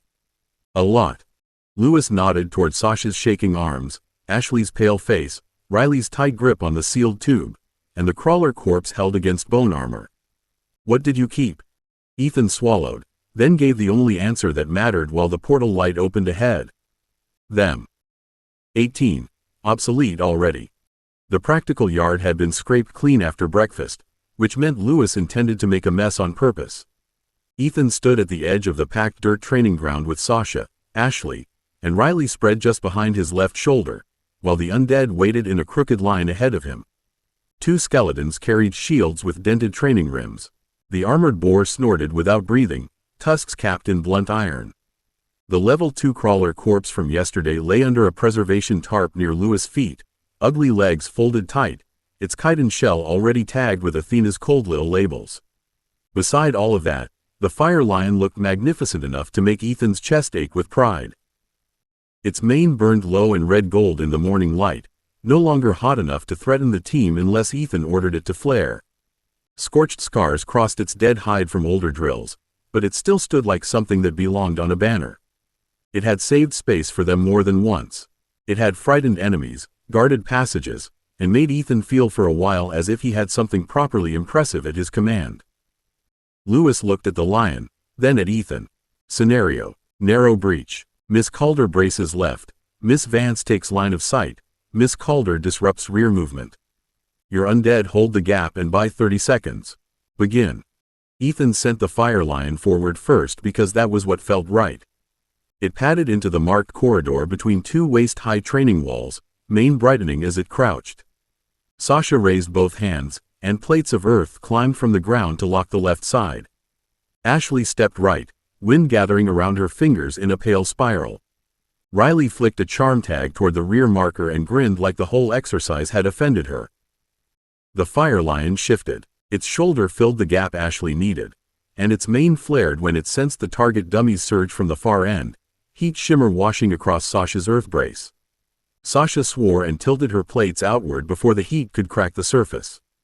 Ashley's wind blade snapped wide rather than clean, missing the lead dummy and slicing a line across the wall instead. Riley's charm tag bounced from the lion's hindquarter and spun uselessly into the dirt. Lewis lifted one hand. Stop. The dummies froze. The yard went quiet except for the soft crackle of the lion's dead fire. Ethan's stomach sank before Lewis said another word. I can fix the spacing. No, Ashley said, brushing dust from her sleeve as she stared past the lion's broad shoulder. You can't fix its body shape. Sasha lowered her hands, and the earth plate slumped back into the yard. It's gorgeous, Ethan. It's also standing exactly where my brace needs to breathe. Riley retrieved her charm tag and held it up, now smeared with soot. And my tag just got tail blocked by a dead cat with battlefield drama. Ethan looked at the fire lion and hated how defensive he felt. It's done good work. Lewis nodded. Yes, that is why this lesson matters. Lewis let the silence sit until Ethan wanted to fill it with excuses just to stop feeling it. The fire lion remained in the marked corridor, mane guttering low now, broad paws planted as if it still expected enemies to come. Ethan called it back with a clipped command, and it obeyed at once, padding to his side with dead grace and heatless pride. That should have helped. Instead, the obedience made the mistake feel worse, because it had done exactly what he had asked and still nearly fouled the whole formation. It followed the command, Ethan said, hating how thin the defense sounded even before the words finished. That wasn't the lion's fault. I sent it too far forward, and I didn't account for Ashley's angle or Sasha's brace. Lewis folded his arms. So your solution is better placement. Why wouldn't it be? Ethan said, looking from the corridor to the training walls as his mind scrambled for a version of the scenario where the lion still made sense. If I offset it, keep it lower, maybe hold it half a body length behind the shield line, it can still intimidate and countercharge. It saved us before. It held the rear in the first dungeon, and it scared the hell out of those goblin things before they closed. Riley rubbed soot from her charm tag with her thumb and gave him a look that wasn't quite teasing. It also just ate my throw lane. Ashley nodded toward the frozen dummies.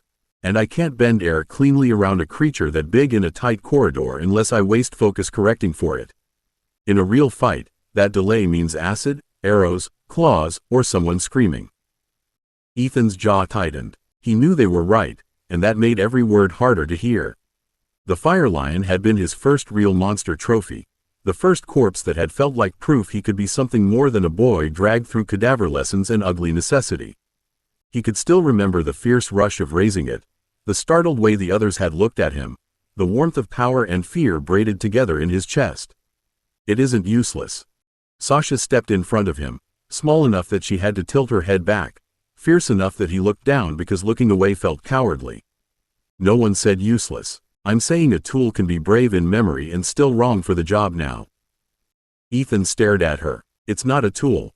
Sasha's mouth softened, but she didn't retreat. Then you're already making the mistake. You made it fight for you. You send it into danger. You decide where it stands, when it burns, when it dies again if that's what buys us time. You can respect it, Ethan, but don't pretend respect means keeping it in the wrong place because it makes you feel loyal. Lewis watched him without mercy, but Sasha's words hurt more because they came from someone who would have guarded his soft parts if softness hadn't become the problem. Ethan looked at the fire lion again, seeing the mane, the scars, the size, and finally the blocked lanes around it. Pride resisted. The yard did not care. He swallowed. So what? I shelved it because it got too big for the hallway. Not shelved, Lewis said, stepping to the tarp-covered crawler corpse. Classify. An army is not a memory box, Mr. Meyer. Every undead you keep active must answer a battlefield question. If it doesn't, sentiment is spending command capacity your team may need to survive. Lewis drew the tarp from the level 2 crawler corpse, and the practical yard seemed to become less friendly by several degrees. The thing looked worse in daylight. Its black shell had a dull, oily sheen, and the front limbs were shaped like hooked climbing picks rather than paws. It had no mane, no grand silhouette, no banner-worthy presence. It looked like something found under a rotten log, killed with a shovel, and regretted afterward. Ethan wrinkled his nose despite himself. That's your replacement candidate? That is a battlefield answer, Lewis said, crouching beside the corpse without touching it. Low profile, wall grip, ceiling brace, hard shell, narrow body, less drama, more use. Riley leaned sideways to peer at it. It's ugly enough to count as psychological warfare. Ashley studied the marked corridor rather than the corpse. It won't block my line if it hugs the wall. Sasha nodded slowly, eyes moving over the crawler's limb spread and shell height. And if it braces high, I can build under it without cooking my own plates. Ethan hated that they saw it so quickly. He hated that he saw it too. The crawler had been another dungeon problem yesterday. Legs scrabbling from wet stone, mouth opening sideways while everything in him wanted it dead and farther away. Now Lewis wanted it raised, measured, and compared against the fire lion like the answer had already crawled into place. Raise it, Lewis said. Not fully. Command shell only. I want locomotion, brace, and hold. No bite routine, no hunting routine, no independent threat response. Ethan stepped closer, shadow gathering around his fingers with the familiar cold pull of death mana. The fire lion waited at his side, beautiful and wrong for the corridor. The crawler lay before him, ugly and useful. He put the resentment where he put dungeon fear, deep enough that his hands could work, and sent the command into the corpse. The crawler twitched once, then unfolded in a horrible clicking ripple. Its hooked limbs bit into the dirt, lifted the body low, and angled toward the training corridor at Ethan's order. It moved without grace, but it moved exactly where he sent it, climbing the right-hand wall until its shell flattened against the side like a living shield. Lewis pointed to the skeletons. Shield unit forward, crawler high right, boar reserve, lion out of formation. Ethan's jaw clenched, but he obeyed. The skeleton shield pair took the gap shoulder to shoulder, dented rims locked. The crawler braced above and beside them, covering the angle Ashley had lost before. Sasha raised her earth plates, and this time the left side sealed cleanly with room to breathe. Ashley's wind gathered in a straight, quiet line. Riley's tag snapped past the skeletons, under the crawler's belly, and stuck exactly where she had aimed. Lewis lifted one hand. Begin. The dummies surged. The skeletons absorbed the first impact with a double crack of shield on training wood. The crawler dropped one hooked limb and pinned a second dummy's arm against the wall. Sasha's brace held the lane instead of fighting heat. Ashley's windblade slid through the opening and cut the lead dummy's head marker clean from its neck. Riley's charm pulsed behind the formation, locking the rear marker in pink light before the second wave could trigger. 28 seconds, Lewis said calmly. Continue. Ethan pushed more command into the skeletons, not harder, just cleaner. The shield shifted half a step. The crawler clamped down again. The boar waited, unused and ready. When Lewis finally called stop at 34 seconds, no one had scrambled, cursed, or nearly lost a lane. The silence after success was worse than failure. Sasha glanced at Ethan, sympathy tucked behind honesty. That was boring. Ashley lowered her hand. Boring kept me clear. Riley retrieved her charm tag with a satisfied little flick. Boring let me hit what I aimed at. Lewis looked at the fire lion, then at the crawler still clinging to the wall. Now classify them. Ethan stared at the two undead and felt the answer arrange itself with insulting neatness. The crawler clung high on the training wall, ugly limbs hooked into the surface, shell angled to guard the line Ashley had needed. The fire lion stood in the dirt beside him, mane dim now, still magnificent, still useless for the corridor Lewis had chosen. His throat tightened because classification sounded clean, but what it really meant was admitting one corpse had earned a place the other no longer deserved. Crawler, Ethan said slowly, forcing himself to keep looking at the formation instead of the lion. Active corridor support, wall brace, ceiling brace, side shield, restraint limb, ambush counter. Not a frontline charger unless the space opens up. No independent bite routine yet because I don't trust the mouth. Lewis nodded. Adequate. Continue. Ethan drew the fire lion closer with a thought. It came willingly, head high, dead fire rolling along its mane like it knew nothing of embarrassment. That made it worse. Fire lion. Intimidation asset, open ground pressure, rear guard if friendly spacing allows, heat deterrent, training opponent for fear response. Expendable fodder if we need something loud, bright, and dangerous to buy time. Sasha's expression pinched at the last words, but she didn't interrupt. Ashley looked away from the lion and watched Ethan instead. Riley stopped playing with the charm tag in her hand. Lewis' voice stayed even. Say the part you don't want to say. Ethan's hand curled into a fist at his side. It shouldn't hold a primary active slot in tight team formations anymore. The words tasted like betrayal, and the fire lion's obedience pressed against his command sense with the simple loyalty of a thing that could not understand emotion. Not unless the scenario suits it. Better, Lewis said. Now dismiss it from the lane. Ethan almost argued. The argument rose fast, stupid, and hot, full of old hunger and pride and the memory of the first time the lion had stood between him and danger. He swallowed it down and gave the command. The fire lion turned from the marked corridor and padded to the reserve line beside the armored boar. Its mane lowered until it was only a dull glow under dead fur. Athena spoke inside his chip, unusually gentle. Classification updated. Fire lion reassigned to reserve, intimidation, training, and expendable roles. Crawler candidate marked active for confined space support. Thanks, Ethan muttered, though he didn't feel thankful. Sasha stepped close enough to bump her shoulder against his arm. You didn't throw it away. You put it where it won't get us hurt. That sounds nicer, Ethan said, watching the reserve line. Doesn't feel nicer. Ashley's voice was quiet but firm. Good command probably doesn't always feel nice. Riley made a face toward Lewis. Which is a terrible design flaw in reality, by the way. Lewis' mouth twitched, but he did not let the humor soften the lesson too much. This is why it counts, Mr. Meyer. Anyone can abandon a corpse they despise. Retiring one you like before sentiment gets someone hurt is command. Ethan looked at the crawler, then at the skeleton shield pair, then back to the fire lion waiting where he had put it. His army suddenly felt less like a collection of victories and more like a shelf full of choices he would have to keep making until he got good enough not to kill his own people with nostalgia. He breathed out and nodded once. Lewis picked up his tablet and marked the exercise complete. Again tomorrow. Different terrain. Same principle. Your dead do not evolve because you love them. You replace, reclassify, or waste lives pretending yesterday's answer still fits today's fight. 19. Ritual smoke. Lewis did not let Ethan mourn the fire lion for long. The practical yard had barely settled after the reclassification drill when he ordered the undead back to their holding marks, dismissed the older monster to storage, and had the skeleton shield unit stand down in neat formation.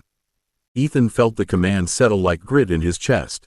The lion obeyed without protest, of course. That was the worst part. It had no pride to bruise, no memory of battles won, no sense that being downgraded should hurt. All of that belonged to Ethan, and Lewis looked perfectly willing to make him carry it. Clear the center, Lewis said, already walking toward the chalk case near the training shed. No claws, no shields, no teeth. Today we find out whether Mr. Meyer can shape shadow without hiding inside it. Ethan blinked, and relief came fast enough to feel like a trap. No corpse drills? Lewis opened the case and removed a wrapped bundle of black chalk, thin copper measuring rods, and a shallow bowl of gray salt. No corpse drills for this round of misery. Try not to look too grateful. It makes you predictable. Sasha bumped Ethan's shoulder as she helped drag a training wall back from the marked lane. You heard the man. Less happy, more doomed. Ashley gathered loose charm tags from the dirt, her gaze moving from Lewis' tools to Ethan's face. Shadow work still costs you. Don't relax so hard you fall into it. Riley crouched beside the chalk bundle and grinned up at him. I vote he falls a little. It'll be educational. Ethan managed a thin smile, but the ease had already begun to sour.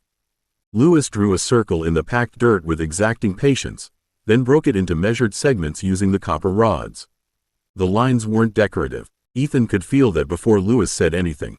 The chalk drank light where it touched the ground, and the gray salt made his shadow mana stir like smoke under a closed door. "Step into the circle," Lewis said. "Feet on the marks, back straight, hands loose. Breathe in on 4, hold on 2, release on 6. You are not summoning. You are not commanding. You are learning the difference between pressure and panic." Ethan stepped inside. The circle tightened around his senses. The yard faded by degrees, not vanishing, but losing importance beneath the pull of old fear. Mint wards, white sheets, Emma's body wrong beneath open sky. The shame of looking, the horror of finding, the ghost's whispered thanks. His breath hitched. At the edge of the circle, Emma appeared beside Jenna, faint and watchful. Ethan's throat closed, and Lewis' voice cut through the pressure before the memory could swallow the lesson. "Stay with the breath, Mr. Meyer. If memory can move your magic, then memory can also steer it. Learn that now, or someone else will use it later." Ethan forced air into his lungs on Lewis' count, held it while the circle pressed cold attention against his skin, and released it slowly enough that his chest hurt. Emma's shape trembled at the edge of his sight, and for one horrible second he wanted to apologize to her instead of train. The shadow under his boots thickened in answer to the thought, slipping outward in little smoky tendrils until the chalk drank it down and held it inside the circle. Lewis pointed to a waist-high target block 10 paces away. It was plain gray composite, scarred from old impacts and set on a weighted base. "Raise your right hand. Do not claw at the power. Let it gather behind the palm. Shape it small, dense, and forward. What you are making is not anger. It is a missile." "That sounds simple when you say it," Ethan said, lifting his hand anyway. His fingers felt cold and too aware of themselves, as if each joint had a pulse of its own. Lewis watched him with unhelpful patience. "It is simple. You are the part that's complicated." Riley made a soft choking sound that might have been a laugh if Sasha hadn't elbowed her. Sasha kept her eyes on Ethan, not the target. "Breathe, tall boy. Don't let him annoy you into proving his point." Ethan tried. Shadow gathered behind his palm, swelling too fast, too eager, and the memory of the sheriff's cruiser folding in on itself flashed through him with the old sick rush of panic and power. He shoved before he shaped. A black splash leapt from his hand, struck the dirt 3 feet short of the target, and spread like spilled ink before the circle sucked the waste back into its lines. Lewis did not sigh. That somehow made it worse. That was not a missile. That was a tantrum with travel ambitions. Ethan lowered his hand, cheeks hot. "Glad we're keeping the feedback constructive." Ashley stepped nearer the circle but didn't cross the chalk. "You pushed from your shoulder. I could see your whole arm tense before it fired. With air, that ruins the line before the spell leaves you." Lewis glanced at her and gave a small nod. "Useful observation. Listen to Miss Vance. Again, Mr. Meyer. Smaller. Shaped. Forward." Ethan raised his hand again, humiliation tightening his focus until the shadow obeyed more sharply. This time he pinched the power inward, imagining not a blast but a blunt arrowhead, dark and heavy.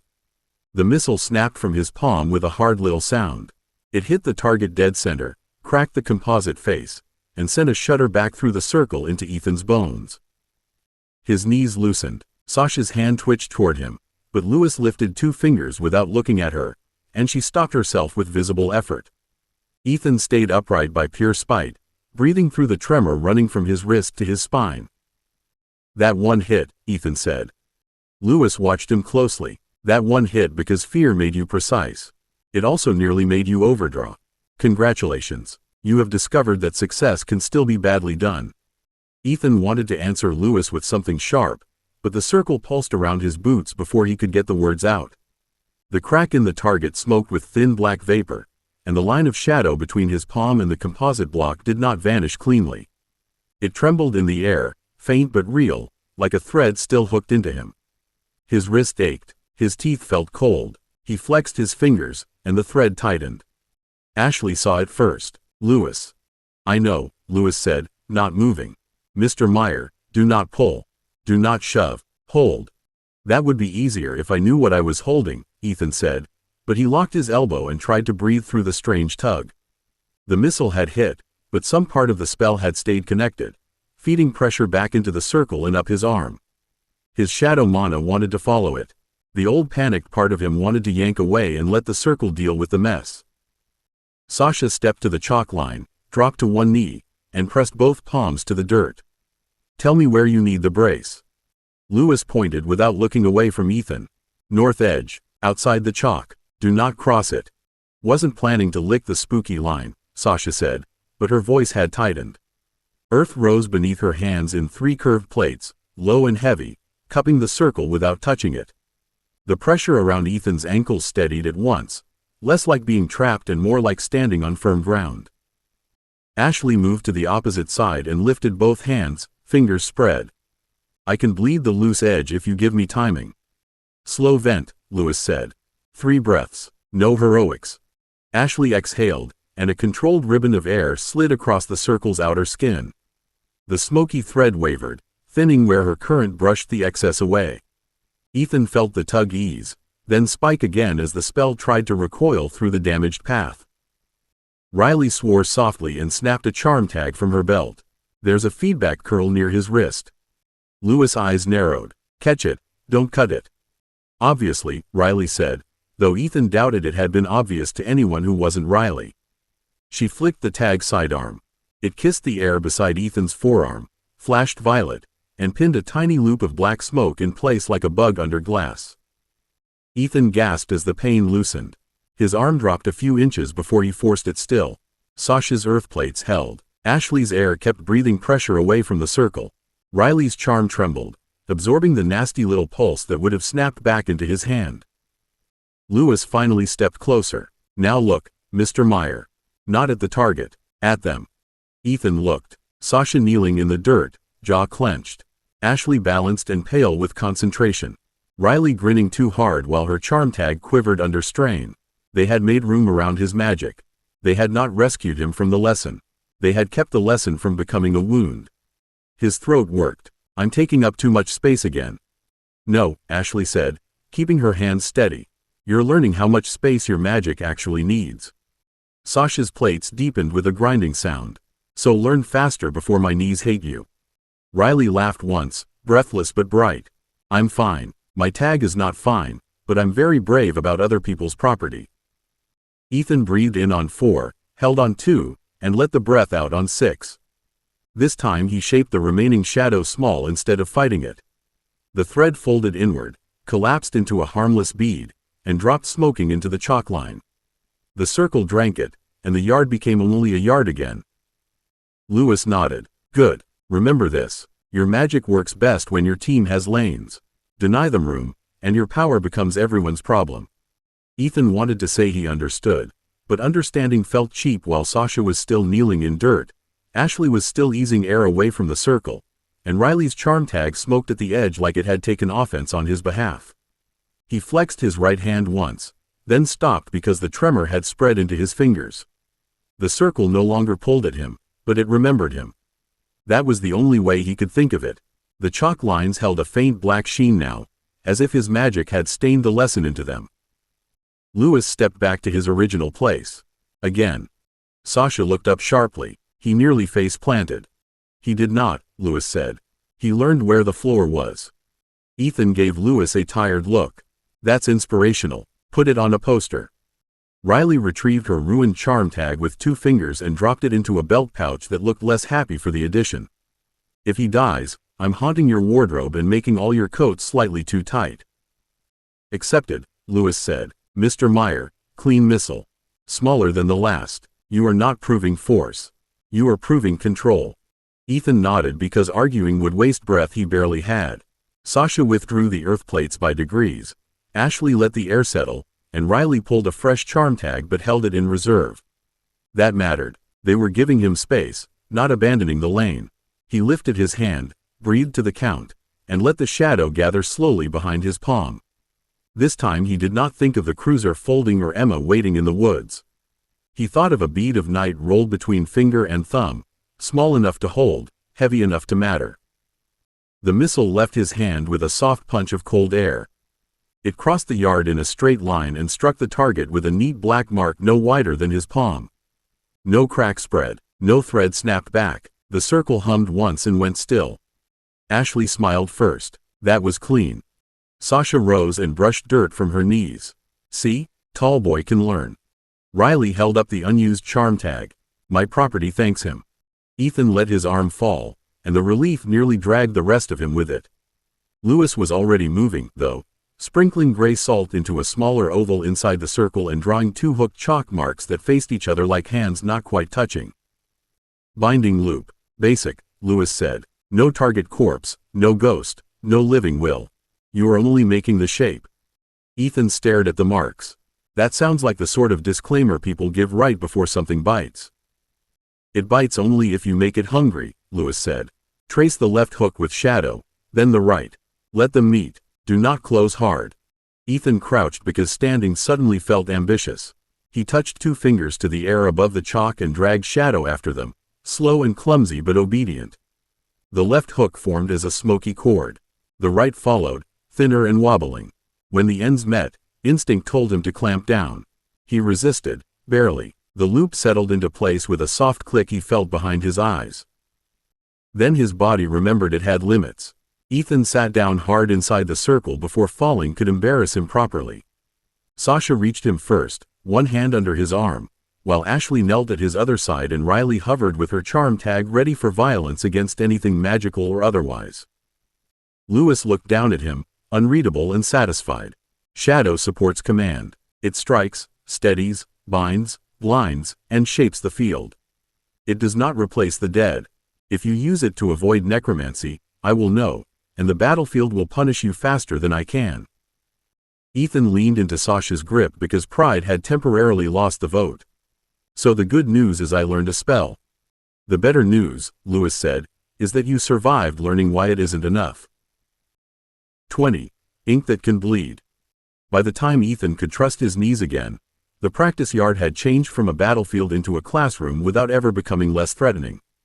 Lewis let him sit inside the faded circle for 3 full minutes, which told Ethan either he looked worse than he felt, or Lewis had discovered a new method of making mercy suspicious. Sasha stayed crouched beside him with one hand on his shoulder. Ashley gathered the ruined charm tags, and Riley poked the neat black mark on the target with a stick as if checking whether it intended to explode later. Don't touch the target, Lewis said, without looking up from the leather case he had opened on the ground. Riley withdrew the stick with offended dignity. I was interrogating it from a safe distance. You were annoying evidence, Lewis said. An important battlefield skill, but not the one I'm teaching now. Ethan rubbed his aching wrist and looked at the case. It held little glass bottles of dark ink, a stack of stiff vellum sheets, narrow brushes, chalk sticks wrapped in waxed paper, and several old diagrams protected beneath clear crystal plates. The diagrams drew him in before he meant to be interested. They showed circles, branching command marks, body outlines, wrist spirals, throat bands, shoulder anchors, and finger-length symbols arranged like someone had tried to turn spellwork into engineering plans for the skin. Sasha leaned closer over his shoulder. Are those tattoos? Some are tattoo designs, Lewis said, placing one crystal-protected diagram on the dirt in front of them. Some are temporary training patterns. Some are warnings written by dead fools who survived long enough to become useful examples. That's cheerful, Ethan said, but his eyes stayed on the diagram. The marks were beautiful in a sharp, unsettling way. Not pretty, exactly, but purposeful. The command lines seemed to know where they wanted to go. A spiral at the wrist fed into a set of 3 hooks near the palm, and Ethan could almost feel how shadow would move through it. It looked like control made visible. It looked like power a person could wear. Lewis noticed. Of course he noticed. There it is. Ethan looked up too late to pretend innocence. There what is? The expression every apprentice gets before doing something stupid with permanent ink, Lewis said. He uncorked one bottle and dipped a brush into ink so black it swallowed the daylight on its surface. Rune tattoos are not decoration. They are promises carved into meat. Today you learn theory with ink that washes away, because skin does not forgive enthusiasm. Ashley's gaze sharpened. What kind of promises? Lewis drew a small square grid beside the old shadow circle, each line straight enough to make Ethan's tired hands feel personally insulted. Command reinforcement, mana routing, minion slot stabilization, shadow response, pain dampening, Spell anchoring. Body support if the design is clever and the bearer is lucky. Riley stopped smiling. And if they're unlucky? Lewis painted one hooked symbol onto the back of his own gloved hand, then held it out for Ethan to study. Then the ink bleeds, the pattern twists, and whatever burden the rune was carrying falls back on the necromancer all at once. Ethan stared at the black hook on Lewis' glove and felt temptation curdle into caution without fully dying. So we're starting with the harmless version. Lewis smiled faintly. No, Mr. Meyer. We're starting with the version that teaches you why harmless is a word fools use before the screaming begins. Lewis did not give Ethan time to decide whether screaming had been a joke. He pressed the hooked mark on his glove against the chalk grid, and the ink flared once, not with light but with absence. Ethan felt the tug from where he sat, a tiny black pressure that reached for the leftover shadow pulled under his skin and guided it into a cleaner shape than his tired focus could have managed alone. Watch the line, not the symbol, Lewis said, turning his hand so the hook faced the cracked target. The rune is not power.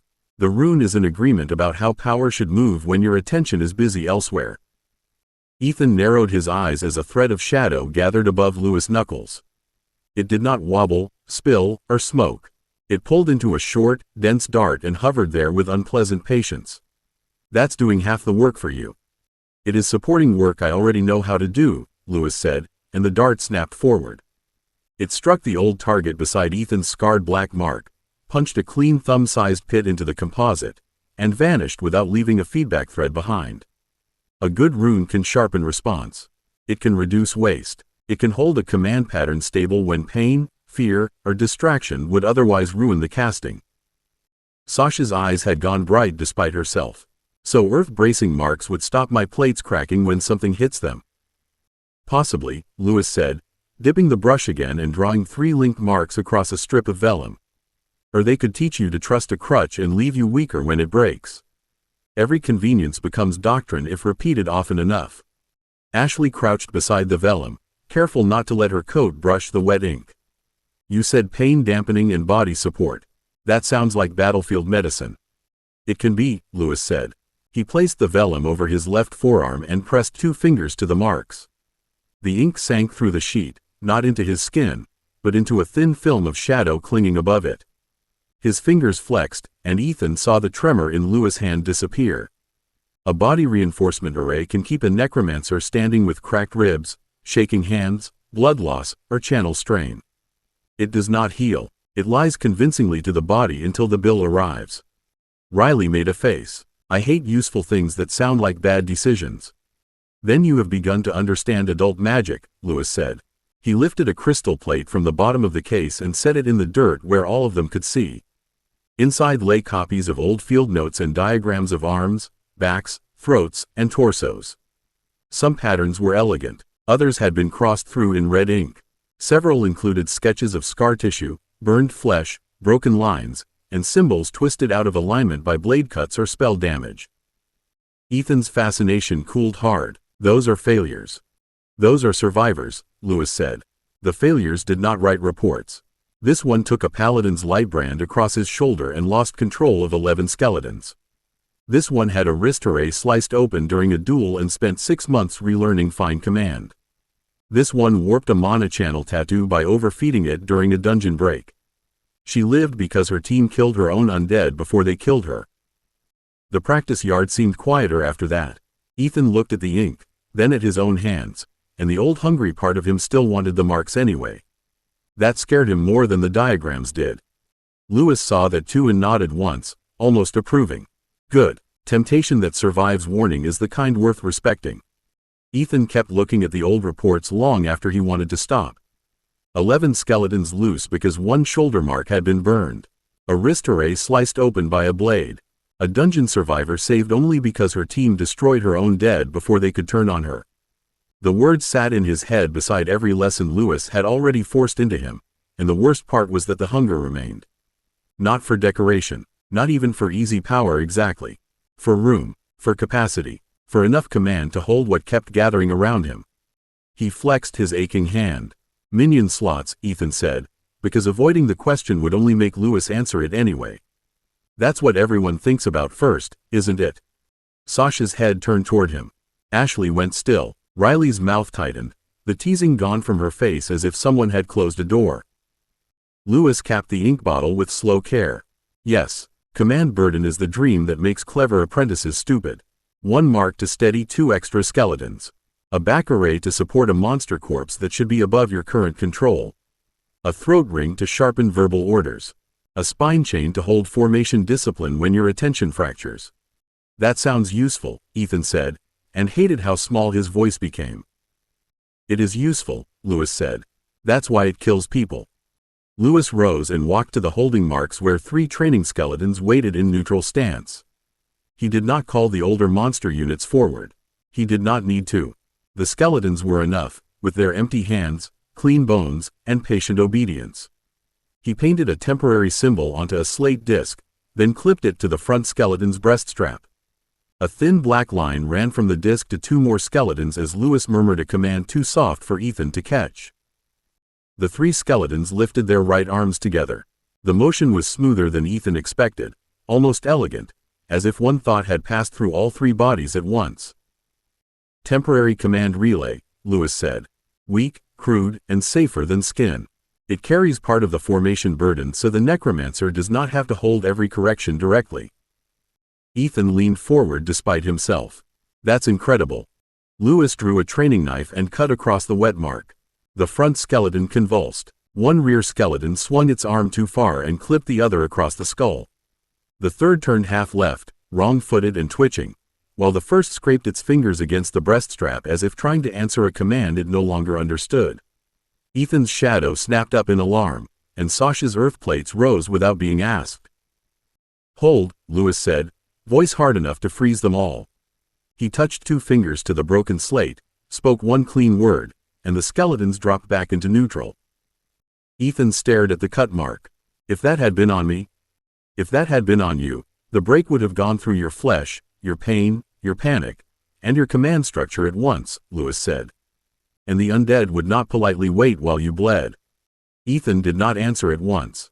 The broken slate sat in the dirt between them, the cut symbol still wet and ugly where the training knife had split it. Part of him wanted to swear off rune tattoos forever. A more honest part wanted to ask how long before he could learn the safe version, which probably proved Lewis' point better than any lecture could have.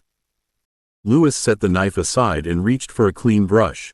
Sleeve up, Mr. Meyer. Sasha's head snapped around. You just demonstrated why that's a terrible idea. Temporary ink, Lewis said, without pausing. No skin bite, no blood anchor, no permanent channel. It will help him focus 1 simple command for less than a minute, then fail safely. Riley folded her arms. Define safely. It will sting, embarrass him, and teach him respect, Lewis said. Compared with death, that is safe. Ethan breathed through the tightness in his chest and rolled up his right sleeve. You're all making this very reassuring.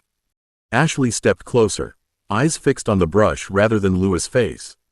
What command? 1 skeleton, 1 step, no weapon, no formation, no relay, Lewis said. He took Ethan's wrist, not gently, but carefully, and painted a small hook line across the inside of his forearm. The ink felt cold at first, then warm, then aware. Ethan's shadow mana stirred toward it before he invited anything, and his fingers twitched as if the mark had tugged on tendons instead of magic. Athena spoke through his wrist comp speaker this time, making Sasha and the others hear her. Unregistered external command aid detected. Recording response curve. Also, I dislike this. Lewis did not look offended. Good. Dislike is often more useful than excitement. The nearest skeleton waited on its holding mark, empty hands at its sides. Ethan swallowed and lifted his marked arm. The hooked line on his skin pulled his intent into shape so cleanly that for 1 dizzy second he understood why apprentices got stupid. The command did not spread through him like smoke. It clicked forward like a latch. Step, Ethan said, and the skeleton stepped. The motion was perfect. Too perfect. It came without the usual mental scrape of holding bone, balance, intent, and restraint at once. Ethan's breath caught, and greed rose sharp and bright beneath his fear. If 1 tiny mark could do that, then a chain of them might let him carry more. Protect more. Keep Jenna, Emma, Athena, Sasha, Ashley, Riley, and every strange treasure that had somehow decided he was worth choosing. Then the ink burned. Ethan hissed and grabbed his forearm as the hooked mark blurred sideways. The skeleton took a second step without permission, knee jerking wrong, bony heel scraping the dirt. Sasha's earth plate slammed up in front of it.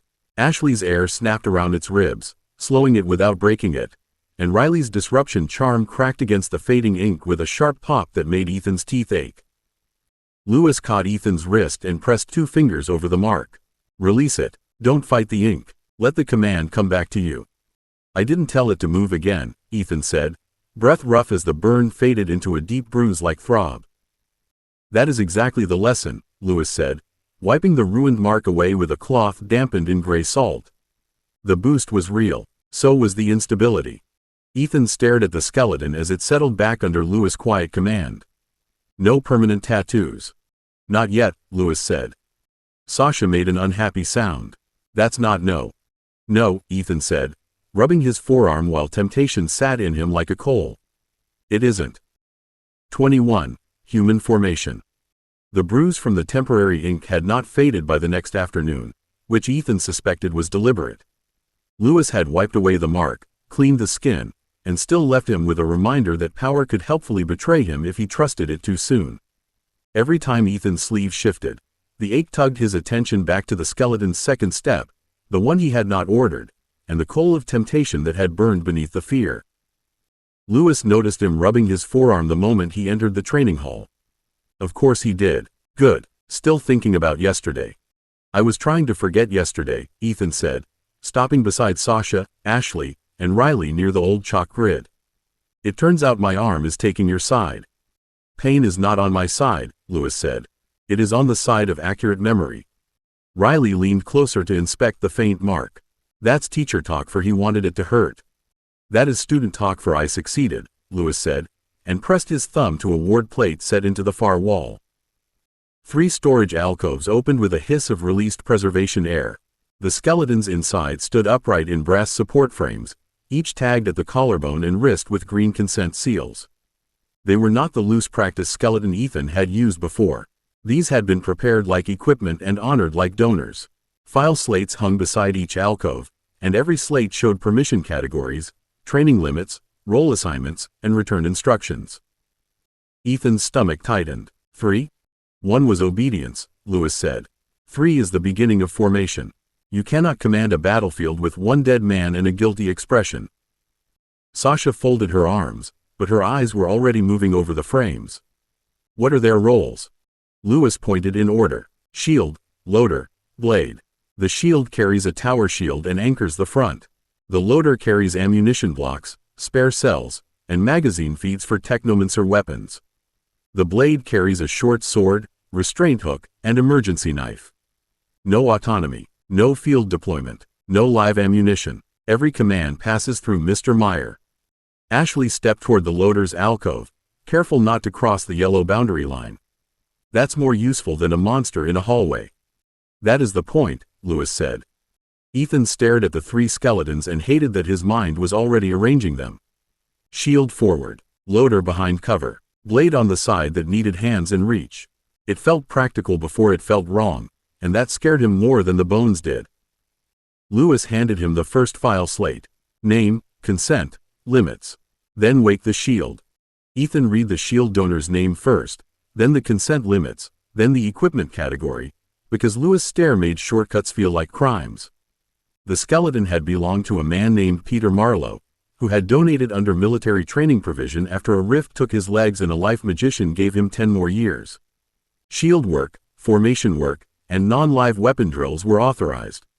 Ethan touched 2 fingers to the green seal, let Death Mana answer the legal ward, and spoke carefully.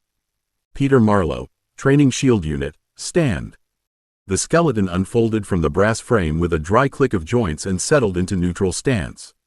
Ethan felt the connection seat itself in his awareness, not like Jenna or Emma, who had edges and opinions, but like a tool waiting for the shape of a hand. He fitted the tower shield into its grip with more care than speed, checked the wrist strap twice, and stepped back. Shield forward, 3 paces. Stop. Peter moved cleanly, and Ethan's fear loosened just enough to become attention. He read the second slate for Nora Baines, loader unit, then the third for Daniel Cross, blade unit, each name becoming a small weight he had to carry before giving orders. When all three stood on the chalk marks, Ethan tried to hold them as three separate points in his head. Shield forward 1 pace. Loader behind shield. Blade left flank. Advance to the door. The shield skeleton moved first. The loader followed too closely, ammunition block held at chest height, while the blade stepped wide because Ethan had thought left too strongly and flank not clearly enough. The three reached the wooden training doorway at nearly the same time, collided shoulder to shield to elbow, and wedged there in a clattering knot of bones, straps, and offended dignity. Sasha made one helpless sound, clapped a hand over her mouth, and then lost the fight completely. "I'm sorry," she said through laughter, bending at the waist while Riley's grin threatened to split her face beside her. "I know this is serious.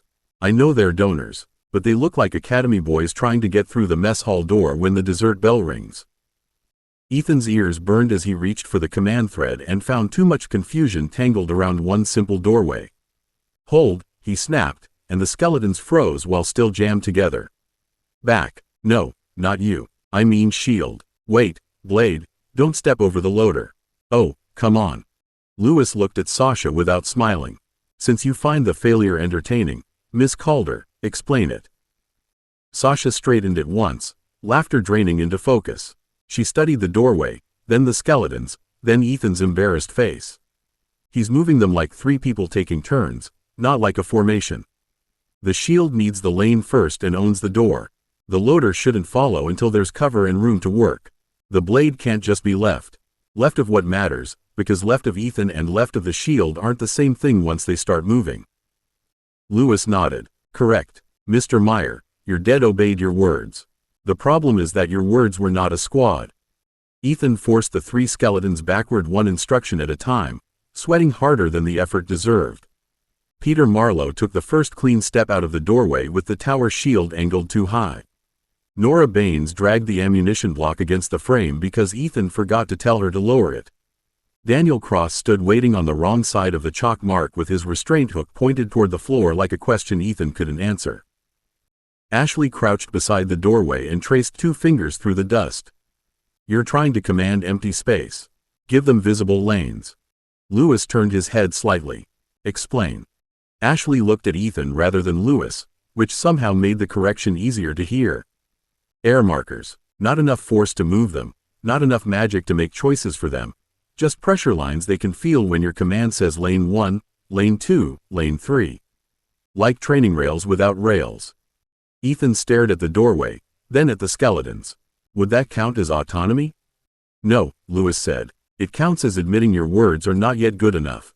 That is painful, but legal." Riley snapped her fingers, already digging in her jacket pocket with the satisfaction of someone about to make trouble productive. "Charm tags. Ugly ones. Temporary. Tie them to the lanes in the rolls, not the skeletons. Shield tag goes front center, loader tag stays behind cover, blade tag rides left or right depending on where Ethan points the formation." Sasha glanced at her sister. "You just carry ugly charm tags?" "I carry possibilities," Riley said, producing 3 flat, thumb-sized markers cut from cheap practice tin. "Also, Instructor Henderson throws things at people who arrive unprepared." Athena's voice came through Ethan's wristcomp speaker after a soft click. "Warning. External support aids must remain non-directive. I recommend lane labels, roll confirmation, and no corrective movement without Ethan's command." "Agreed," Lewis said, and that made Ethan blink because Lewis accepting Athena's warning without argument felt stranger than the skeleton pileup. "Miss Vance, place the airflow. Miss Calder, place the tags. Mr. Meyer, you will not add more words until they have meaning." Ashley stood inside the yellow boundary and lifted both hands. A narrow thread of air pressed along the floor, almost invisible except where dust trembled at its edges. Riley crouched after her, tongue caught between her teeth as she slapped the ugly little tags onto the chalk lane marks. 1, 2, 3. Shield, loader, blade. The tin pieces buzzed, complained, and settled. Ethan drew a breath and stopped trying to hold 3 dead people in his head as 3 separate disasters. They were not Peter, Nora, and Daniel in this moment. They were shield, loader, and blade, 3 trusted remains doing permitted training work inside clear limits. He touched the command thread, felt the air lanes through the skeleton's feet, and spoke more slowly. Formation 1. Shield takes lane 1 and owns the door. Loader holds lane 2 behind cover. Blade holds lane 3 until I call breach. Peter stepped forward and angled the shield into the doorway. Nora moved behind him, ammunition block lowered and clear of the frame. Daniel waited instead of drifting, and Ethan felt the difference like a knot loosening in his chest. Sasha smiled despite the tension in her shoulders. Look at that, the dead can queue better than academy boys after all. Ethan almost laughed, but the command thread needed him. Breach. Blade through lane 3. Loader hold. Shield brace. Daniel slipped through the gap cleanly, hook lifted and soared low, while Peter held the doorway and Nora stayed exactly where useful became safe. Ethan felt the shape of it land in him, not as power, but as responsibility shared without being surrendered. Lewis watched the 3 skeletons settle into their marks. Better. You did not make them smarter. You made yourself clearer. Lewis let the successful breach sit for exactly 3 breaths before he ruined it. He touched another ward plate, and the doorway unfolded into a longer training corridor of modular walls, waist-high cover, and crystal projectors set into the ceiling. Red warning lamps blinked to life along both sides, not urgent enough to be dangerous, but official enough to make Ethan's palms damp inside his gloves. Training fire, Lewis said, walking to the side rail where a control slate waited. Low-impact force bolts, no live heat, no cutting charge. They will strike like thrown stones. Enough to jar bones, rattle grip, and embarrass anyone who forgets cover exists. Ethan looked at the 3 skeletons waiting in formation and felt the command thread tighten through his chest. They can be damaged? Everything can be damaged, Lewis said. That is why you're here. Consent permits formation stress and training impact within preservation limits. Athena? Athena answered through the wrist comp speaker, her voice cool and businesslike. Consent categories confirmed. Impact ceiling within permitted training range. I am logging stress exposure, skeletal strain, and Ethan's command corrections. Riley crouched by the first lane tag and pressed 2 fingers to it until the tin charm buzzed awake. Ugly tags are ready. Don't make them look bad, tall boy. They have fragile feelings. They're tin scraps with your handwriting on them, Ethan said, and the steadiness of the answer surprised him enough that he almost smiled. If they have feelings, they learned them from you. Sasha grinned, then planted both hands on the floor. Thin earth ridges rose beside the chalk lanes, low enough not to guide the skeletons by force but clear enough to mark where Ethan meant them to go. There, no cheating, just better road signs. Ashley lifted one hand and set a faint pressure line along the corridor's right side. Dust stirred, then settled into a clean boundary. Air lane is stable. Loader has room behind the shield if you don't rush. Ethan nodded because thanking them out loud would loosen something in him he needed tight for the work. Formation 1. Corridor advance. Shield owns lane 1. Loader holds lane 2 behind shield. Blade shadows lane 3 until breach call. Move. The first bolt cracked against Peter's shield and knocked the skeleton back half a step. Ethan flinched harder than the bones did, caught the wobble through the command thread, and nearly overcorrected. Lewis' voice cut in before he could. Do not rescue the shield. Command it. Shield brace, Ethan said, forcing the order clean. Loader low. Blade wait. Peter lowered the tower shield and took the next 2 strikes with a dull drumbeat that Ethan felt in his teeth. Nora crouched behind cover, ammunition block tucked safely below the shield line. Daniel held the left lane with sword down and hook ready, still as a patient threat rather than a loose mistake. The corridor's projectors shifted angle, and a bolt clipped Nora's shoulder hard enough to turn her half sideways. Loader recover. Shield cover. Blade hold, Ethan said, and this time the words landed in the right places. Nora straightened, Peter moved the shield across her lane, and Daniel did not surge ahead because Ethan had not told him to. The small obedience hit Ethan harder than the training fire. They were not clever. They were not choosing. That meant every safe step belonged to him, and every failure would too. Breach right, Lewis called, changing the doorway marker at the far end from green to amber. Ethan swallowed. Shield advance and pin. Loader stop at cover. Blade breach right. Go. The formation moved. Peter hit the final cover position and angled the tower shield into the projector fire. Nora dropped behind him with the ammunition block clear of the floor. Daniel slipped past the shield's right edge, hook lifted, sword low, and tapped the amber marker with the restraint hook instead of smashing through it. The lamps went green. Sasha whooped once before clamping down on it. Sorry. Professional pride escaped. Lewis did not rebuke her. He watched Ethan instead, eyes sharp and uncomfortably pleased. There. Human formation basic. Not battle ready. Not field legal. Not pretty. But real. Ethan looked at Peter, Nora, and Daniel standing in their lanes under green light, and the disgust he had expected was still there, but it was no longer alone. Under it sat responsibility, heavy and frighteningly useful. I don't hate them like I thought I would, he said quietly. Lewis' expression sobered. Good. Now be afraid of that properly, and keep learning. 22. Rift Meet. Ethan woke the next morning still hearing Lewis' last warning in his head. Be afraid of that properly, and keep learning. He had expected another training hall, another clean donor file, maybe Peter, Nora, and Daniel waiting under green lights to prove he could ruin yesterday's progress by thinking too hard. Instead, his wrist comp chimed before breakfast ended, and a mission packet opened over his untouched second helping of sludge. Sasha leaned over his shoulder before he could hide it. That is not a classroom icon. Ashley read the header from his other side, and the softness left her face. Rift response support. Low grade. Academy supervised.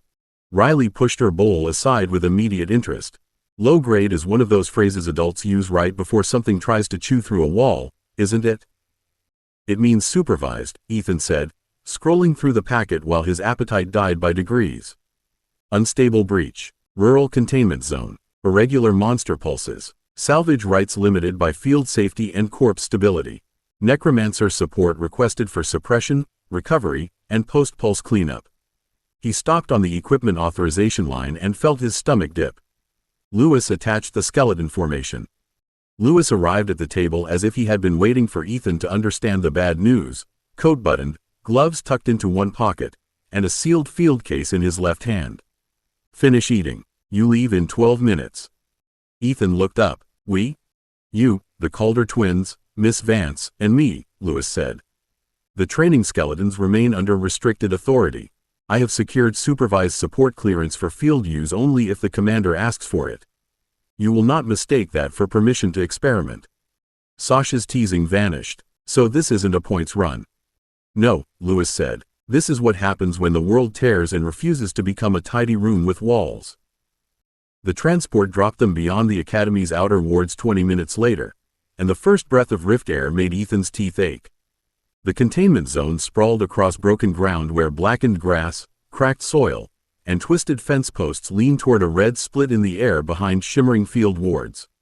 There were no corridors, no doors, no rooms to clear, and no dungeon rhythm his brain could grab. Mana crawled over his skin like grit under a bandage, sour and restless. Ashley lifted a hand, tested the air, then lowered it with a grimace. It's not flowing right. Sasha stamped once, and the ground answered sluggishly beneath her boot. Earth feels bruised. Riley's charm tags rattled in her pocket without being touched. Mine don't like it either. Ethan watched the rift pulse once, slow and wet, and something hooked and pale moved behind the red shimmer. Lewis, he said carefully, please tell me the monsters wait their turn. Lewis opened his field case. They don't.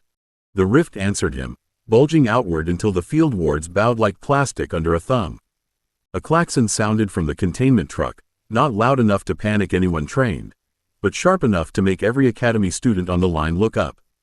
2 ward technicians ran for a generator crate while a woman in gray field armor lifted her baton and shouted toward the support teams. Pulse coming. Brace the south side. No hero work. Anything that crosses the red line dies before it reaches the road. Ethan's brain tried to turn the order into a dungeon map. South side, red line, road. He looked for the corridor, the room edge, the choke point where monsters had to come through one at a time, and found only torn grass, broken fencing, ankle-deep mud, ward stakes, and too much open ground. Sasha caught his sleeve and yanked him sideways before he could keep staring. Tall boy, move. Thinking in rectangles won't help. I like rectangles, Ethan said, stumbling into position behind a low concrete barrier that looked portable and inadequate. They have rules. The rift split wider with a wet crack. The first creature hit the ground on all fours, then unfolded into too many angles. It was the size of a large dog, but built like someone had made hatred out of hooks, tendons, and dirty glass. Pale bone plates covered its shoulders and spine, glossy enough to catch the red light. Its front limbs ended in curved black hooks that stabbed into the ground and hauled it forward in jerks too fast for comfort. Ashley flung one hand out. Air slammed sideways and knocked the creature off its first leap, but two more spilled through behind it, one scrambling over the other without any sense of pack order or self-preservation. The first rolled, hooked the mud, and came on again. Left, Riley snapped, slapping a charm tag onto a cracked fence post. The tin marker buzzed and spat pink sparks. No, not left like classroom left. Actual left. They're splitting. Ethan reached for his active undead, then stopped because the training skeletons were still sealed in Lewis' case and the field commander had not authorized them. His armored boar was too far back in reserve. His older fire lion would charge beautifully into open ground and then block everyone's line, and every dungeon instinct he owned wanted him to hold a doorway that did not exist. Lewis' voice cut across the noise. "What are you seeing, Mr. Meyer?" "No lanes," Ethan said, forcing himself to track the creatures instead of the missing walls. "No ecology. No clean retreat. They aren't defending a nest. They're just spilling and grabbing whatever moves." "Then stop looking for a dungeon," Lewis said. The closest hooked thing sprang. Ethan threw Shadow in a messy shove that struck its bone plates, slid off, and only turned it enough for Sasha's earth spike to punch up under its ribs. It shrieked, not dead, not even properly slowed, and Ethan saw its glassy spine flex as two more shapes moved behind the red shimmer, already hunting for a way around the line. Emma hit Ethan's awareness like a cold hand closing around the back of his neck. Not words at first, not even a picture, just a flash of himself turning too late, glass hooks opening his side from hip to ribs while Sasha screamed and the world went white with pain. He dropped without deciding to drop, mud slapping his knees as a rift-marked crawler passed through the space where his chest had been. "Down was the right choice," Emma whispered, thin and strained. "Behind you." Ethan rolled hard, shadow flaring from his palm in a panicked shove that bought him half a second and nothing more. The crawler flickered as it moved, its glassy plates phasing in and out of sight like a bad signal, hooks digging furrows through the mud whenever it became solid enough to touch the world. Riley's charm tag streaked over Ethan's shoulder and slapped against its bone-plated flank with a flat metallic click. "Oh no you don't," Riley snapped, twisting both hands as the tag spat pink sparks into the creature's ribs. "Pick a reality and stay there." The crawler shrieked, body stuttering solid for just long enough that Ashley's airburst caught it broadside and threw it towards Sasha's rising wall. Sasha drove both hands down, and a curved bank of earth shouldered up from the broken ground, ugly and fast rather than smooth. The crawler struck it, bounced, and tried to phase again with Riley's tag burning brighter against its side. The field commander shouted from near the containment truck, her baton cutting toward Ethan. "Necromancer support, shield line authorized. Keep them between the breach and my technicians." Ethan's heart lurched. The sealed case beside Lewis opened with 3 hard clicks, and the skeletons stood inside their portable frames with green consent seals shining at collarbone and wrist. For one awful moment, Ethan wanted the armored boar instead. He wanted mass, tusks, something that didn't look like yesterday's lesson dragged into open air and mud. Jenna appeared at the edge of his sight, pale and severe against the red rift light.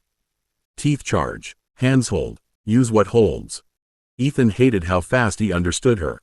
He grabbed the command thread and tasted metal, mint wards, and dirty rift mana all at once. Peter Marlowe, shield unit, stand. Nora Baines, loader unit, support. Daniel Cross, blade unit, guard left. The 3 skeletons unfolded from their frames, and Ethan forced his next order through the fear before it could tangle. Formation 1. Shield owns the red line. Loader behind cover. Blade watches the flank. Peter stepped into the mud with the tower shield high, and the next hooked thing hit it hard enough to ring bone against metal. Ethan felt the impact through the thread, flinched, and nearly pulled Peter back. Lewis' voice cut beside him. "Command it, Mr. Meyer." "Shield brace," Ethan said through clenched teeth. "Sasha, give him a curb. Ashley, keep the jumpers low. Riley, tag anything that flickers." Sasha's earth lip rose at Peter's feet, giving dead heels something to bite.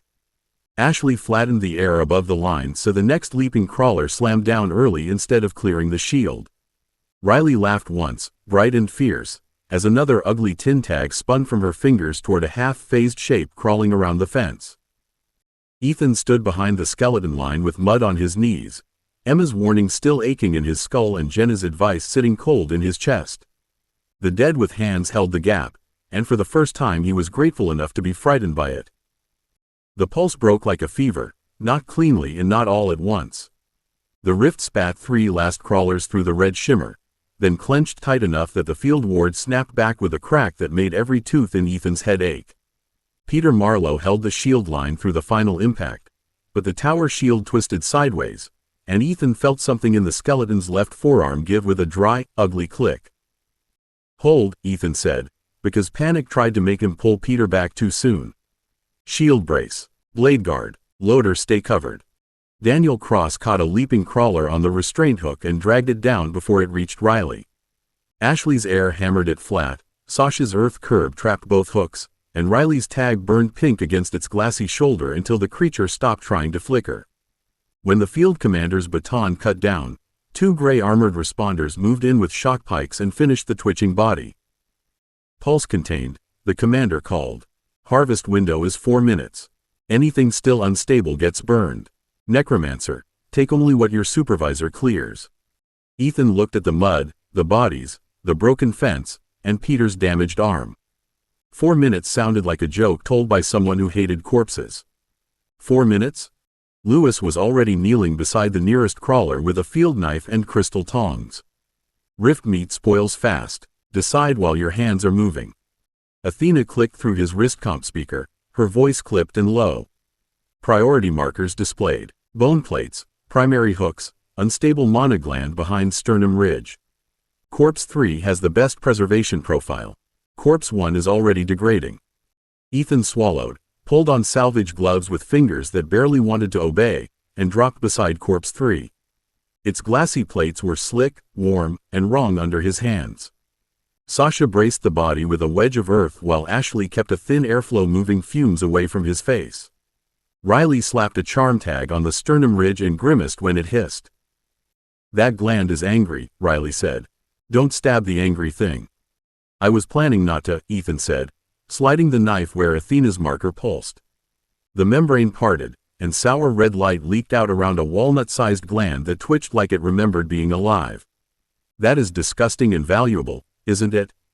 "Both," Lewis said. "Bag it." They lost 2 bodies to rapid collapse before Ethan could reach them, one folding into gray sludge and another cracking into glittering bone dust that the responders burned without hesitation. He got plates, claws, the gland, and one whole crawler into a preservation shroud before the rift pulsed again behind the wards, smaller but not gone. Ethan staggered upright, soaked in sweat, mud, and sour mana. Peter's damaged arm hung wrong behind the shield. The usable corpse lay sealed at his feet. Lewis looked from the shroud to the skeleton, then to Ethan's face. "Now you know," Lewis said. "Rifts pay well because they bite while handing you the money." 23. Paladin complaint. By the time decontamination stripped the mud from Ethan's boots and the sour rift stink from his gloves, the crawler corpse had already become paperwork. The preservation shroud sat sealed on a levitation pallet behind a yellow hazard line, tagged with Academy salvage numbers, Field Commander authorization, Lewis supervisory clearance, and 3 separate warnings that the contents might twitch, leak, dissolve, or attract professional curiosity. Ethan stood beside it in borrowed clean fatigues, hair still damp from the sonic rinse, watching technicians fuss over the unstable monogland as if it were an angry grenade with better legal value. Peter Marlowe's damaged arm bothered him more than the corpse. The skeleton rested in a portable frame near the wall with its shield strapped separately and its left forearm bound in a green repair brace. Peter was dead, a donor, a training unit, and a legal tool all at once, which did not stop Ethan from feeling as if he had brought someone home hurt. "Can skeletons be in sick bay?" he muttered before he could stop himself. Sasha looked from Peter to Ethan, then planted herself between him and 2 passing technicians who were staring too openly. "If they can stand in front of monsters for people, they can have a repair bay. Anyone who says otherwise can argue with me." Ashley touched the edge of Peter's frame, not the bones, just the metal rail holding him steady. He held the line. Put that in the report exactly like that. Riley, still picking dried pink charm residue from under one fingernail, leaned closer to the crawler's shroud. Also put in that the angry gland tried to hum at me. I don't like salvage that sings without permission. Ethan managed half a laugh, but his wrist comp chimed before the sound could settle.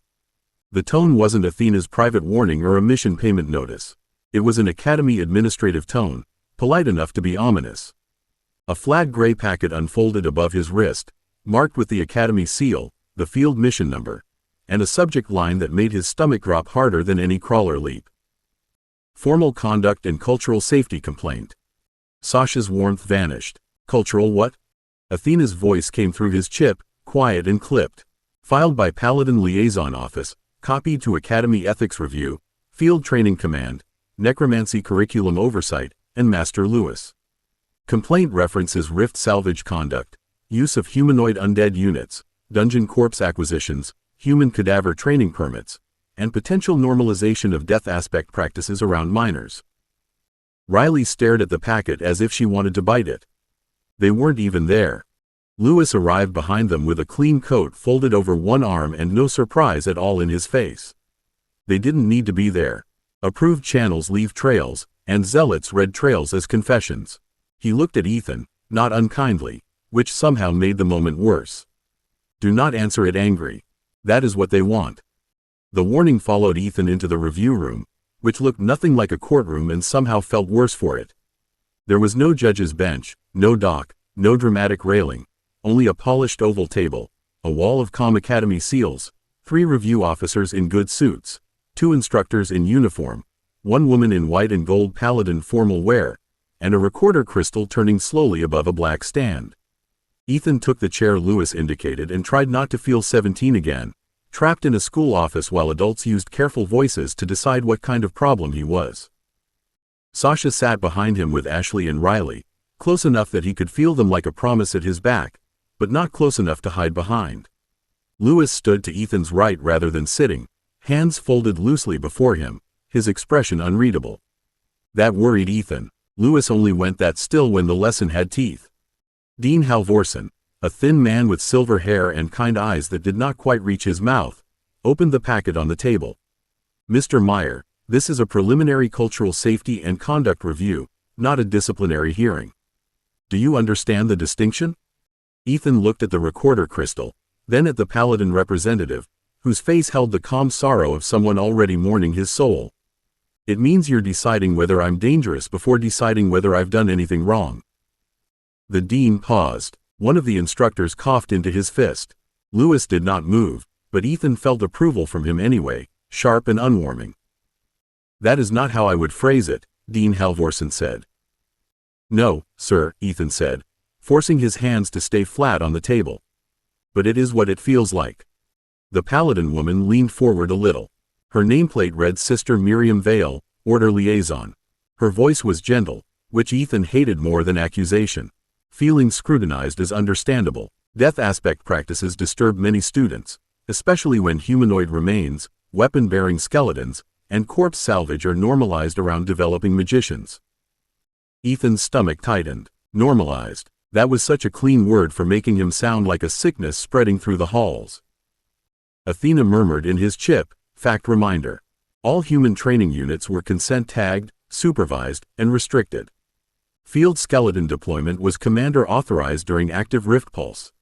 Ethan nodded almost imperceptibly, then kept his mouth shut because Lewis had warned him about anger and Athena had not warned him about humiliation. The dean turned a page with maddening care.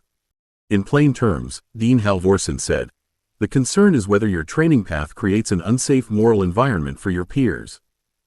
A flash of Louise Carlson's laughter, school corridors, boys chasing him, teachers pretending not to see, and the sheriff asking what that posse was about, all hit Ethan so hard he nearly pushed back from the table. Better dressed, more dangerous, same rotten shape, adults with forms and careful voices, weighing him while pretending the weight did not hurt. Sister Miriam folded her hands. Can you explain, Mr. Meyer, why students should be asked to feel safe beside minions made from the dead? Ethan heard Sasha draw breath behind him. Ashley whispered something too soft to catch, probably a warning. Riley shifted, chair creaking once, and the Paladin woman's eyes flicked toward them as if their loyalty was evidence too.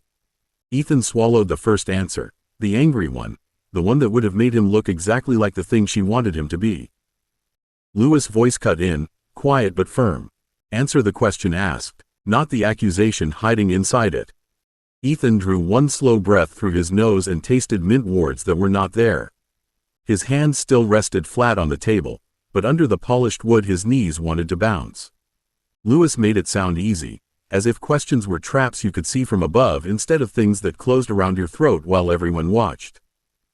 Sasha failed first, because Sasha loved him loudly. She leaned forward, hands gripping the back of his chair. They were safe because Peter Marlowe's shield stopped a rift crawler from gutting a technician. If the dead with hands offend you more than the living getting opened up, that's not morality. That's branding. Sasha, Ashley said softly, and the warning in her voice cut through the room better than a shout. Dean Halvorsen's gaze moved to Sasha. Miss Calder, this review is not taking testimony from observers at this stage. She observed the mission, Riley said, bright and polite and far too dangerous. So did Ashley. So did the field commander, the technicians Peter protected, the responder teams, the ward crew, and every academy sensor in the containment zone.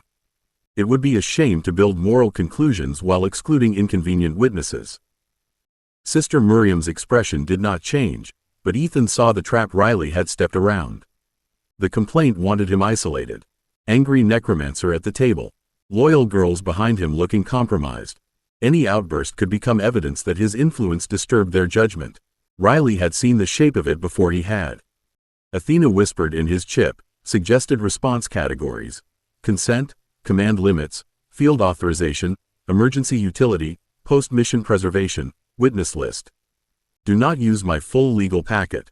It is excellent, but it sounds like me. Ethan almost smiled despite the pressure. That is a cruel thing to say when I'd love to sound like someone competent.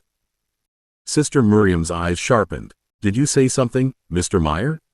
Ethan cursed himself inside his head, then made the mistake useful.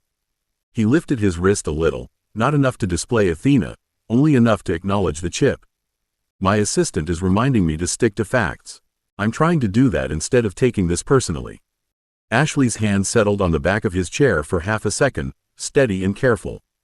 Good, she said quietly. The dean looked between them. Then please answer, Mr. Meyer. Why should students feel safe beside your minions? Ethan looked at Sister Miriam, then at the recorder crystal, then at Lewis.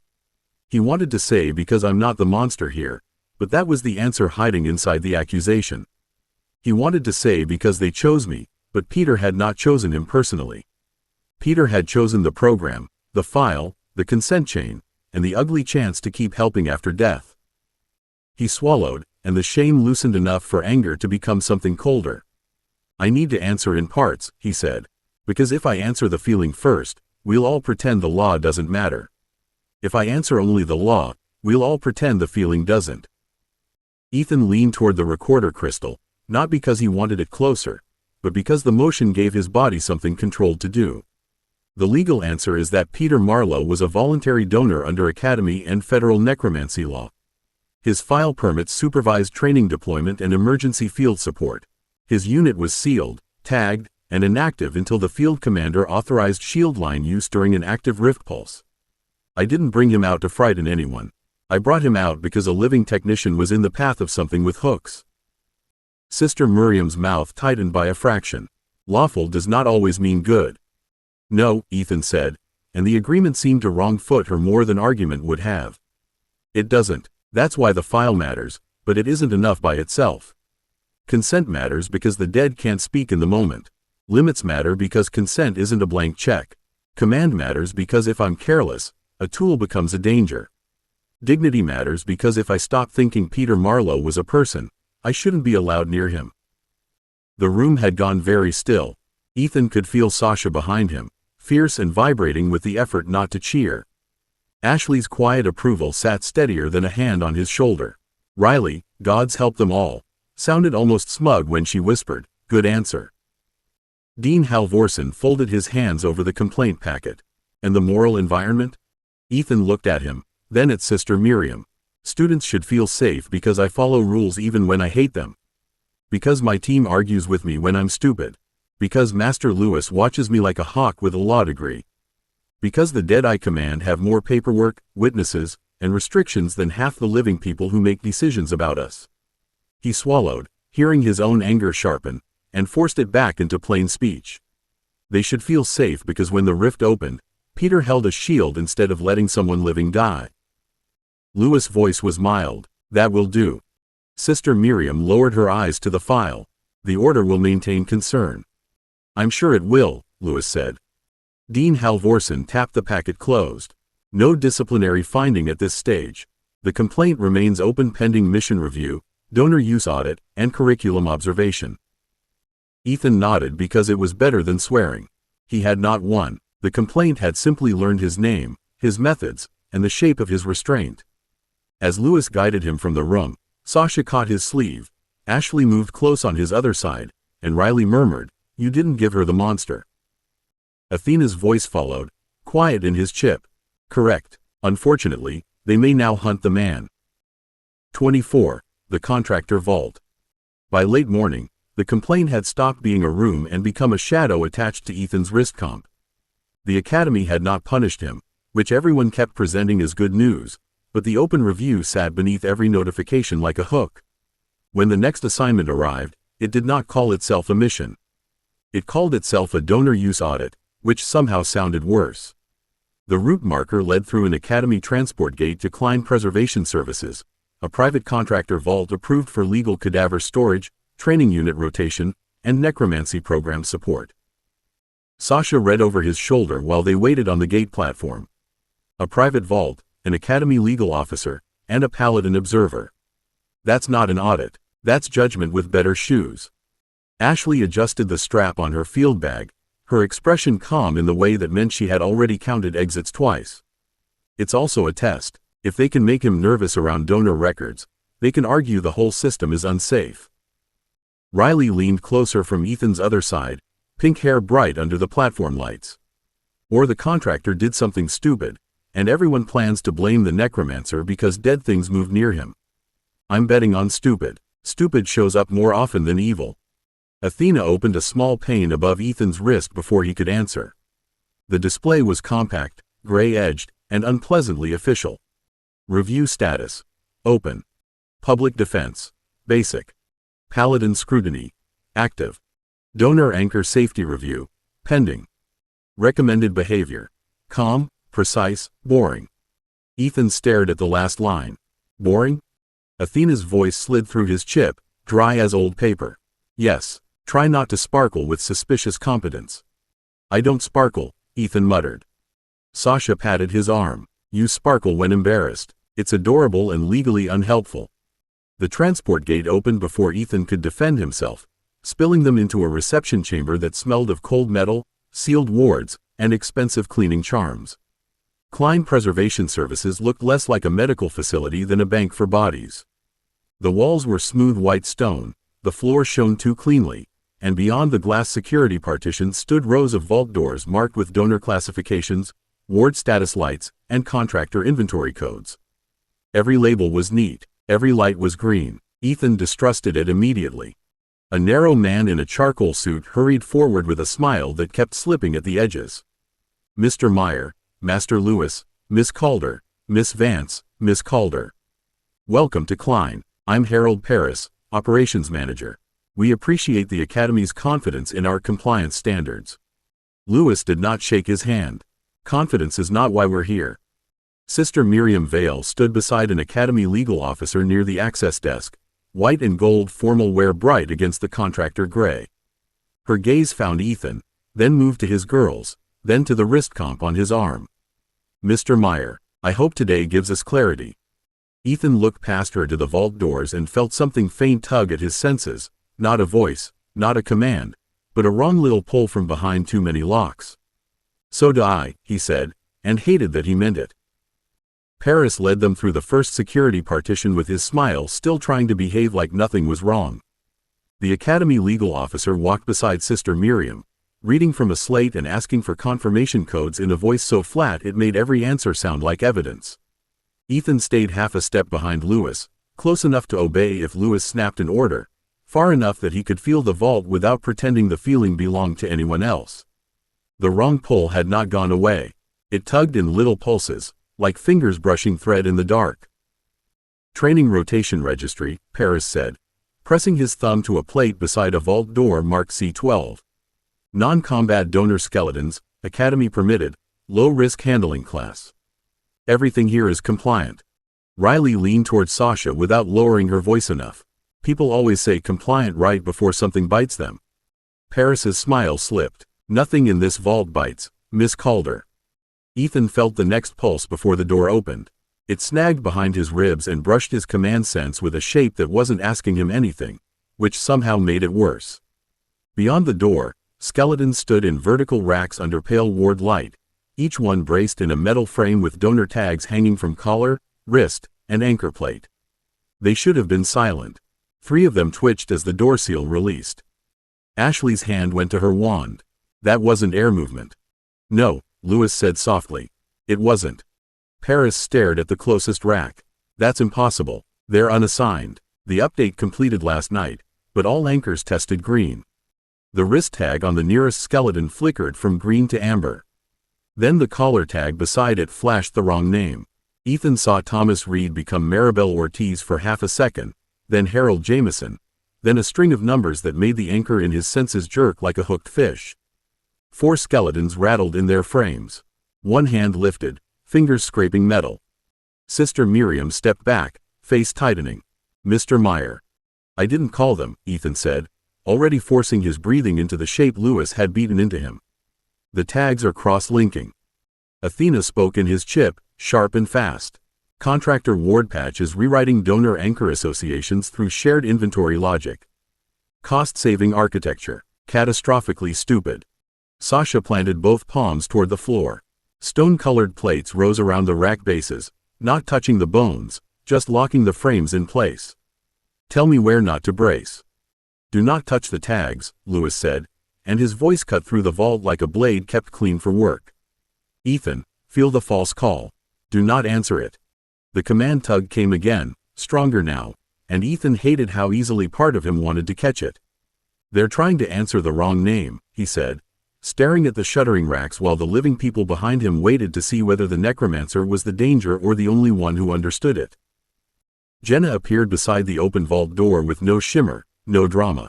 Only the sudden certainty of being judged by someone who had been dead long enough to understand insult better than panic. Her gaze moved over the twitching skeletons, the flickering donor tags, and Paris's bloodless face. Ethan had seen her angry before. This was colder. This was political. This is ugly, Jenna said, her voice soft enough that only Ethan and those nearest him heard. Not hostile. Worse. Careless. They have made promises into shelf numbers. Sister Miriam's eyes widened at the ghost, then hardened as if Jenna's presence confirmed every fear she had brought with her. You brought a spirit into a donor vault? She followed the smell of bad manners, Riley said, already pulling a pink charm strip from her sleeve. Which, to be fair, is impressive in a place this clean. Lewis' hand lifted before Miriam could answer. Later. Ethan, stabilize the call. Do not command those donors. The nearest skeleton wrenched one shoulder free of its frame with a sharp crack of metal. A clerk behind the glass partitions screamed and stumbled back into a rolling inventory cart. The cart struck a ward column, and 3 more tags flashed amber. Ethan felt the false call spread, eager and stupid, trying to use him as the nearest proper mouth. No, Ethan said, and pushed his own command sense down into the floor instead of outward into the bones. Sasha, brace frames 2, 4, and the back left. Leave the anchor plates floating. Sasha dropped to one knee. Stone braces rose in clean arcs around the racks, locking metal to floor without touching bone or tag. Done. If anything complains, it can file paperwork. Ashley, pressure off the tags, Ethan said, shaping the words around Lewis' earlier warning. Not air blast. Gentle, like lifting dust without moving the table. Ashley's wand moved in a tight circle. The air thinned around the flickering tags, easing the pulsing ward light until the worst rattling slowed. I can hold this for maybe a minute before the room starts fighting me. Riley, cut the shared update thread, Ethan said. Riley's smile vanished into focus. Her charm strip snapped between her fingers and flared pink-white. I can interrupt it, not fix it. Interrupt is great, Ethan said, and drew shadow from under the racks in a low, shaking band. It wanted to climb the bones. He forced it sideways instead, looping around the false anchor path, binding the bad command without touching the donors. The strain crawled up his arms like ice under the skin. Athena spoke fast in his chip. Anchor detection improving. Ritual precision improving. Aura stability holding. Do not widen the loop. I'm not widening it, Ethan muttered, sweat sliding down his temple. I'm trying not to throw up on a compliance violation. The freed skeleton's hand snapped down, breaking two of its own finger bones against the frame before Sasha's brace caught the rack. Ethan felt the damage like a wince in the room. Jenna's expression did not change, but her voice cut deep. Remember that sound, Ethan. That is what careless systems do to the willing dead. Ethan tightened the shadow loop until the false call folded in on itself. The tags flickered, fought, then settled one by one back to green, except for the damaged donor's collar plate, which burned amber and stayed there. In the sudden quiet, everyone seemed to remember he was the necromancer standing closest to the problem. Paris whispered, "How did you know where the update thread was?" Ethan looked at the braced racks, the broken fingers, and the paladin watching him with no easy accusation left in her face. Because it was pulling on me too. The Academy legal officer did not move until Lewis nodded. Then she crossed the threshold with a seal crystal in one hand and a recorder slate in the other, her shoes clicking far too loudly in the quiet. Vault C12 is under Academy hold. Mr. Paris, no staff member touches a tag, anchor plate, file, update terminal, or preservation rack without written authorization from this point forward. Paris looked as if she had just announced his execution by paperwork. Surely a full hold isn't necessary. We can isolate the affected racks and run a restoration from last night's backup. No, Ethan said, and every face turned toward him. The word had come out sharper than he intended, so he forced his hands open and made himself point only at the damaged rack. The update made donor tags answer the wrong anchor path. If your backup contains the same shared logic, restoring it may repeat the fault. Sister Miriam watched him over folded hands. That is speculation. It's a limit, Ethan said. I can't prove whether this was negligence or interference. I can prove the tags cross-linked. The anchor call tried to route through me, and one donor damaged himself while responding to a name that wasn't his. That's enough to stop the system before it hurts more of them. Jenna stood beside the racks, pale and terrible in her stillness. Better. The legal officer's slate chimed as she recorded the correction. Sister Miriam looked from Jenna to Ethan, and something uncomfortable moved across her face before she pressed it flat. It was not trust. Ethan did not expect trust. It looked more like the first crack in a clean accusation, and that was almost worse because it meant she had to think. Athena opened a small pane above Ethan's wrist, dim enough that only those close could read it. Anchor detection. Basic unlocked. Ritual precision. Improved under pressure. Aura stability. Controlled response confirmed. Donor anchor safety protocol. Active. Warning. Supply chain scrutiny recommended. Sasha leaned in, read the pane, and muttered, "Only you could level up by being boring at a corpse bank." Ashley's mouth softened despite the tension. He wasn't boring, he was precise. Riley pointed at Paris with 2 fingers and no smile, and someone here was cheap. Lewis finally stepped beside Ethan, close enough that his approval felt like pressure rather than comfort. Poachers rarely begin with knives. Knives are honest. Paperwork, discounts, shared systems, inspection rights, contractor access, helpful updates. That is where they start when they want inventory before blood. Paris whispered, "We are an approved vendor." "For now," Lewis said. Sister Miriam turned toward the exit, her white and gold coat catching the ward light. "The order will revise its observation notes." Ethan watched her leave without triumph. The racks were quiet, the tags were green, and one donor's broken fingers rested against a brace that should have protected him. Ethan had held the dead without commanding them, and somehow that felt heavier than winning a fight. 25. Level 3 Teeth. The Level 3 dungeon breathed heat through the gate before Ethan stepped across, and for one stupid second he missed the contractor vault.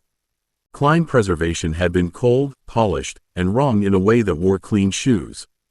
This place did not pretend.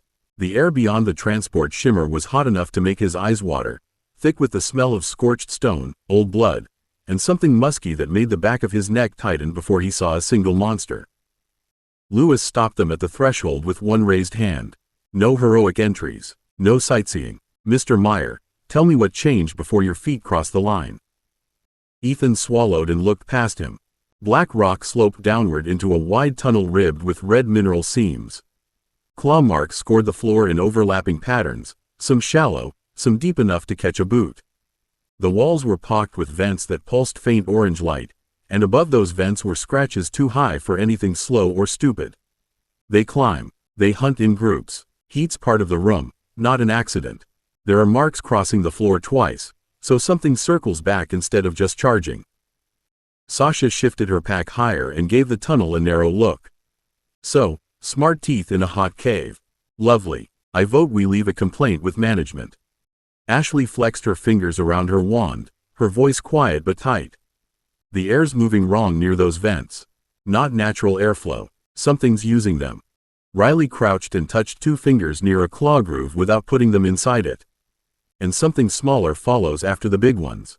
See the little points? Pack cleaners or pups, maybe. Either way, not cute.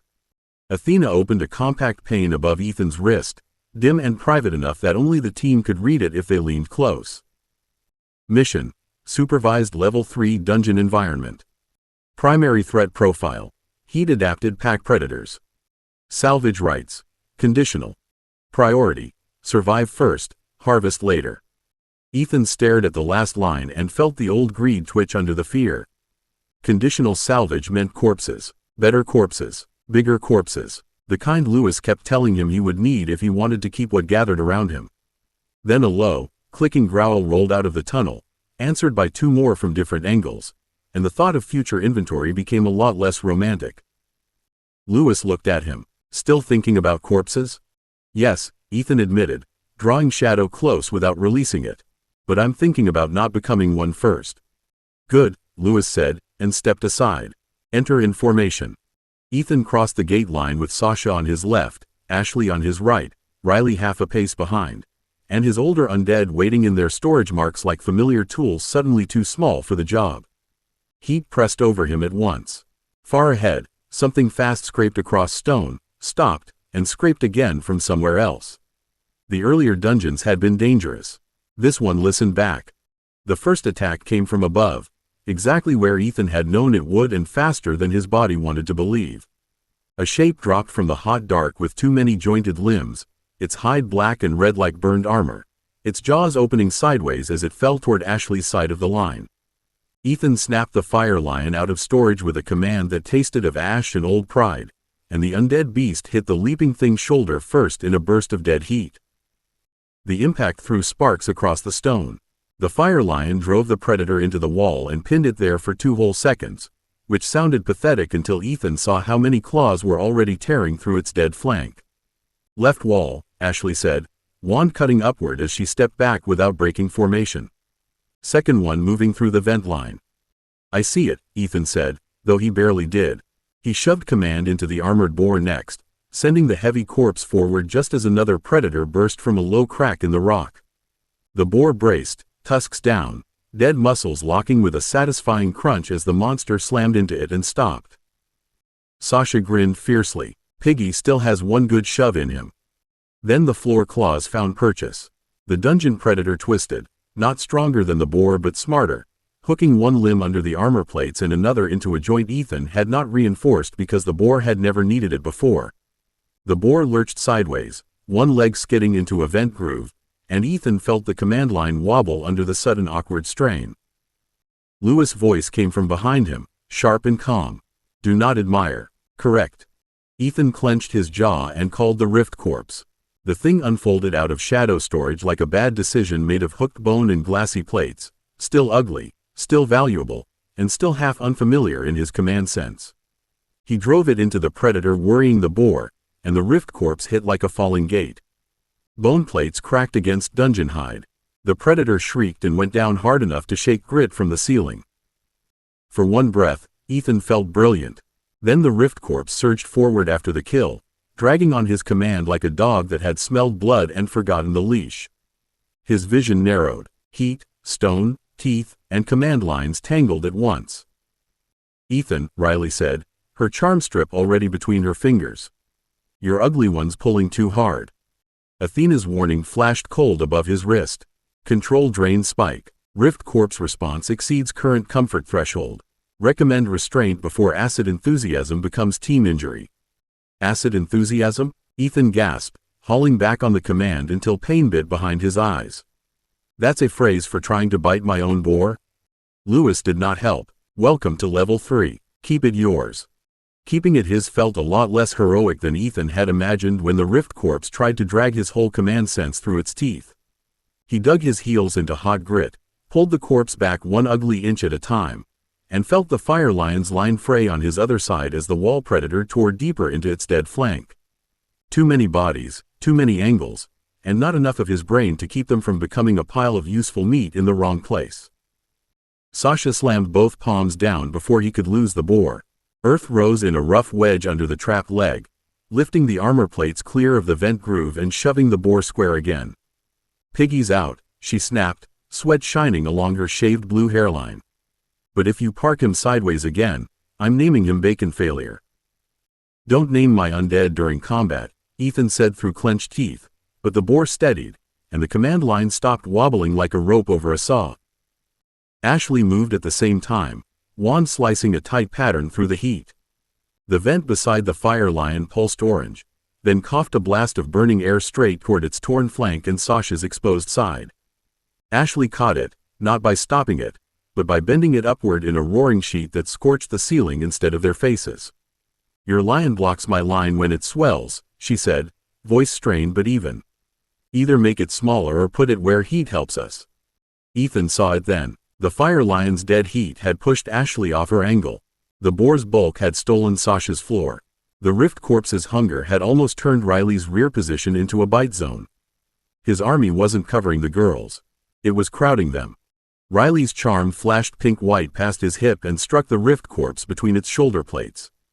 The creature froze for half a heartbeat, not damaged, not commanded, but interrupted just long enough for Ethan to pull its leash tight. "You're welcome," Riley said, backing away from a snapping claw that missed her boot by inches. "Also, your ugly one needs a manners class." Athena's pain flickered at the edge of Ethan's vision. Team interference prevented 3 cascade failures. Recommendation: assign undead by lane, not affection. Lewis' voice cut through the heat. "Say the lesson." Ethan forced the fire lion back 2 steps, angled the boar into Sasha's brace, and set the Rift Corpse low where Ashley's air could pass above it. "They're not separate assets," he said, breathing hard as the next growls answered from the dark. "They're part of our formation, or they're hazards with teeth." The next growl came with a body attached. A larger predator slid from the ceiling seam ahead of them, long and low despite the height it had dropped from, with ember-colored glands glowing beneath cracked plates along its throat. It landed on the wounded one the Rift Corpse had crushed, not to protect it, but to drag it backward into the dark. Ethan felt every greedy part of himself wake up at once. Bigger corpse, better plates, heat glands, claws long enough to make the fire lion look like a fond memory with smoke. "Don't even think it," Lewis said. "I'm thinking it," Ethan admitted, because lying would have wasted breath. He shifted the boar into Sasha's brace, sent the fire lion to block the left vent, and pulled the Rift Corpse low instead of letting it lunge. "But I'm thinking it in formation." Ashley's air snapped over the Rift Corpse's back, a hard compressed shove that stole the predator's leap before it finished forming. Sasha's earth wedge rose beneath its front limbs, lifting claws off the floor for one precious heartbeat.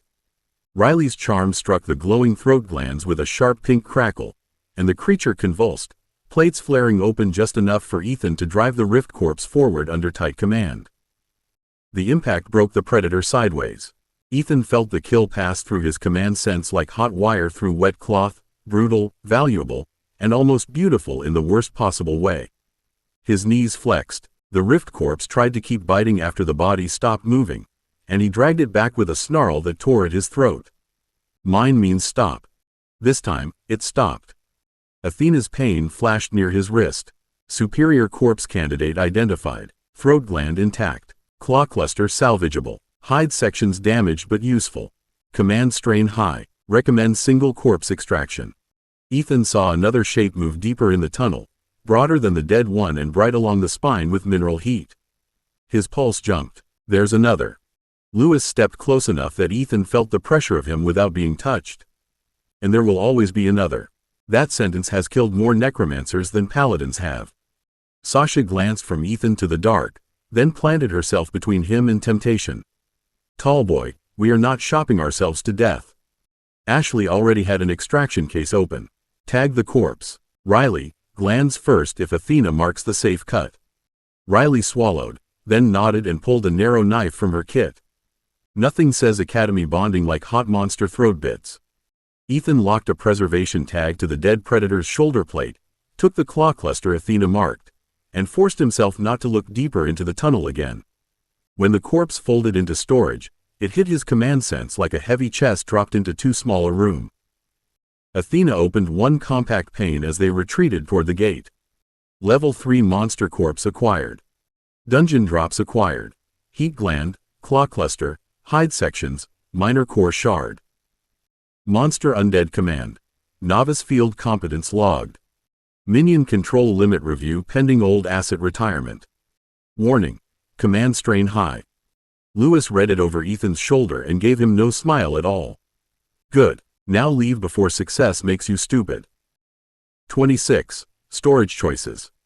The gate spat them back into academy air with heat still trapped in Ethan's clothes and grit still grinding under his boots. For 3 breaths he stood with one hand braced against the transport frame, feeling the level 3 corpse pressed inside shadow storage like a too large thought, heavy, valuable, and absolutely not something he could pretend away until tomorrow. The fire lion limped in its storage mark. The boar's command line felt scuffed raw, and the rift corpse sat in his senses with the smug violence of a thing that had nearly bitten the wrong side twice and still considered itself helpful. Lewis gave him exactly long enough to stop swaying. Storage annex. Now. Sasha wiped dungeon soot from her cheek with the heel of her hand and glared at him. Do we get lunch before the creepy warehouse tour? No, Lewis said, already walking. Hunger sharpens priorities. Mine or his? Sasha muttered, but she fell into step beside Ethan anyway. Ashley took Ethan's wrist before he could argue, checked the trembling in his fingers, then let go without making a scene of it. You're still carrying too much strain. I'm aware, Ethan said, because the level 3 predator in storage seemed to pulse whenever he thought about it. Mostly because the big shiny corpse in my head feels like someone parked a truck in a broom closet. Riley walked backward ahead of them for 2 steps, pink hair must from the dungeon helmet she had already shoved under one arm. Then don't sneeze. I don't want hot monster bits all over the corridor. Athena opened a small private tag above Ethan's wrist. No neat columns, no finance window, just a flat warning line. Temporary storage instability remains within tolerable limits. Tolerable is not comfortable, safe, elegant, or recommended as a lifestyle. Thank you, Ethan said. That was almost reassuring. The Academy storage annex sat 3 levels below the mission wing, behind doors thick enough to make a bank vault feel underdressed. Cold poured out when the warded lock opened. Not freezer cold, but preservation cold, precise and dry and laced with mint, mineral dust, and the faint dead metal scent of sealed magic. Rows of labeled bone racks stretched behind glass. Warded pens marked Monster Bay status in green and amber. Heavy drawers carried skull tags, limb tags, damaged asset tags, return to family tags, disposal tags, and one entire wall of warning plates that looked personally offended by necromancers with poor filing habits. Ethan stopped just inside the threshold. This is what my future looks like. Lewis glanced back. Only if you live long enough to afford it. That hit harder than it should have. The corpse in storage pressed against Ethan's command sense again, and the room stopped being a warehouse. It became rent, upkeep, limits, choices, and all the dead things he had gathered because wanting them had seemed simpler than keeping them. Sasha's voice softened. Tallboy? I'm fine, Ethan lied. Ashley looked down the first aisle of bone racks, then at the monster bays. No, you're not, but fine can wait. Start walking before the corpse closet wins. Ethan breathed once through his nose, felt cold replace dungeon heat in his lungs, and stepped after Lewis into the annex. Lewis took them past the public racks and into a working bay where the annex became less museum and more butcher's accounting problem. A warded circle waited in the center of the floor, surrounded by low steel carts, sealed bins, tag printers, preservation clamps, and 3 monster pens with rune-lit doors. Each pen had a little window, as if anyone sane wanted to admire what they had paid to keep dead and ready. A woman in gray storage coveralls looked up from a console and gave Ethan the kind of professional smile usually reserved for difficult clients. Meyer inventory intake, safe procurement bond posted, student discount applied, supervised storage permission cleared, and 3 provisional reserve bays held for 48 hours. Your assistant is terrifyingly efficient. Athena's voice warmed in Ethan's chip. Correct. Ethan rubbed at his temple. Please don't sound proud when people call you terrifying. I refuse to be ashamed of competence. The storage officer slid a tray of blank asset tags across the counter. Competence doesn't choose categories. You do. Active readiness, reserve preservation, parts processing, dismantle disposal, sale to academy stock, or repair queue. If you don't classify them, they sit in emergency hold and charge triple by the hour. Sasha leaned over the tray. Triple? That's not storage. That's mugging with labels. It is incentive pricing, the officer said, without blinking. Lewis folded his arms and looked at Ethan. Well? Ethan hated that single word. It put the whole cold room on his shoulders. He stepped into the intake circle and called the least dangerous thing first, because cowardice sometimes wore the same shoes as common sense. The fire lion unfolded in a wash of dead heat and damaged pride, its mane guttering in weak orange shivers while torn flank tissue hung under cracked plates. Once, it had looked enormous. Now, under the annex lights, it looked brave, battered, and embarrassingly outclassed. Ethan's chest tightened. Repair queue. Lewis said nothing. That was worse. Ashley moved closer, her voice gentle but not soft enough to let him hide. Repair for what use? Ethan looked at the lion's ruined flank, then at the storage pens built for things far nastier than it would ever be. Training, intimidation, maybe reserve, if heat aura matters. Riley picked up a tag and waved it between 2 fingers. That sounds like not active. It isn't active, Ethan said, and the words scraped on the way out. Reserve preservation after repair assessment. The tag printer chirped. The label looked small and final in his hand. He called the armored boar next. It hit the circle with a heavy clank, one leg still ugly from the vent groove. That decision came easier and hurt less. Repair queue, Ethan said. Field utility still good. Sasha works with it. Sasha patted the boar's scarred head plate. Piggy lives to inconvenience everyone another day. Do not name it Piggy on the external record, Lewis said. Ethan looked at the blank tags, the waiting pens, and the 2 full weights still pressing inside shadow storage. Fine. Then we keep the stupid names private and make the real categories useful. Useful starts with names, Sasha said, as if she had been waiting all morning to be invited into bad ideas. She grabbed a marker from the tray before the storage officer could stop her and wrote Big Bitey Idiot across a blank practice tag in blocky letters. There. Field accurate, emotionally honest, and no one will confuse it with paperwork written by a corpse accountant. The storage officer stared at the tag. That is not an approved classification. It is if we don't put it on the external record, Riley said, already leaning over the tray with interest. Sasha names what Ethan remembers under stress. Ashley fixes what the team needs in a fight. I make sure anyone poking the wrong layer regrets being nosy. Lewis' eyebrows rose. Explain. Riley picked up a thin stylus and drew 3 little jagged marks under Sasha's absurd words, each one hidden between the heavy strokes of the letters. Family disruption shorthand. Not a spell by itself, not enough to damage academy wards, but enough to tell me if a tag's been lifted, copied, or peeled off and stuck back wrong. It looks like Sasha being Sasha. That's the point. Athena was silent for half a second, which Ethan had learned meant calculation rather than surprise. Crude, inelegant, legally deniable, and irritatingly clever. Riley beamed. I accept your worship. No, Athena said. Ashley ignored both of them and took another tag, her handwriting neat and much smaller than Sasha's. The field layer needs emergency information. Not jokes. If Ethan drops in command strain, we need to know which assets are safe to brace, which block air lanes, which generate heat, which ignore pain, and which should never be placed between me and a target. She set the tag beside the Fire Lion's provisional label and added 3 simple marks along the edge. Heat aura, poor precision. Do not deploy near Ashley's vent line unless ordered. Sasha leaned in, read it, and nodded with unexpected seriousness. Add, good for scaring idiots. Ashley gave her a flat look. That isn't emergency information. It is if the idiot is charging Ethan, Sasha said. Ethan watched them take his dead things apart without touching a blade. Sasha turned fear into names he could remember when the world was on fire. Ashley turned messy combat into clean warnings. Riley turned stupid labels into traps for thieves. Athena kept muttering private objections in his chip while quietly adjusting the printable tag template to include hidden student fields. The storage officer looked from one girl to the next, then at Lewis. You allow this? Lewis looked at Ethan instead. Do you understand why it works? Ethan picked up the Fire Lion's new tag. The official line still read Reserve Preservation after repair assessment. Beneath it, in smaller field script, Sasha had written Burner Cat, scary, dumb, not for tight rooms. Ashley had added heat and spacing warnings. Riley's disruption marks hid in the loops of the letters. It looked ridiculous. It also looked like something you would remember with blood in his eyes and 3 seconds to choose. Because perfect records help auditors, Ethan said. Useful records help us survive. Lewis nodded. Then build the system. Building the system sounded cleaner than doing it.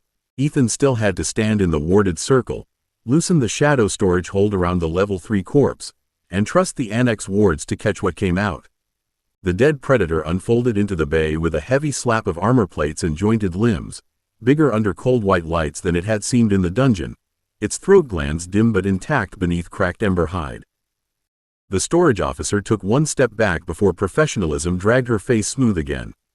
Level 3 heat adapted pack predator. Confirm ownership claim in storage category. Ethan swallowed and kept his command wrapped tight, though the corpse had no will left in it. That almost made it worse. It was only potential now, and potential was expensive. Claim confirmed. Reserve preservation, high priority. No active deployment until Lewis clears the bind and command load. Lewis nodded once. Good. Wanting it is not the same as being ready for it. I hate how often that applies to my life, Ethan said, and pressed the fresh tag to the corpse's shoulder plate. Sasha's field name sat beneath the official classification in smaller print. Heat bastard, fast, worth it, do not chase another. Ashley had added spacing warnings. Riley's hidden marks vanished into the tag border after one pink flicker. Athena sounded deeply pained. The phrase heat bastard is now embedded in an otherwise functional inventory structure. Riley smiled at the tag. Art hurts. No, Athena said. This hurts. The officer guided a preservation cart into the circle, and Ethan helped move the corpse one limb at a time, using shadow nudges only when his hands and back failed. Sasha braced the cartwheels with earth so it didn't drift. Ashley kept a controlled breeze moving over the glands to cool them without drying the tissue.